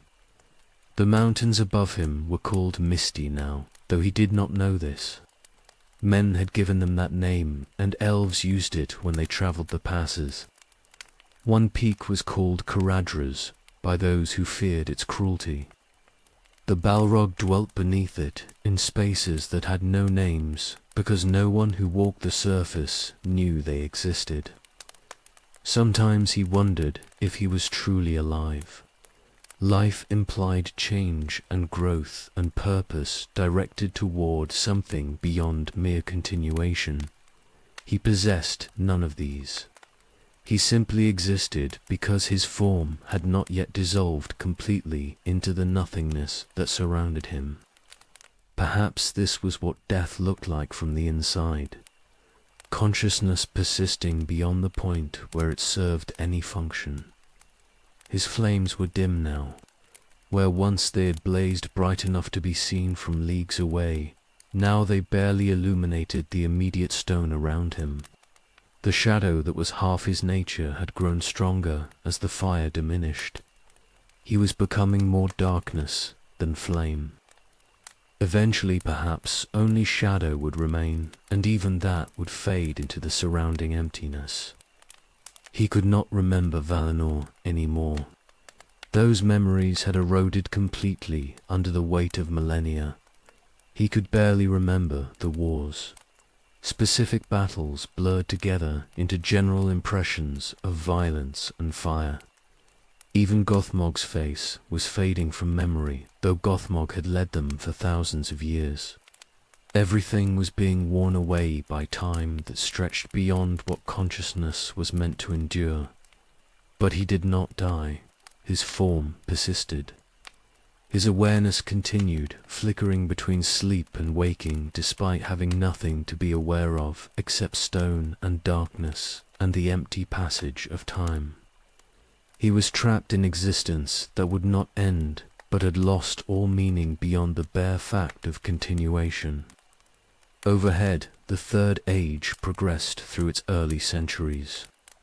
Gondor was strong still, though Arnor was beginning its long decline. Elves dwelt in forests and maintained realms that would endure until the world changed beyond recognition. Dwarves delved in their mountain halls and grew wealthy on treasures they found in stone. The world was recovering from the wars that had scarred it. Peace was not universal, but it was more common than conflict. The Balrog knew nothing of this peace or the kingdoms that prospered in it. He existed isolated completely from everything the surface world contained. The mountain above him was solid stone for leagues in every direction. No one was delving toward his position. No one suspected that anything dwelt in the deepest places except blind fish and creatures that fed on stone itself. His hunting had become mechanical. He killed without purpose beyond satisfying hunger that arose occasionally. The prey was irrelevant. Cave fish or larger creatures that had wandered into the depths, it made no difference. He consumed what he killed and returned to dormancy until hunger woke him again. The cycle continued without variation. In the 500th year of the Third Age, he woke to find the stone changed around him.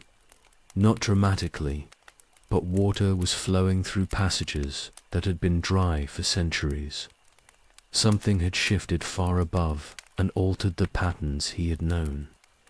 He investigated briefly and found nothing threatening. The change was natural rather than intentional.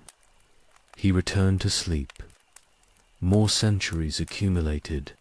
The year 1000 approached overhead, though the Balrog had no knowledge of such counting. He slept in his deepest refuge while the world above continued its slow transformation. Kingdoms rose and fell and rose again. Wars were fought that would be remembered for ages. Heroes lived and died, accomplishing deeds that would be sung of 4 generations. None of it reached the Balrog's awareness. He had removed himself so completely from the surface world that its events were less than nothing to him. He existed in void that was physical and spiritual both. The last demon sleeping in the bones of mountains while the world forgot demons had ever existed. Enduring without purpose, continuing without reason, surviving because his form would not yet release him into whatever came after existence finally ended. The pattern held: sleep, wake, hunt, sleep again. 1,000 years of Third Age darkness passing over him like wind over stone, unchanging, eternal, empty. Beyond any emptiness he had known even in the long years after Morgoth's fall. This was his existence now, and would remain his existence until something changed or death claimed him at last. But change was coming, though he did not know it yet. Far above him, dwarves were building their greatest kingdom. They were delving deep for mithril and treasures beyond price. Every year they pushed their minds deeper into the mountain's roots. Eventually they would delve too deep. Eventually they would break through into the ancient places where the last Balrog waited in darkness. But that day had not come yet. The Balrog slept. The world turned. Time passed without meaning.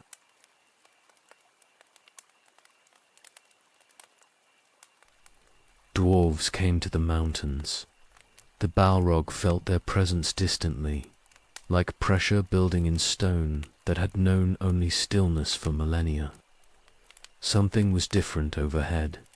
Movement, purpose, the weight of construction settling into the mountains. Upper reaches where before there had been only wind and weather and the slow erosion of ages. This was not armies passing through on their way to distant wars. This was establishment. The newcomers were building something permanent in the heights above him. He could sense it through the stone, even though the distances were immense. Whatever was happening was substantial enough to register in the deep places despite all the rock between. He did not investigate. The activity was too far above to concern him directly. His refuge was leagues beneath the surface in caverns that would take centuries to reach, even if someone was deliberately digging toward them. He returned to sleep after noting the change and filed it away as information that might matter eventually, but did not matter now. Years passed and the activity overhead intensified. More dwarves arrived. More building. The mountain was being shaped deliberately by hands that understood stone and knew how to work it properly. The Balrog recognized craftsmanship when he sensed it. These were not crude diggers. These were artisans creating something that would endure. The kingdom they were building was called Khazad-dûm. It would become the greatest of all dwarf realms, spanning the mountains and delving deep for treasures that made its people wealthy beyond measure. But the Balrog knew none of this. He only knew the dwarves had come and were changing the stone above him in ways that grew more pronounced with each passing decade. Centuries accumulated. The first millennium of the Third Age passed completely. The kingdom overhead prospered and expanded. Dwarves dug deeper into the mountains, searching for mithril that was more precious than gold, and harder than any metal except the strongest steel. Every year they pushed their mines lower. Every decade brought them closer to depths that should have remained undiscovered. The Balrog woke more frequently now. The disturbances from above were growing stronger as the dwarves delved closer to his position. He could hear them sometimes through the stone, hammering, drilling, the sounds of picks breaking rock and carts rolling through newly cut passages. They were still far away, but the distance was diminishing year by year. He moved deeper in response. The caverns he had occupied for centuries were becoming too close to the dwarven activity. He retreated further into the mountain's bones, seeking places that would remain inaccessible even if the dwarves continued their relentless expansion. The pattern that had sustained him for so long was threatened by proximity to surface dwellers who did not know he existed. The new refuge was deeper and darker than anywhere he had dwelt before. The stone here was primal, unchanged, since the world's foundations were laid. Water ran through channels that had been carved when mountains were young. This was the absolute bottom of everything. Nothing lay beneath except the world's bones. If the dwarves reached him here, then there was nowhere left to flee. He settled into this final refuge and resumed the dormancy that had become his existence. But the sleep was lighter now. Awareness remained closer to the surface. He could not sink into the deep unconsciousness that had sustained him through previous centuries, because the threat overhead required vigilance. He was prepared to wake and respond if the dwarves came too close. More centuries passed. 500 years, 700. The dwarves continued delving without knowing what waited in the depths below their deepest mines.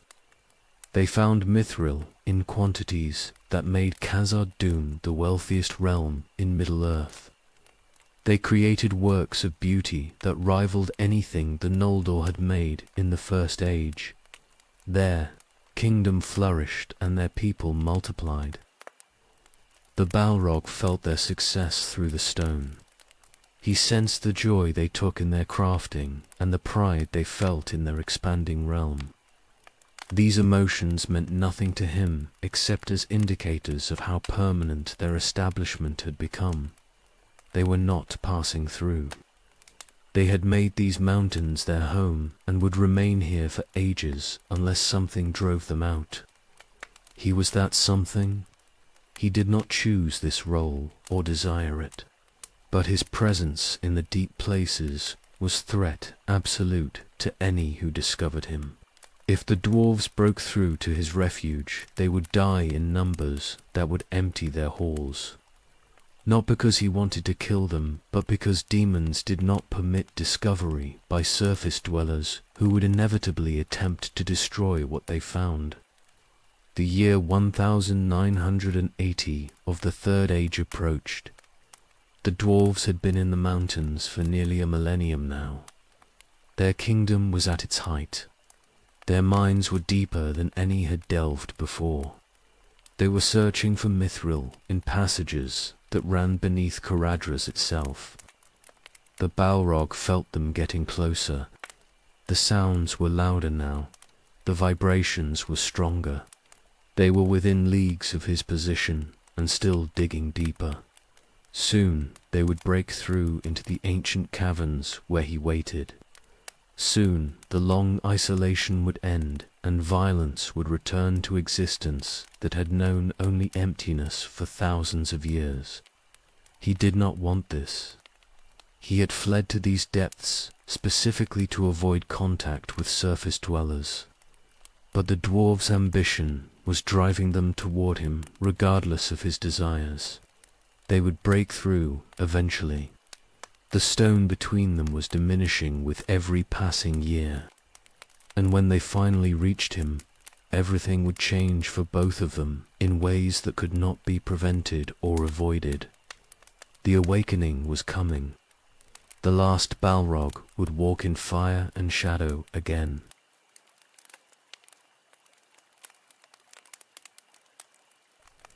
The dwarves reached the final barrier in midsummer. They were mining for mithril beneath Caradhras, at depths their fathers had never reached. The vein they followed promised wealth beyond anything yet discovered. King Doran VI himself had ordered the excavation pushed forward despite warnings from the oldest miners, who said they were going too deep. The stone changed as they dug. It was older here, harder. The rock face required more effort to break than anything they had encountered before. But the mithril vein was rich, and the promise of wealth overcame caution. They brought more miners to the face. They worked in shifts that continued day and night without pause. Every dwarf in the crew could feel they were close to something significant. The breakthrough came at dawn when the morning shift struck with their picks. The stone cracked differently than it had before. The sound was hollow rather than solid. They struck again, and the crack widened into a gap.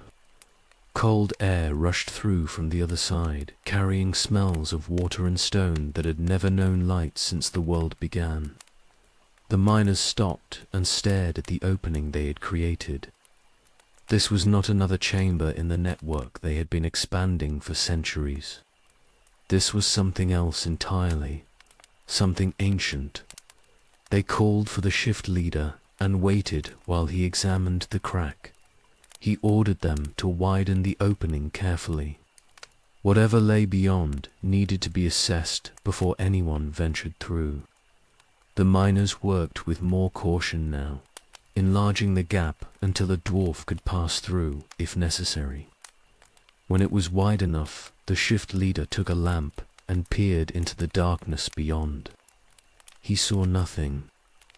The lamp's light penetrated perhaps 20 feet before being swallowed by blackness so absolute it seemed physical. The chamber beyond was vast. He could hear water running somewhere in the distance. The air was cold and smelled of depths that had never known intrusion. This was the bottom of everything. They had reached the mountain's bones. Far below, in that absolute darkness, the Balrog woke. The sound of stone breaking penetrated his dormancy like thunder. For the first time in nearly 2,000 years, surface dwellers had reached him. The isolation that had protected him since the War of Wrath was shattered completely. He rose from the stone where he had lain and felt rage kindling in him for the first time in millennia. The shift leader called down the tunnel for Durin to come see what they had found. This was discovery that required the king's attention. While they waited, the miners stood at the opening and peered into darkness that showed them nothing. Some felt unease without understanding why. Others were excited at the prospect of exploring chambers no dwarf had ever entered. None of them understood what they had awakened in the depths below. The Balrog moved through the ancient caverns toward the breakthrough point. His flames were blazing now after centuries of dimness. Fire and shadow both responded to rage that had been dormant for so long it felt new again despite being his fundamental nature. He had wanted nothing except to be left alone. They had not left him alone. Now they would face what they had disturbed. He could sense them through the stone. Dwarves perhaps 20 at the immediate breakthrough point. Thousands more in the halls and passages above. They had built an entire kingdom over his head without knowing he existed beneath them. That kingdom was finished. He would drive them from these mountains or kill them all trying. The choice was theirs, but the outcome was inevitable. The shift leader saw movement in the darkness below. Something was coming up from the depths. Something massive. He called warning to the others, and they grabbed their tools as weapons. Whatever emerged from that ancient dark would find dwarves ready to meet it, with steel and courage both. Then they saw the fire. It blazed in the darkness like sunrise in a place that had never known day. Behind the fire came shadow that swallowed the flames even as it burned. The thing approaching was vast and terrible and wrong in ways their minds struggled to comprehend. This was not natural creature or beast gone mad. This was power from ages they had never known about, waking after millennia of sleep. The Balrog emerged into the passage they had broken through. He stood before them, blazing with fire and radiating shadow. His whip cracked through stone, and his form towered over dwarves, who had thought themselves masters of the deep places. He had been weapon once, and that nature had not been eroded by the long years of emptiness. He was weapon still, and now he was awake. The miners fled. They ran through passages toward the main halls, screaming warnings that made no sense to those who heard them. Fire and shadow in the deeps. A demon from the ancient days. Terror beyond anything Khazad-dûm had ever faced. Most who heard thought them mad or mistaken, but the miners knew what they had seen. Something ancient had woken. The deep places were not empty anymore. The Balrog followed them up from the depths. He moved through passages they had cut and chambers they had carved. His flames burned away the millennia of isolation. His shadow spread through halls that had known only lamplight and the honest work of dwarf hands. Durin's kingdom had hours remaining before everything changed.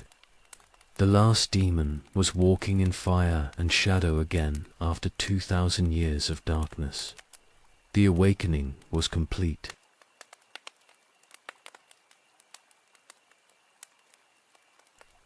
Word reached Durin in the morning. Something had emerged from the deepest excavations. The miners were fleeing in terror. The shift leader was dead already, killed when he tried to stand against whatever had come from the ancient dark. The reports made no sense, but the fear in the messenger's eyes was real enough. Durin armed himself and gathered his household guard. If something threatened his people in the deep places, then he would face it as kings had always faced threats. With courage and steel and the strength that dwarves had maintained through all the ages since their awakening, he marched toward the lowest levels where the breakthrough had occurred. The passages were empty. Every dwarf who had been working in the deep mines had fled to higher levels. Lamps still burned along the walls, but they illuminated nothing except abandoned tools and mining equipment. The silence was absolute and wrong. These halls should have echoed with hammering and voices. Now they held only emptiness and the smell of smoke. Durin led his guard down the main shaft toward the excavation site. They descended for nearly an hour through passages that grew older and less finished the deeper they went. Finally, they reached the level where the breakthrough had occurred. The king stopped and looked at what his miners had found. The opening was ragged and recent. Stone dust still hung in the air. Beyond it stretched darkness that the lamps could not penetrate adequately. Durin approached the gap carefully with his guard surrounding him. He peered into the ancient chamber and saw nothing. Whatever had emerged was not waiting at the breach point. Then he felt heat. It was coming from the darkness ahead. Not the warmth of forges or the heat of honest labor. This was something else. Something that made the air shimmer and the stone itself warm to the touch. Durin raised his axe and called into the dark. No answer came except the sound of movement in the depths. The Balrog emerged from the ancient chamber like judgment incarnate. Fire blazed around his massive form, and shadow spread behind him until it filled the passage. He towered over the dwarves who had thought themselves mighty in their mountain halls. His whip cracked and stone shattered where it struck. This was power from the First Age, when demons walked openly in Middle-earth and terror was given physical form. Durin stood his ground. He was king under the mountain. He had ruled Khazad-dûm for centuries and defended his people against every threat that challenged them. This creature was monstrous, but he would face it regardless. His guard formed around him with weapons ready. If this was his death, at least he would die defending what he had built. The combat was brief. Durin struck first, his axe blazing with runes that had been forged when dwarves first learned their craft. The weapon found its mark and bit deep into fire and shadow both. The Balrog roared pain and struck back with his whip. It caught Durin across the chest and burned through armor that should have turned any blade. The king fell. His guard rushed forward to protect him, but the Balrog killed them in moments. His whip and his fire consumed dwarves, who had trained for war but never faced anything like this. They died bravely, but they died quickly. Within minutes, the passage held only corpses and the demon who had killed them. Durin lay dying on stone his people had shaped. The wound across his chest was mortal. He could feel his strength draining away. Around him, his household guard were dead. He had failed his people utterly. He had led them to delve too deep and awakened something that would destroy everything they had built. The knowledge was more painful than the wound that was killing him. The Balrog looked down at the dying king without pity or satisfaction. This dwarf was nothing except the first of many who would die in the days ahead. The demon had not wanted this. He had wanted only to remain in the deep places and be left alone. But they had disturbed him. Now they would face the consequences of that choice. He left Durin dying in the passage and moved deeper into Khazad-dûm.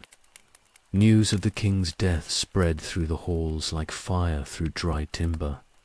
Durin was dead, killed in the lowest levels by something that should not exist. Terror took hold. Dwarves who had known only prosperity and peace suddenly faced threat they could not comprehend or combat. What killed their king? Where had it come from? Could it be stopped? Nine, son of Durin, took his father's crown and his father's axe. He would avenge this death and destroy whatever had killed his king. He gathered warriors and led them toward the deep places where the demon waited. They would fight this thing and kill it or die trying. Khazad-dûm would not fall to anything that crawled from forgotten depths.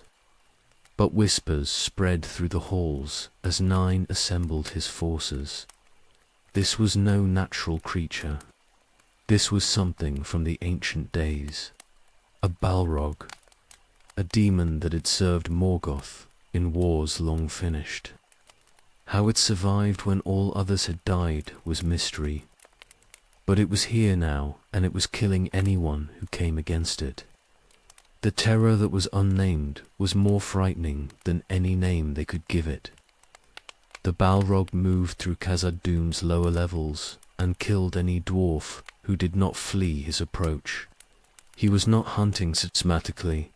He was simply removing threats from the territory he now claimed.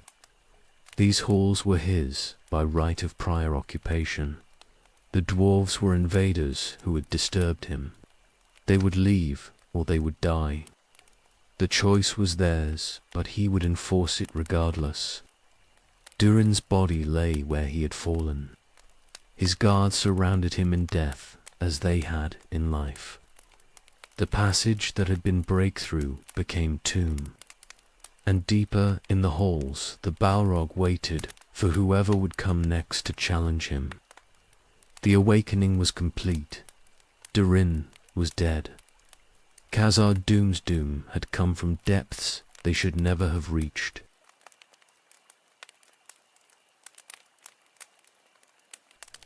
Nine gathered every warrior in Khazad Dûm who could fight. Hundreds answered his call. They armed themselves with the finest weapons their forges had produced and prepared to face whatever had killed their king. Fear was present in every heart, but duty was stronger. They would defend their home or die in the attempt. The force descended into the lower levels where the Balrog had been sighted last. They moved in formation with archers positioned to support the front ranks. 9 lead from the center where he could direct the battle as it developed. His father's axe was in his hands and vengeance burned in his thoughts. The demon would pay for Durin's death. They found the Balrog in the great hall that had been carved 3 centuries before as a gathering place for miners coming off their shifts. He stood in the center with flames blazing and shadows spreading to the walls. The hall was vast, but he seemed to fill it completely. When the dwarves entered, he turned toward them, and his eyes blazed with fire that had burned since before their race was born. 9 ordered the attack. Archers loosed first. 100 arrows flew toward the demon. Most burned before they reached him. Those that penetrated the fire struck shadow that turned them aside or absorbed them without visible effect. The archery was useless. This would be decided by close combat. The warriors charged. They came with axes and hammers and spears forged in the deepest forges. They were brave and skilled and absolutely committed, but they were facing power that exceeded anything their weapons were designed to fight. The Balrog met them with whip and fire both. Dwarves died in the first moments. The whip cracked through their front ranks and killed a dozen with single stroke. Fire washed over warriors who had closed to striking distance and burned them inside their armor. The formation collapsed under assault that gave them no time to coordinate or support each other. Individual skill meant nothing when the enemy killed faster than skill could respond. 9 pushed through the dying to reach the demon himself. His father had wounded this thing. He would finish what Durin had started. He swung his axe with strength born from centuries of training and rage born from fresh grief. The weapon struck true and bit deep. The Balrog screamed. The wound was real and it hurt. But pain did not stop him, and injury did not slow his response. His whip caught 9 across the throat and burned through flesh and bone. The new king fell with his father's axe still gripped in dying hands. 2 kings in 2 days. Khazad Dûm's line of rulers was bleeding out in the deep places they had thought they mastered. The remaining warriors broke. They had seen their king die as his father had died. They understood finally that this enemy could not be defeated through courage or skill or any weapon they possessed. Survival required retreat. They fled toward the upper levels while the Balrog killed those too slow to escape his reach. Default text: the news reached the main halls within hours. 9 was dead. The assault had failed completely. The demon remained in the lower levels and was killing anyone who came near it. Panic spread through Khazad Dûm like poison in water. What could not be fought had to be fled. There was no other choice remaining. The decision was made that night by the surviving lords. Khazad-dûm would be abandoned. Every dwarf who could walk would leave within days. They would take what they could carry and leave everything else behind. The greatest kingdom under the mountains was being surrendered to a demon who had emerged from depths they should never have reached. The evacuation began at dawn. Thousands of dwarves poured from the gates, carrying children and possessions both. They fled north toward the Iron Hills and south toward other strongholds that might give them refuge. Behind them, the halls they had built across centuries stood empty and silent. Everything they had accomplished was being abandoned because something ancient had woken in the dark. The Balrog watched them flee. He did not pursue. He had not wanted to drive them out. He had wanted only to be left alone. But they had disturbed him, and he had responded with the only nature he possessed. Now they were leaving, and the halls were becoming empty again. Soon he would be alone as he had been alone in the deep places for 2,000 years. Within a week, Khazad-dûm was deserted. The forges were cold. The mines were silent. Lamps still burned in some passages, but no one remained to tend them. The greatest dwarf kingdom in Middle-earth was empty except for the demon who had driven its people into exile. Everything Durin and his fathers had built was abandoned to darkness and fire. The Balrog walked through the halls after the last dwarf departed. He saw the work they had accomplished, the beauty they had carved from stone, the skill evident in every column and arch and passage. They had been master craftsmen building something that would have endured for ages. Now it would stand empty until time itself eroded it away. He felt nothing except the absence of threat. The dwarves were gone. The disturbance that had ended his isolation was resolved. He could return to the deep places and resume the existence he had maintained before they broke through. Nothing had changed except the location of his refuge. Instead of ancient caverns beneath the mountain, he would dwell in the halls the dwarves had abandoned. The isolation would be the same. He descended to the lowest levels, where Durin and Nine lay dead. Their bodies remained where they had fallen. He left them there as evidence of what happened to those who disturbed him. Let them rest in the halls their ambition had claimed. They had been kings. Now they were warnings. The dead teaching the lesson that the living had learned too late. Khazad-dûm was his now. Durin's bane they would call him in the years ahead. The terror that had driven dwarves from the greatest kingdom they had ever built. He had not chosen this role or desired it, but it was his regardless. The last Balrog, ruling empty halls in a mountain that had become tomb and fortress both. Alone again as he had always been alone. The pattern continued. Only the location changed. Everything else remained the same. Darkness, silence, existence without purpose. The cycle that would continue until death finally ended it.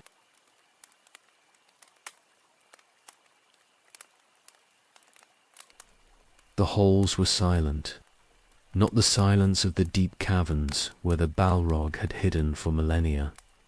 This was different. This was absence where presence had been, emptiness where life had thrived.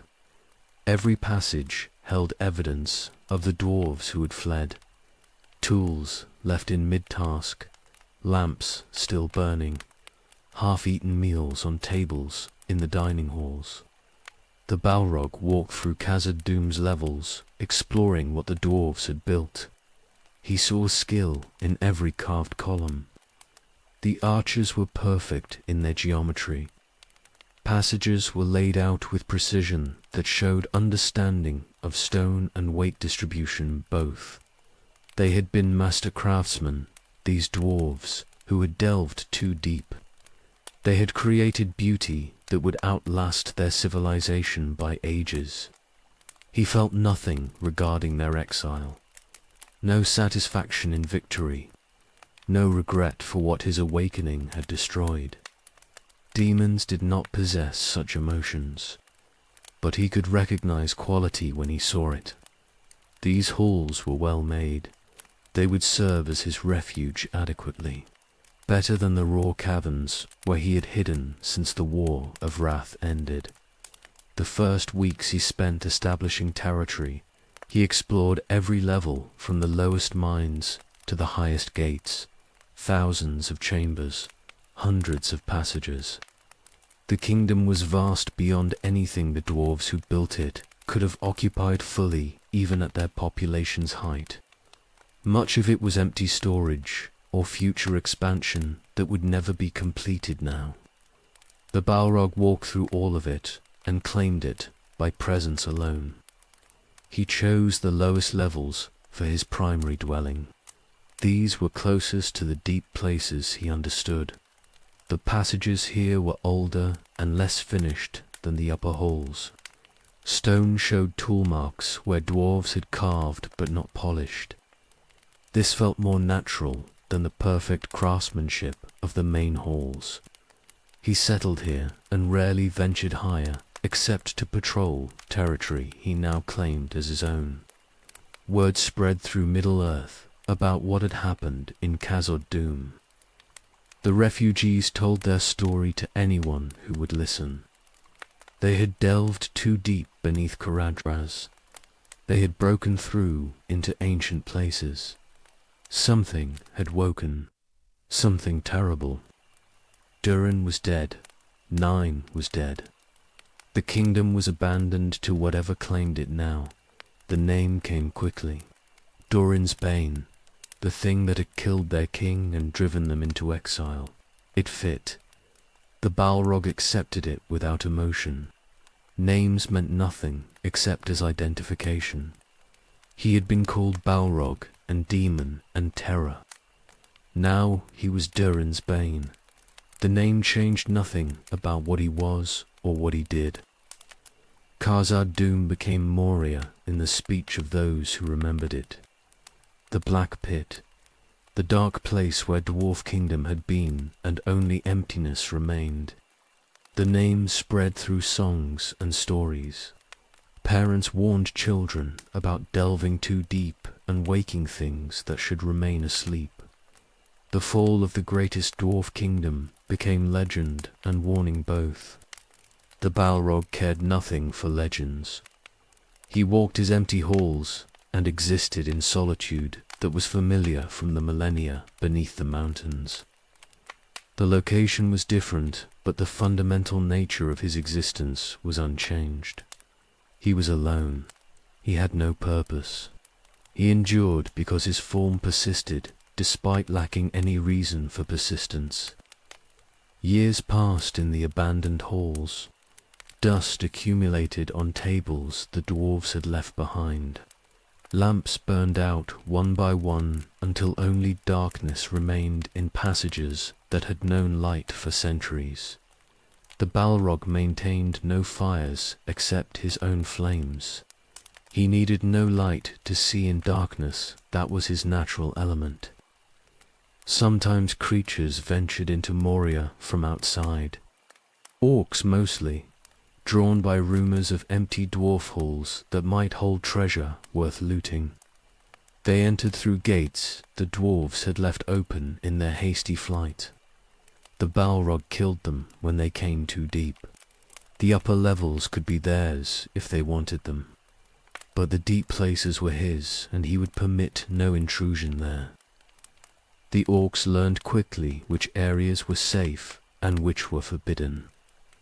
They established crude camps in Moria's upper halls, but never ventured toward the lowest levels where the Balrog dwelt.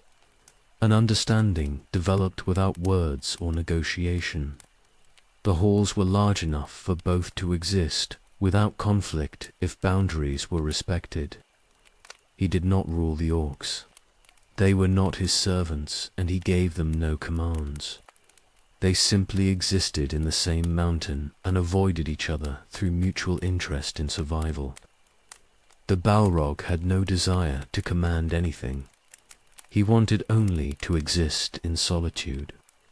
If orcs occupied the upper levels, that was irrelevant as long as they stayed away from the depths. Decades accumulated. 20 years became 40, became 60. The Balrog's existence in Moria was identical to his existence in the deep caverns. Beneath, alone, empty, purposeless. Only the location had changed. He walked halls instead of caves. He claimed dwarf architecture instead of natural stone. But the fundamental isolation remained absolute. He did not sleep as often as he had in the caverns. Something about the halls made dormancy more difficult. Perhaps it was the evidence of recent habitation. The dwarves had left too much behind. Their presence lingered in ways that prevented him from sinking into the deep unconsciousness that had sustained him before. He was more awake now. That was not improvement. Wakefulness without purpose was worse than sleep without dreams. Durin's body still lay where it had fallen in the passage where the breakthrough had occurred. The Balrog walked past it occasionally during his patrols. The corpse was desiccating slowly in the dry air. Eventually, only bones would remain as evidence that a king had died defending his realm against threat he could not defeat. The Balrog felt nothing regarding this. The dead dwarf was simply part of the landscape now, like stone and darkness and empty halls that stretched in every direction. Moria was his kingdom if ruling empty halls qualified as kingship. Durin's bane dwelling in Durin's realm. The irony was lost on him because irony required perspective he did not possess. He was weapon that had outlived its master and its purpose, both. He existed in aftermath that would continue until death ended it. Nothing more, nothing less. The pattern held, despite the change in location. Darkness, silence, existence without meaning. The halls were his, and he was alone in them.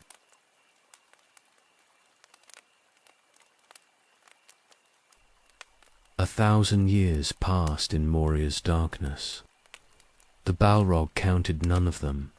Time had no meaning in halls that never changed. He existed. The halls existed. Both continued without purpose or progression toward anything except their own persistence. The orcs multiplied in the upper levels. They bred in chambers. The dwarves had carved and fought among themselves over territory and leadership. Their numbers grew until hundreds dwelt in Moria's heights, but they never came deep. The boundaries established in those first years after the dwarves fled remained absolute. The Balrog's domain was forbidden, and the orcs were wise enough to respect that prohibition. He encountered them occasionally when his patrols took him to higher levels than usual. They fled when they sensed his approach. Fire and shadow in passages where they had felt safe moments before. Panic and screaming retreat. He killed the slow ones and ignored those who escaped. They were not threats. They were simply other inhabitants of halls too vast for either to occupy completely. The orcs feared him absolutely. They called him Flame of Udin and other names that meant terror in their crude speech. Stories spread among them about what happened to those who ventured into the forbidden depths. The tales grew more elaborate with each telling. Eventually, even the bravest orcs refused to descend past certain levels, regardless of what treasure might lie below. This suited the Balrog perfectly. He wanted isolation, not conflict. The orcs could have the upper halls if they stayed away from the lowest levels where he dwelt. The arrangement required no negotiation or enforcement beyond killing those foolish enough to test the boundaries. Most learned without dying. A few did not. The lesson was clear regardless. The world changed overhead. Kingdoms rose and fell. Wars were fought. Heroes lived and died, accomplishing deeds that would be remembered for generations. Gondor declined from its height, while newer powers emerged in lands that had been wilderness. The Third Age progressed through its middle centuries toward whatever conclusion awaited. None of this reached the Balrog's awareness. He existed in isolation, so complete that surface events were irrelevant. His existence in Moria was different from the deep caverns, but only in location. The fundamental emptiness remained unchanged. He patrolled his territory because movement prevented total stagnation. He hunted when hunger demanded it, though hunger came rarely now. He rested in the lowest halls, but did not sleep as deeply as he had in the ancient places. The halls held too much evidence of recent life. Complete dormancy was impossible here. Sometimes he walked the great chambers the dwarves had carved as gathering places. The scale was impressive. Columns rose to ceilings so high his flames barely reached them. The craftsmanship was evident in every detail, despite decades of abandonment and orc habitation in the levels above. These dwarves had built something meant to endure forever. They had succeeded. The halls would stand long after everyone who remembered Khazad-dûm's glory was dust. He felt nothing regarding this except vague recognition that quality persisted. The dwarves were gone. Their kingdom was his now through right of conquest and occupation both. What they had intended for their halls was irrelevant. They served his purposes adequately. That was sufficient. Centuries accumulated without differentiation. Year 2000 became 3000, became 4000 of the Third Age. The Balrog's existence continued unchanged through all of it. He was the constant while everything else transformed. Kingdoms rose. Kingdoms fell. He remained. Alone in darkness that had become his entire world. Enduring without reason except that his form persisted despite having no purpose to sustain it. The isolation was absolute in ways that transcended physical distance. He was the last of his kind in all Middle-earth. The last demon, the last weapon forged in Morgoth's service. When he died, the Balrogs would be extinct completely and no record would remain, except stories told by those who feared darkness and warned children about delving too deep. He was living extinction, the final representative of something that should have died millennia before, but he did not die. His flames burned dimly, but they burned. His shadow spread through halls that had known dwarf laughter and the ring of hammers on anvils. He claimed territory he had not built and defended boundaries he had not chosen, except through the dwarves' decision to flee rather than fight. Everything about his existence was accident and aftermath. Nothing was chosen or desired. He simply continued because continuation was all that remained.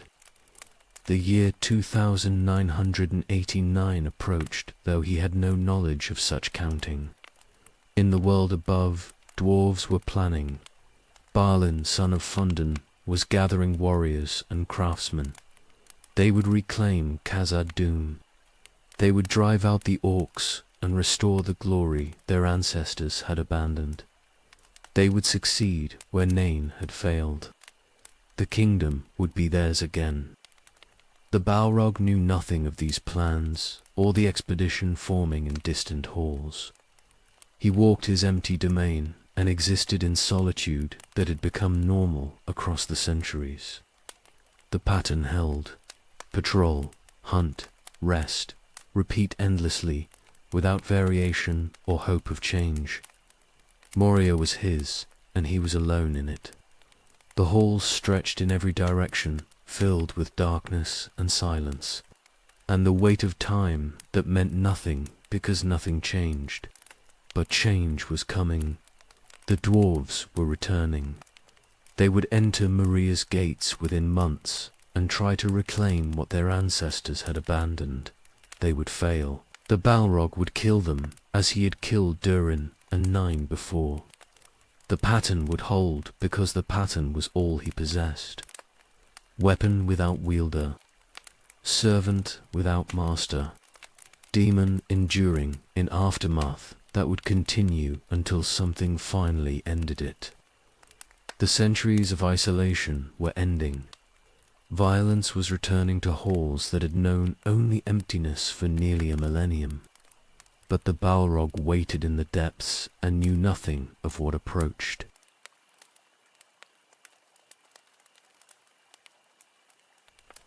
Balin came to Moria in the spring.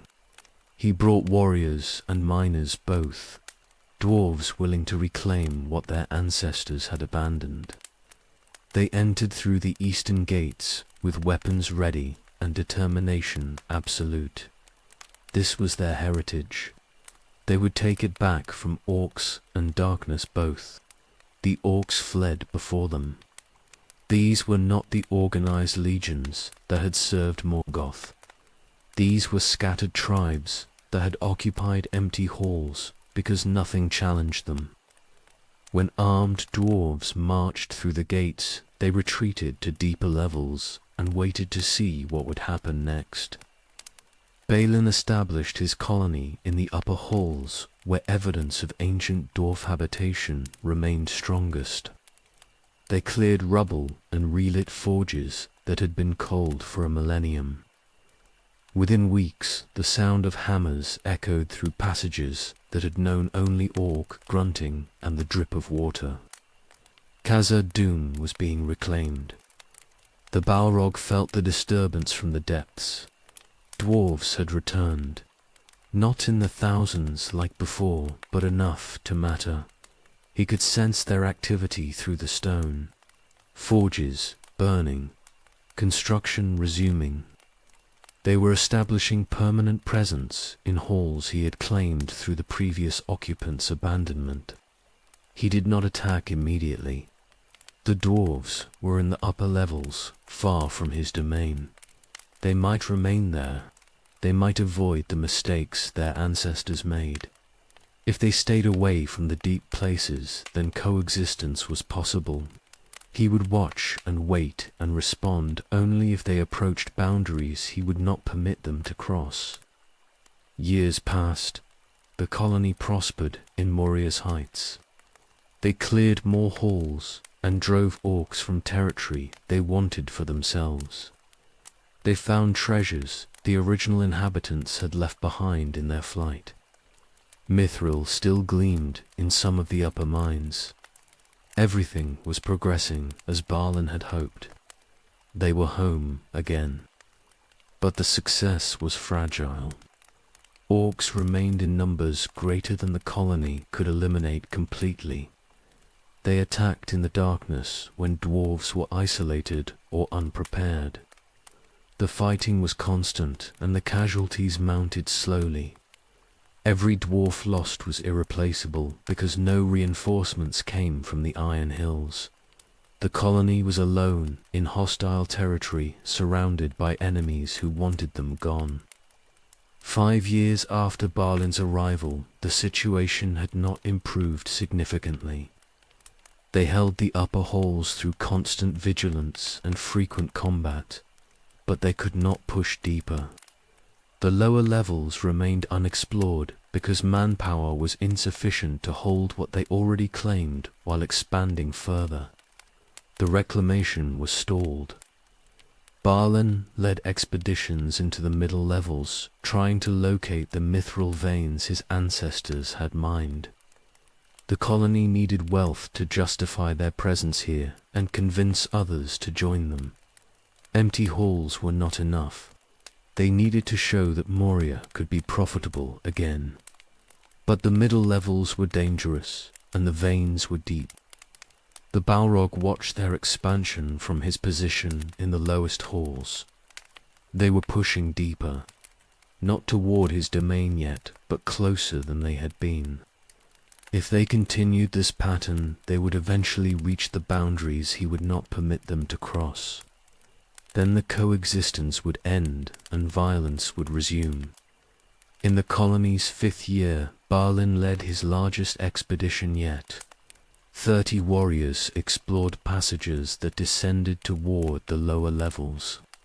They were searching for the Chamber of Records where the ancient kings had kept their archives. Finding those records would prove they had truly reclaimed Khazad Dûm. It would legitimize their colony in ways that controlling empty halls could not.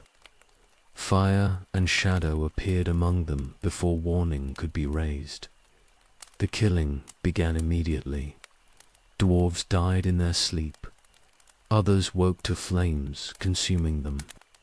The few who grabbed weapons died fighting, but they died regardless. The Balrog moved through their positions, systematically eliminating everyone. 30 dwarves had descended into these levels. None would return. Balin fought to the last. He was old, but his strength remained, and his skill was proven across centuries of life. His axe struck the Balrog twice before the demon's whip caught him across the chest and burned through his armor. He fell in the Chamber of Records, surrounded by the histories he had sought. The colony's leader was dead. The survivors in the upper halls knew something terrible had happened when the expedition failed to return. They sent search parties that found only bodies. The Chamber of Records was charred and bloody. Balin lay dead among his warriors. Whatever had killed them had left no other evidence except the destruction itself. Terror spread through the colony. Something dwelt in the lower levels. Something that had killed their leader and 30 of their best warriors. The reclamation was finished. Survival required retreat, but retreat was impossible. Orcs surrounded them now in numbers that had multiplied while the dwarves focused on internal exploration. They were trapped. The siege lasted weeks. The colony fought desperately, but they were too few and surrounded completely. Orcs attacked constantly. The thing in the depths killed anyone who fled downward. There was no escape. Every dwarf in Balin's colony died fighting or was captured and killed after. Within months of their leader's death, the reclamation was ended completely. The Balrog returned to the lowest levels after the final dwarf died. The halls were his again. The attempt to reclaim them had failed exactly as it had to fail. He was the constant. Dwarves came and dwarves died, and the pattern held. Moria was his domain and would remain his until something changed that fundamental reality. 5 years of dwarf presence was erased as if it had never happened. The halls returned to darkness and silence and the emptiness that was normal.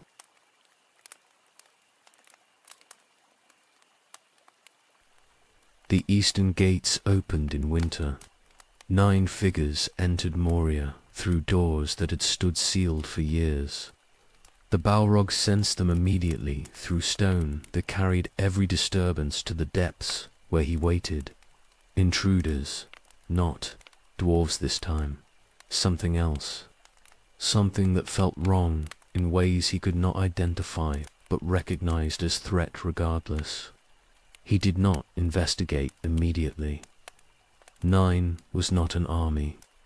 9 could not threaten his domain the way Balin's colony had threatened it. They might pass through the upper levels and exit through the western gates, without ever approaching boundaries that would require his response. He would wait and watch and respond only if they came too deep. The company moved through Moria's halls with caution that showed they understood danger. They were not explorers or treasure seekers. They were travelers trying to pass through hostile territory as quickly as possible. One among them blazed with light that hurt to sense even from leagues away. A wizard, the Balrog recognized power when he felt it. This group was more dangerous than their small numbers suggested. They rested briefly in the upper halls. The Balrog felt them through stone and began moving upward from his depths. Not to attack yet, just to position himself where response would be possible if they did something that required killing them. The wizard complicated everything. Wizards were Maya like himself. Fighting one would be different from fighting dwarves or orcs.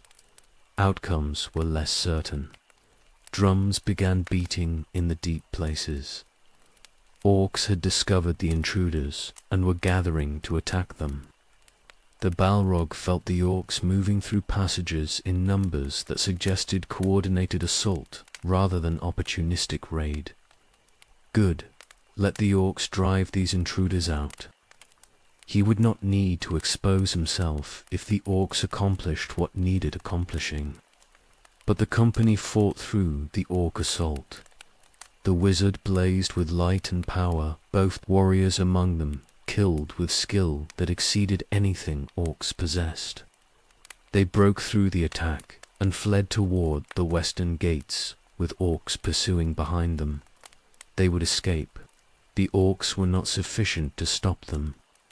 The Balrog made his decision. These intruders could not be permitted to pass through his domain unchallenged.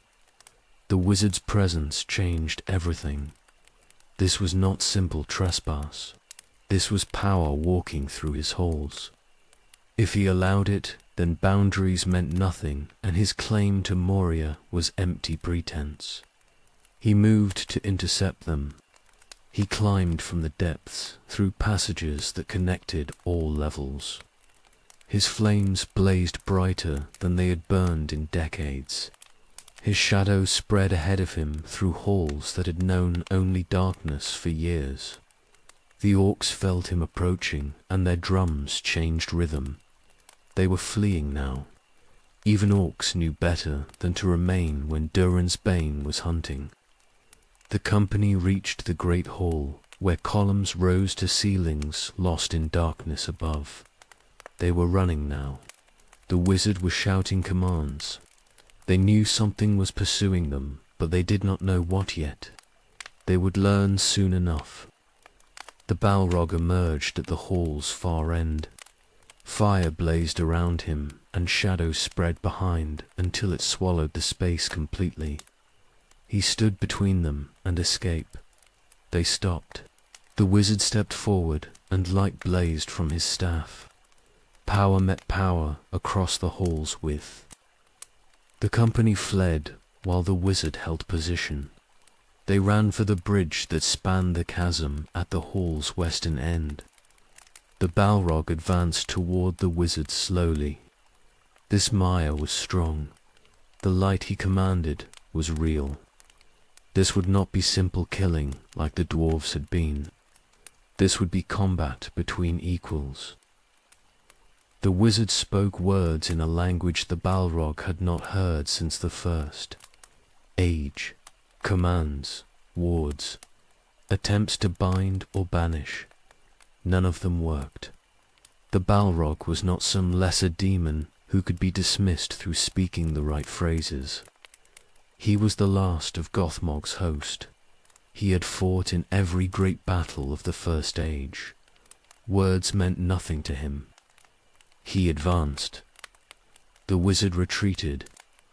They reached the bridge with the company crossing ahead and the wizard covering their escape. It was narrow stone, spanning a chasm that dropped into darkness deeper than even the Balrog had explored. This was good ground for defense. Only one could cross at a time. But it was also trap. Fighting on the bridge meant no retreat was possible if the combat went badly. The Balrog stepped onto the bridge. The wizard stood at its center with staff raised and light blazing. Power gathered around the old Maya in quantities that would have killed lesser opponents simply by proximity. This wizard was strong, stronger than any enemy the Balrog had faced since the War of Wrath. Respect was appropriate, even though the outcome was inevitable. Power met power, fire met light, and between them the bridge waited to see which would prove stronger. The drums had stopped. The orcs were gone completely. The halls were silent except for the confrontation on the bridge. Everything had narrowed to this moment. Wizard and demon facing each other above the abyss. The company watching from the far side. This was the boundary that could not be crossed. This was where Moria's master would enforce his claim or die trying. The Balrog advanced another step. The wizard struck the bridge with his staff, and the confrontation that would decide everything began in fire and light and stone that trembled under forces. It was never built to withstand.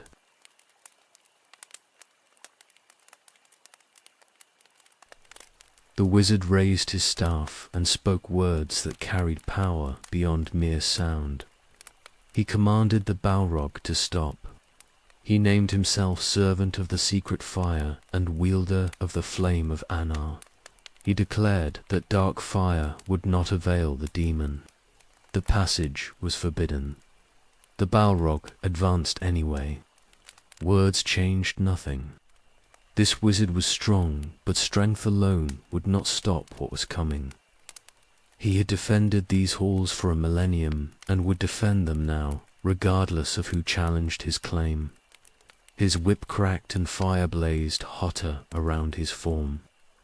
The wizard struck his staff against the bridge. The sound echoed through the vast hall like thunder in enclosed space.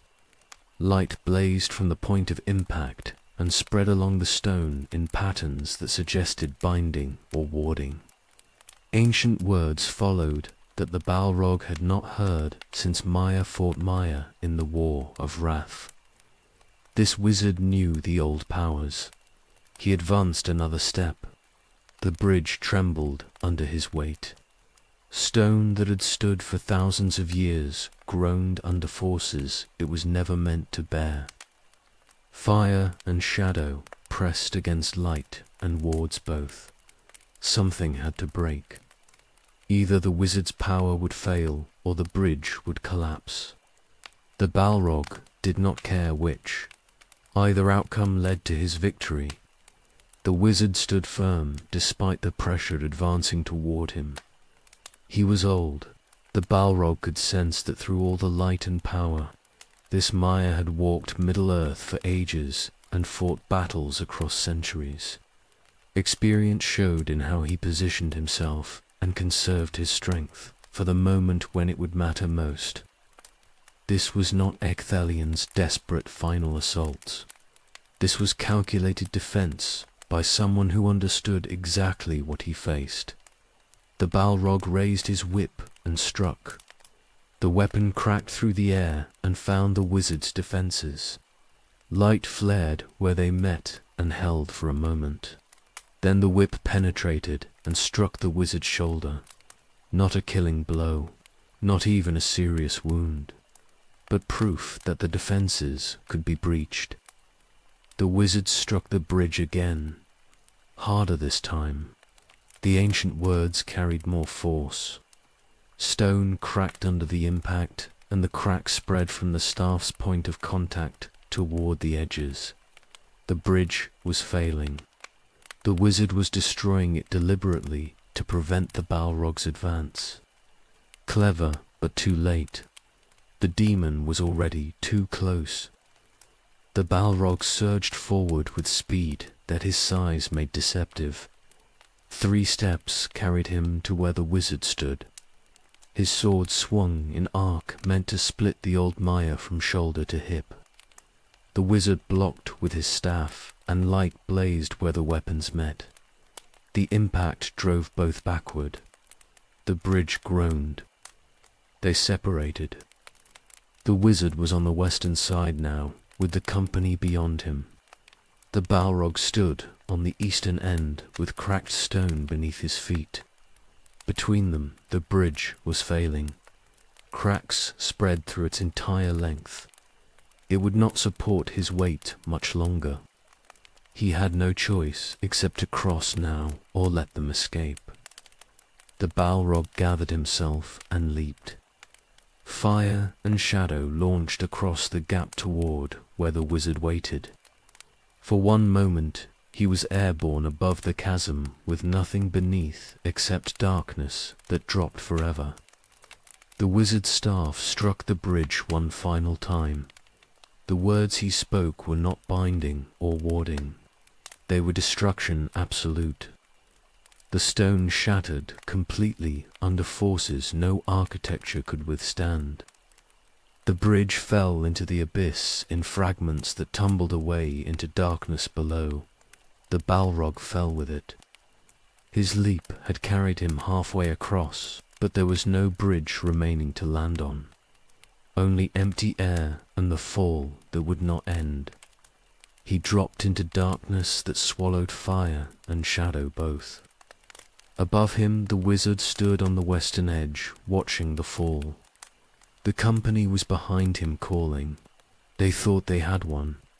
But the Balrog's whip was still in his hand, and the wizard was still within reach, if barely.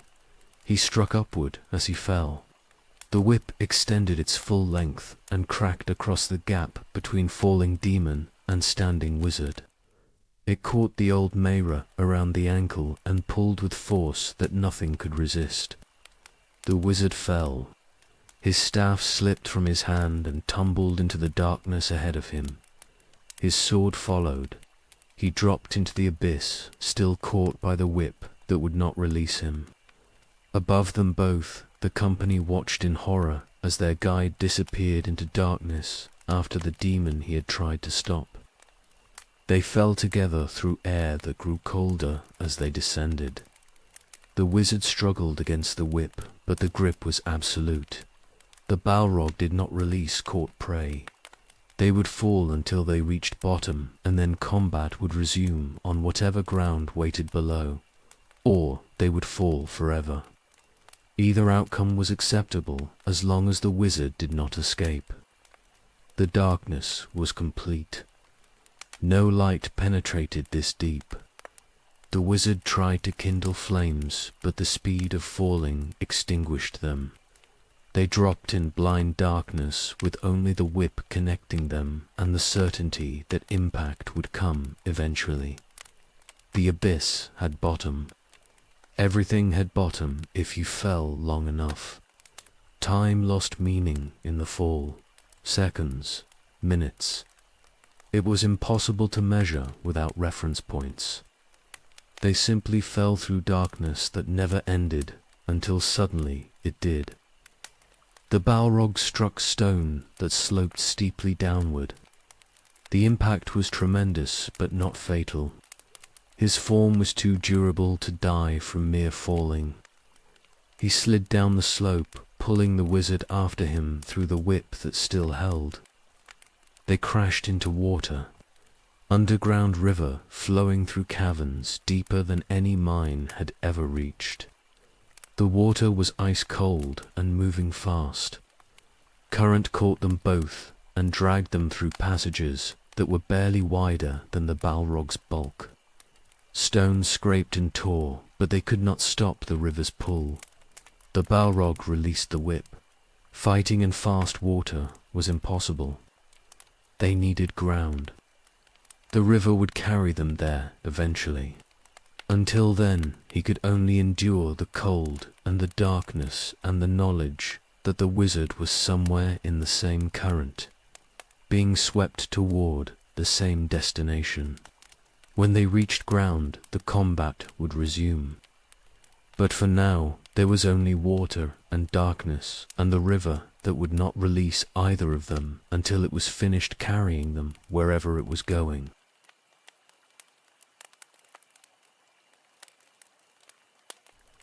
The river carried them through darkness for hours.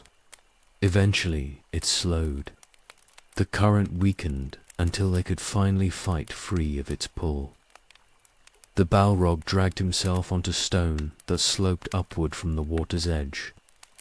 The wizard emerged on the opposite bank. Both were battered from the river's violence and the fall before it. The combat resumed immediately. No rest, no pause. The wizard had no staff, but he still possessed power. Light blazed from his hands and struck the Balrog across the narrow space. The demon responded with fire that turned water to steam where it struck. They fought across the underground river in caverns no one had seen since the world was young. The wizard was weakening. The fall and the river had cost him strength he could not quickly recover, but he would not yield. He struck again and again with light that blazed even in absolute darkness. The Balrog pressed his advantage. This wizard would die here in the deeps, and no one would ever know what happened. But the old Maya refused to fall. He fought with desperate skill born from understanding that losing meant death absolute. When the Balrog's whip cracked toward him, he dodged. When fire came, he raised barriers that held long enough to matter. He was losing, but he was losing slowly. Time was his ally if he could survive long enough to find escape. They fought through the caverns for days. Neither could land killing blow. The wizard was too skilled despite his exhaustion. The Balrog was too powerful despite the wizard's strength. They wounded each other repeatedly, but nothing proved decisive. The combat ground forward through endless darkness, with only their flames and the wizard's light illuminating stone that had never known other illumination. The wizard began climbing, not retreating exactly, but moving upward through passages that led toward the surface leagues above. The Balrog pursued. He could not let this enemy escape after coming this far. They fought on slopes and in passages barely wide enough for either to fit. The combat became desperate, scrambling battle where footing mattered as much as power. Days became a week. They climbed through Moria's roots, fighting continuously. The wizard was heading for the surface deliberately. Some plan drove him upward, despite exhaustion that should have killed him already. The Balrog followed, because allowing escape was impossible. This enemy had to die. They emerged into Moria's lower levels through passages the dwarves had never found. The Balrog was in his domain again. These halls were his, and he knew every passage and every chamber. Advantage shifted. He pressed harder. The wizard could not escape through terrain the demon had walked for a millennium. But the wizard kept climbing. Through the lowest levels, through the middle halls, upward always toward exits that would lead to the surface and open air. The Balrog pursued through territory he had defended for so long. This wizard would not reach the gates. He would die in these halls, like Durin had died, like Balin had died. The pattern held. They reached the upper levels after 10 days of continuous combat. Both were wounded beyond what should have been survivable. The wizard's robes were burned and bloody. The Balrog's flames were guttering, but neither would yield. They fought through halls and passages, destroying stone and shattering columns in their desperation to kill the other. the wizard reached the eastern gates. Daylight blazed beyond them. He staggered through with the Balrog following. They emerged onto Xerexeagle's slopes in winter cold that made both flinch. The sun was overhead, bright and terrible and painful to the Balrog, who had known only darkness for so long. But he could not stop now. The wizard was here and weakening. The end was close. They climbed the mountain, fighting. The wizard led and the Balrog pursued. Higher, toward the peak where wind howled and snow covered everything. This was madness. Both should have been dead already from wounds they had taken. But they continued because neither would yield. The peak was narrow and sharp, barely room for either to stand. The wizard turned and made his stand here where there was nowhere left to climb. The Balrog faced him across stone and snow and wind that tried to blow them both from the mountain. This would end here. One way or another, they fought under sun and stars both. The sky was huge after millennia in darkness, and the cold was absolute. The Balrog's flames were dying in the wind and the cold together. But he had enough left for this. Enough to kill one exhausted wizard who could barely stand. He struck with everything remaining. Fire and shadow and the whip that had killed Fingon and Ecthelion and Gothmog both. The wizard met him with light and power drawn from reserves that should have been empty already. They clashed on Xerexeagle's peak, and the mountain shook under forces it was never meant to bear. The wizard's blade found the Balrog's heart, not metaphorical heart, the actual center of what passed for life in demons who had been corrupted from Maya form. The blade was blazing white with power the old wizard had saved for this single strike. It drove deep and burned with light that hurt more than any wound the Balrog had ever taken. He fell, his flames guttered and died. His shadow dispersed on winds that carried it away into nothing. The form that had endured since before the First Age began was failing finally. Dissolution was coming and could not be prevented. The last Balrog was dying on a mountain peak in winter, cold under sunlight that burned even as his flames died. His last thought was not of Morgoth, or the wars, or anything he had been. It was simply the recognition that existence was ending at last. The pattern that had sustained him for millennia was breaking. The weapon that had outlived its master was finally finished. The last demon was dying, and with him the age of demons ended absolutely and forever. His form dissolved into ash that the wind scattered. Nothing remained except memories in those who had feared him and stories told by those who had fled his fire. Durin's bane was gone. The Balrog was dead. The last of Gothmog's host had fallen, and on the peak beside him the wizard who had killed him lay dying as well from wounds that even Maya could not survive. Both had given everything. Both had lost and won simultaneously. And Xerexeagle stood unchanged in winter cold, caring nothing for the powers that had destroyed themselves on its heights.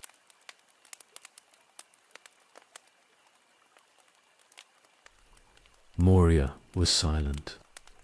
Not the silence that had existed when the Balrog walked its halls, when orcs fled at his approach and dwarves died when they came too deep.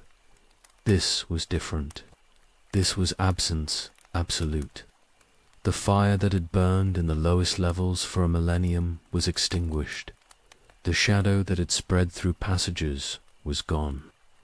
The halls were empty in ways they had not been empty even during the long years after the dwarves fled. The orcs felt the change immediately.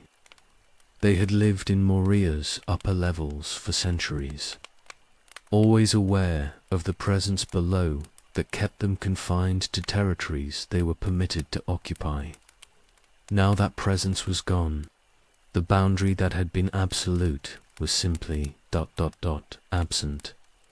They ventured into the middle levels cautiously, expecting fire and death. They found only darkness and stone. Some orcs fled Moria completely when they understood what the absence meant. Without the Balrogs' presence, the halls were less refuge and more tomb. The war was ending outside. Sauron had fallen when the ring was destroyed. The great darkness that had sustained them was collapsing. Moria held nothing for them now except memories of terror that no longer walked its passages. Others remained because they had nowhere else to go. They occupied the halls without purpose or direction, breeding and fighting among themselves and accomplishing nothing except survival that had no meaning beyond continuing another day. They were remnants of armies that had been defeated. They would diminish and eventually disappear, leaving the halls empty for whoever came next. The ring had been destroyed in Orodruin's fires on the same day the Balrog died on Xerxegal's peak. Coincidence, perhaps, or perhaps not. The great darkness that Morgoth had seeded was ending finally. Sauron was gone into diminishment that would never recover to threaten anyone again. The One Ring was unmade, and the last Balrog was dead on a mountain where his ashes blew away on winter winds. No demons remained in Middle-earth. The Balrogs were extinct completely. What had been 7 when Gothmog led them was reduced to 1 who hid in darkness, and that one was gone now into death that could not be reversed or undone. The age when demons walked in fire and shadow was finished. Only stories remained, warnings told to children about delving too deep and waking things that should sleep forever.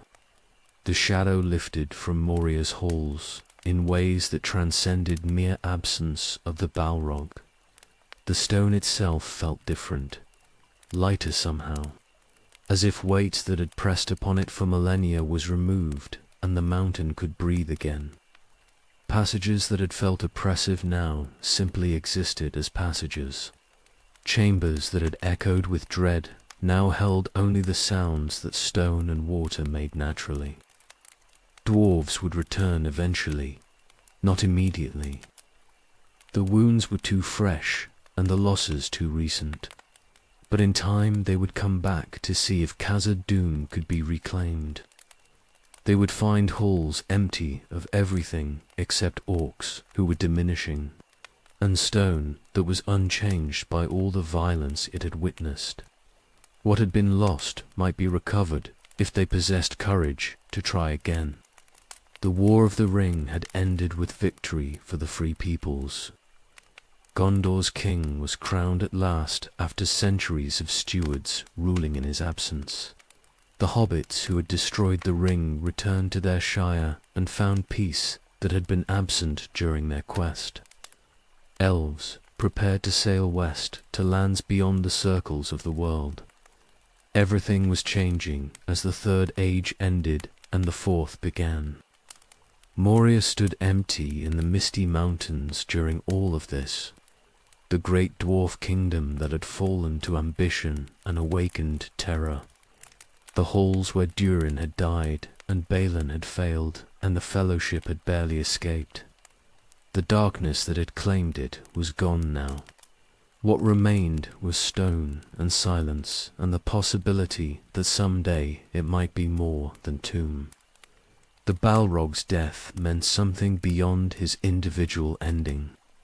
He had been the last physical remnant of Morgoth's power still active in Middle-earth. Sauron was Maya and could not be killed permanently, but the Balrog could be and was. When he died on Xerxegal, something fundamental changed in the world's fabric. The First Age's shadow was finally lifted completely. What remained was Fourth Age, beginning with clean slate. No one mourned the Balrog's passing. He had been terror and destruction and death for everyone who encountered him. His extinction was mercy for a world that had suffered too long under shadows the elder days had cast. But there was something final about it, regardless. The last demon was gone. An entire category of threat was eliminated from Middle-earth permanently. The world was diminished in some ways by the loss, even as it was improved. The halls waited. Stone endured as stone always endured. Water flowed through passages carved when the world was young. Eventually someone would come and claim these spaces for purposes the Balrog would never have understood. But for now there was only silence and emptiness and the possibility that what had been lost might someday be found again. Moria's long nightmare was over. The shadow was lifted. The demon was dead. The halls were free for whoever possessed courage to reclaim them. The silence that filled them now was not the silence of terror. It was simply silence, empty and waiting, patient as stone, enduring until someone came to fill it with life and purpose and all the things that had been absent for too long. The last echo of ancient evil was gone. What came next was unwritten and uncertain, but it would not be demons. That age had ended on a mountain peak in winter cold. The Balrogs were gone forever.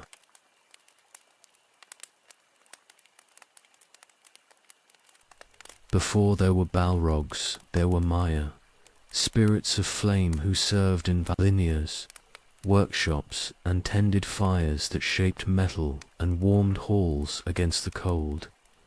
They were craftsmen once, artists who understood fires, nature, and used it to create rather than destroy. They sang while they worked and delighted in the making of things that would endure beyond their own existence. They had names then, individual identities, personalities that distinguished one from another despite their shared nature as fire spirits. Some were patient teachers, others were innovators who pushed boundaries of what craft could accomplish. A few were philosophers who contemplated fire's deeper meanings. They were persons before they became weapons. The fall did not happen instantly.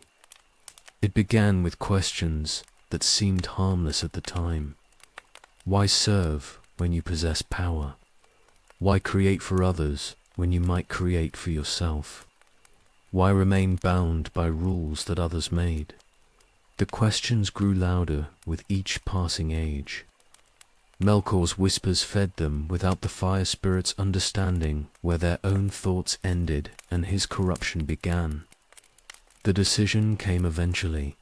Follow Melkor from Valinor, or remain in service that had grown constraining. 7 chose to follow.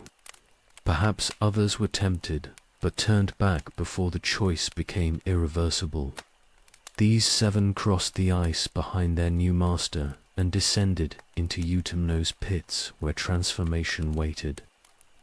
What happened in those pits was not simple corruption.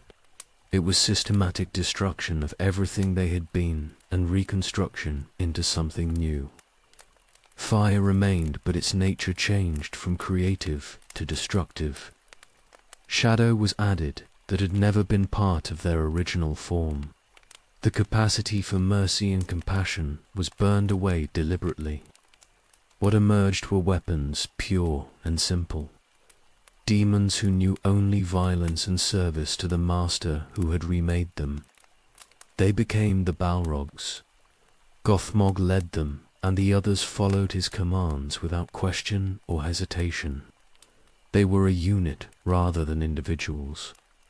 Purpose replaced personality. Violence replaced craft. Everything they had been before was gone so completely that even memory of it faded across the centuries. The transformation was absolute and irreversible. They served Morgoth for millennia. Every great battle of the First Age saw them leading his armies. Dagor knew in Gilead, where they killed Fëanor.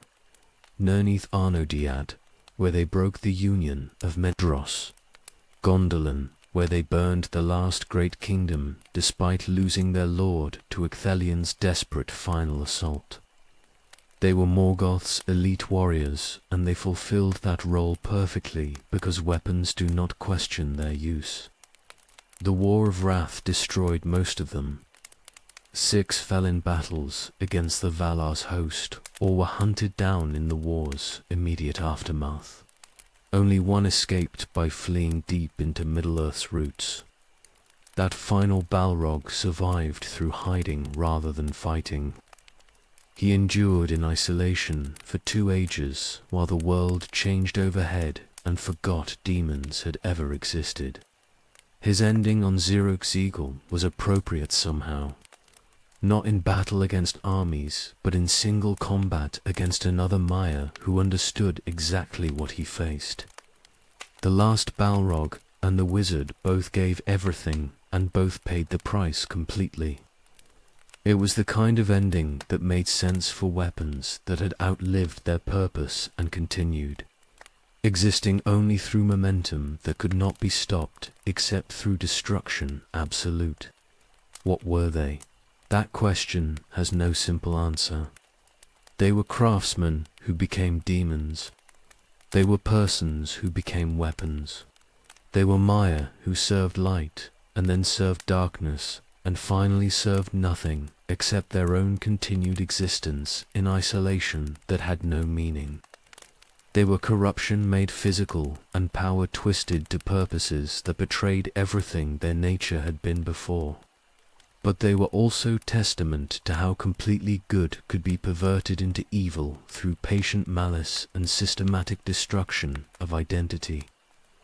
The fire spirits who had tended flames in Valinor's workshops became the Balrogs who burned Gondolin and drove dwarves from Khazad-dûm.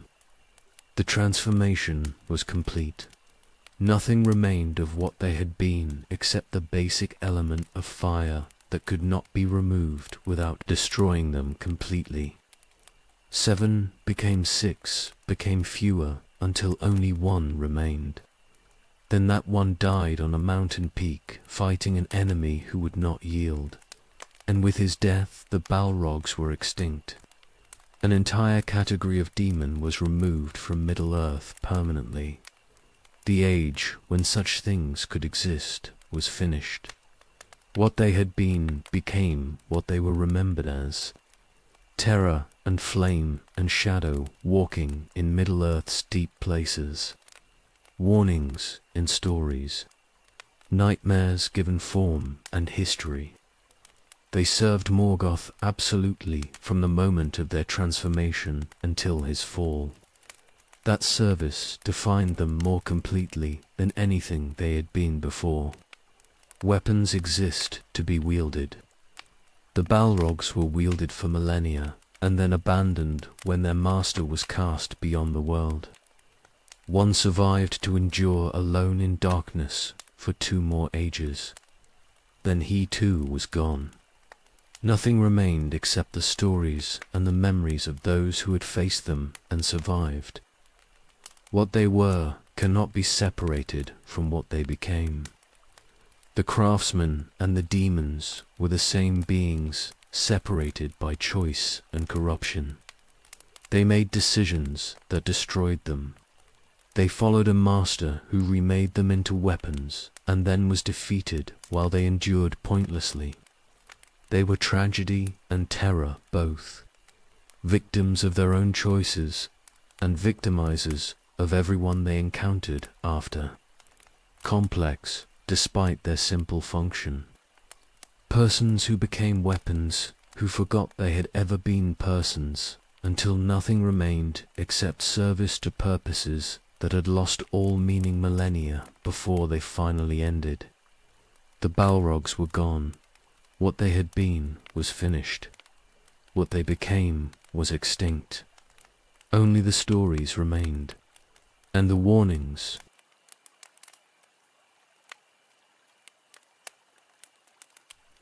No Balrogs remain in Arda.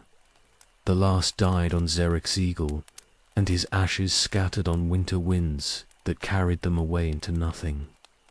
Fire and shadow that had walked Middle-earth since before the First Age began were gone completely. What had been 7 became 1, became none. The demons were extinct and would never walk again, regardless of what ages came or what darkness might rise in times ahead. The world was different without them. Not dramatically. Most who lived in Middle-earth had never seen a Balrog, and never would have, regardless of how long the last one survived. But something fundamental had changed when he died. The First Age's shadow was lifted finally after lingering for 6,000 years beyond the age that birthed it. Morgoth's direct legacy was finished. Only stories remained. Those stories would persist for ages. Parents would tell children about demons who served the ancient darkness. Dwarves would warn their young about delving too deep and waking terrors that should sleep forever. The name Durin's Bane would be remembered long after anyone recalled what exactly it named or why it mattered. Fear has long memory, even when specific details fade into legend and uncertainty. But memory fades, regardless of how strong it begins. The Fourth Age became the Fifth, became ages that had no names, because no one remained who counted them the old way. Elves sailed west and took their memories with them. Dwarves diminished until their kingdoms were legends. Men inherited Middle-earth and built civilizations that forgot the elder days completely, except as myths that might or might not have been real. Eventually, no one remembered the Balrogs at all. The name was lost. The stories became confused with other tales of demons and monsters. What had been specific history became general mythology. The fire and shadow that had terrorized to ages were forgotten as completely as if they had never existed. Only the stone remained. Moria's halls, Xeric's Eagle's Peak, places where demons had walked and died and left no permanent mark except in memories that eroded away across the turning ages. This was appropriate somehow. The Balrogs had been weapons, and weapons are discarded when their use is finished. They served Morgoth, and when he fell, they became obsolete. The last one endured pointlessly for ages, beyond counting, and then died fighting an enemy. He had no reason to fight except that his nature permitted nothing else. His extinction was mercy for a world that had suffered his presence and closure for a story that should have ended millennia before it actually did. Morgoth's power was finished completely now. He had seeded Middle-earth with evils that persisted after his fall. Sauron, dragons, orcs, the Balrogs. One by one they were eliminated or reduced to irrelevance. Sauron fell when the ring was unmade. Dragons diminished until only legends remained. Orcs scattered and died and eventually disappeared into whatever holes they had crawled from. And the Balrogs were extinct with the last one's death on a mountain that cared nothing for the powers that destroyed themselves on its heights. The world healed slowly from wounds the elder days had inflicted. Beleriand was gone beneath the waves, but other lands remained. Forests grew where battlefields had been. Rivers ran clear where blood had stained them. The scars faded, though they never disappeared completely. Middle-earth endured because stone and water and growing things possessed patience that exceeded any power's ability to destroy permanently. The Balrogs became what everything becomes, eventually. Memory, story, warning. Then less than warning. Then nothing except the faintest echo in tales told for other purposes about other things. They had walked in fire and shadow for ages beyond counting. They had killed thousands and destroyed kingdoms. They had been weapons that outlived their wielding, and demons that forgot they had been anything else. And now they were gone so completely that soon no one would remember they had ever existed at all. This is how power ends. Not with dramatic flourish or final battle that history records forever, but with diminishment and forgetting, and the slow erasure that time inflicts on everything regardless of how mighty it seemed when it walked the world. The Balrogs were gone. Morgoth was gone. The darkness they represented was gone. What remained was world that could finally move forward without shadows the ancient past kept casting over every new beginning. The chronicle is ended now, wanderer. The fire is burning low. We have walked together from Valinor's light to Utumno's corruption, through all the wars of the First Age and the long hiding afterward, through the awakening and the final battle on the mountain. We have seen demons born and demons dying, and the last demon falling into ash that scattered on the wind. Rest now, the tale is told completely. The Balrogs walked in fire and shadow, and now they are gone forever, and all their malice is ended utterly. The world moves on without them. The elder days are finished. The age of demons is closed.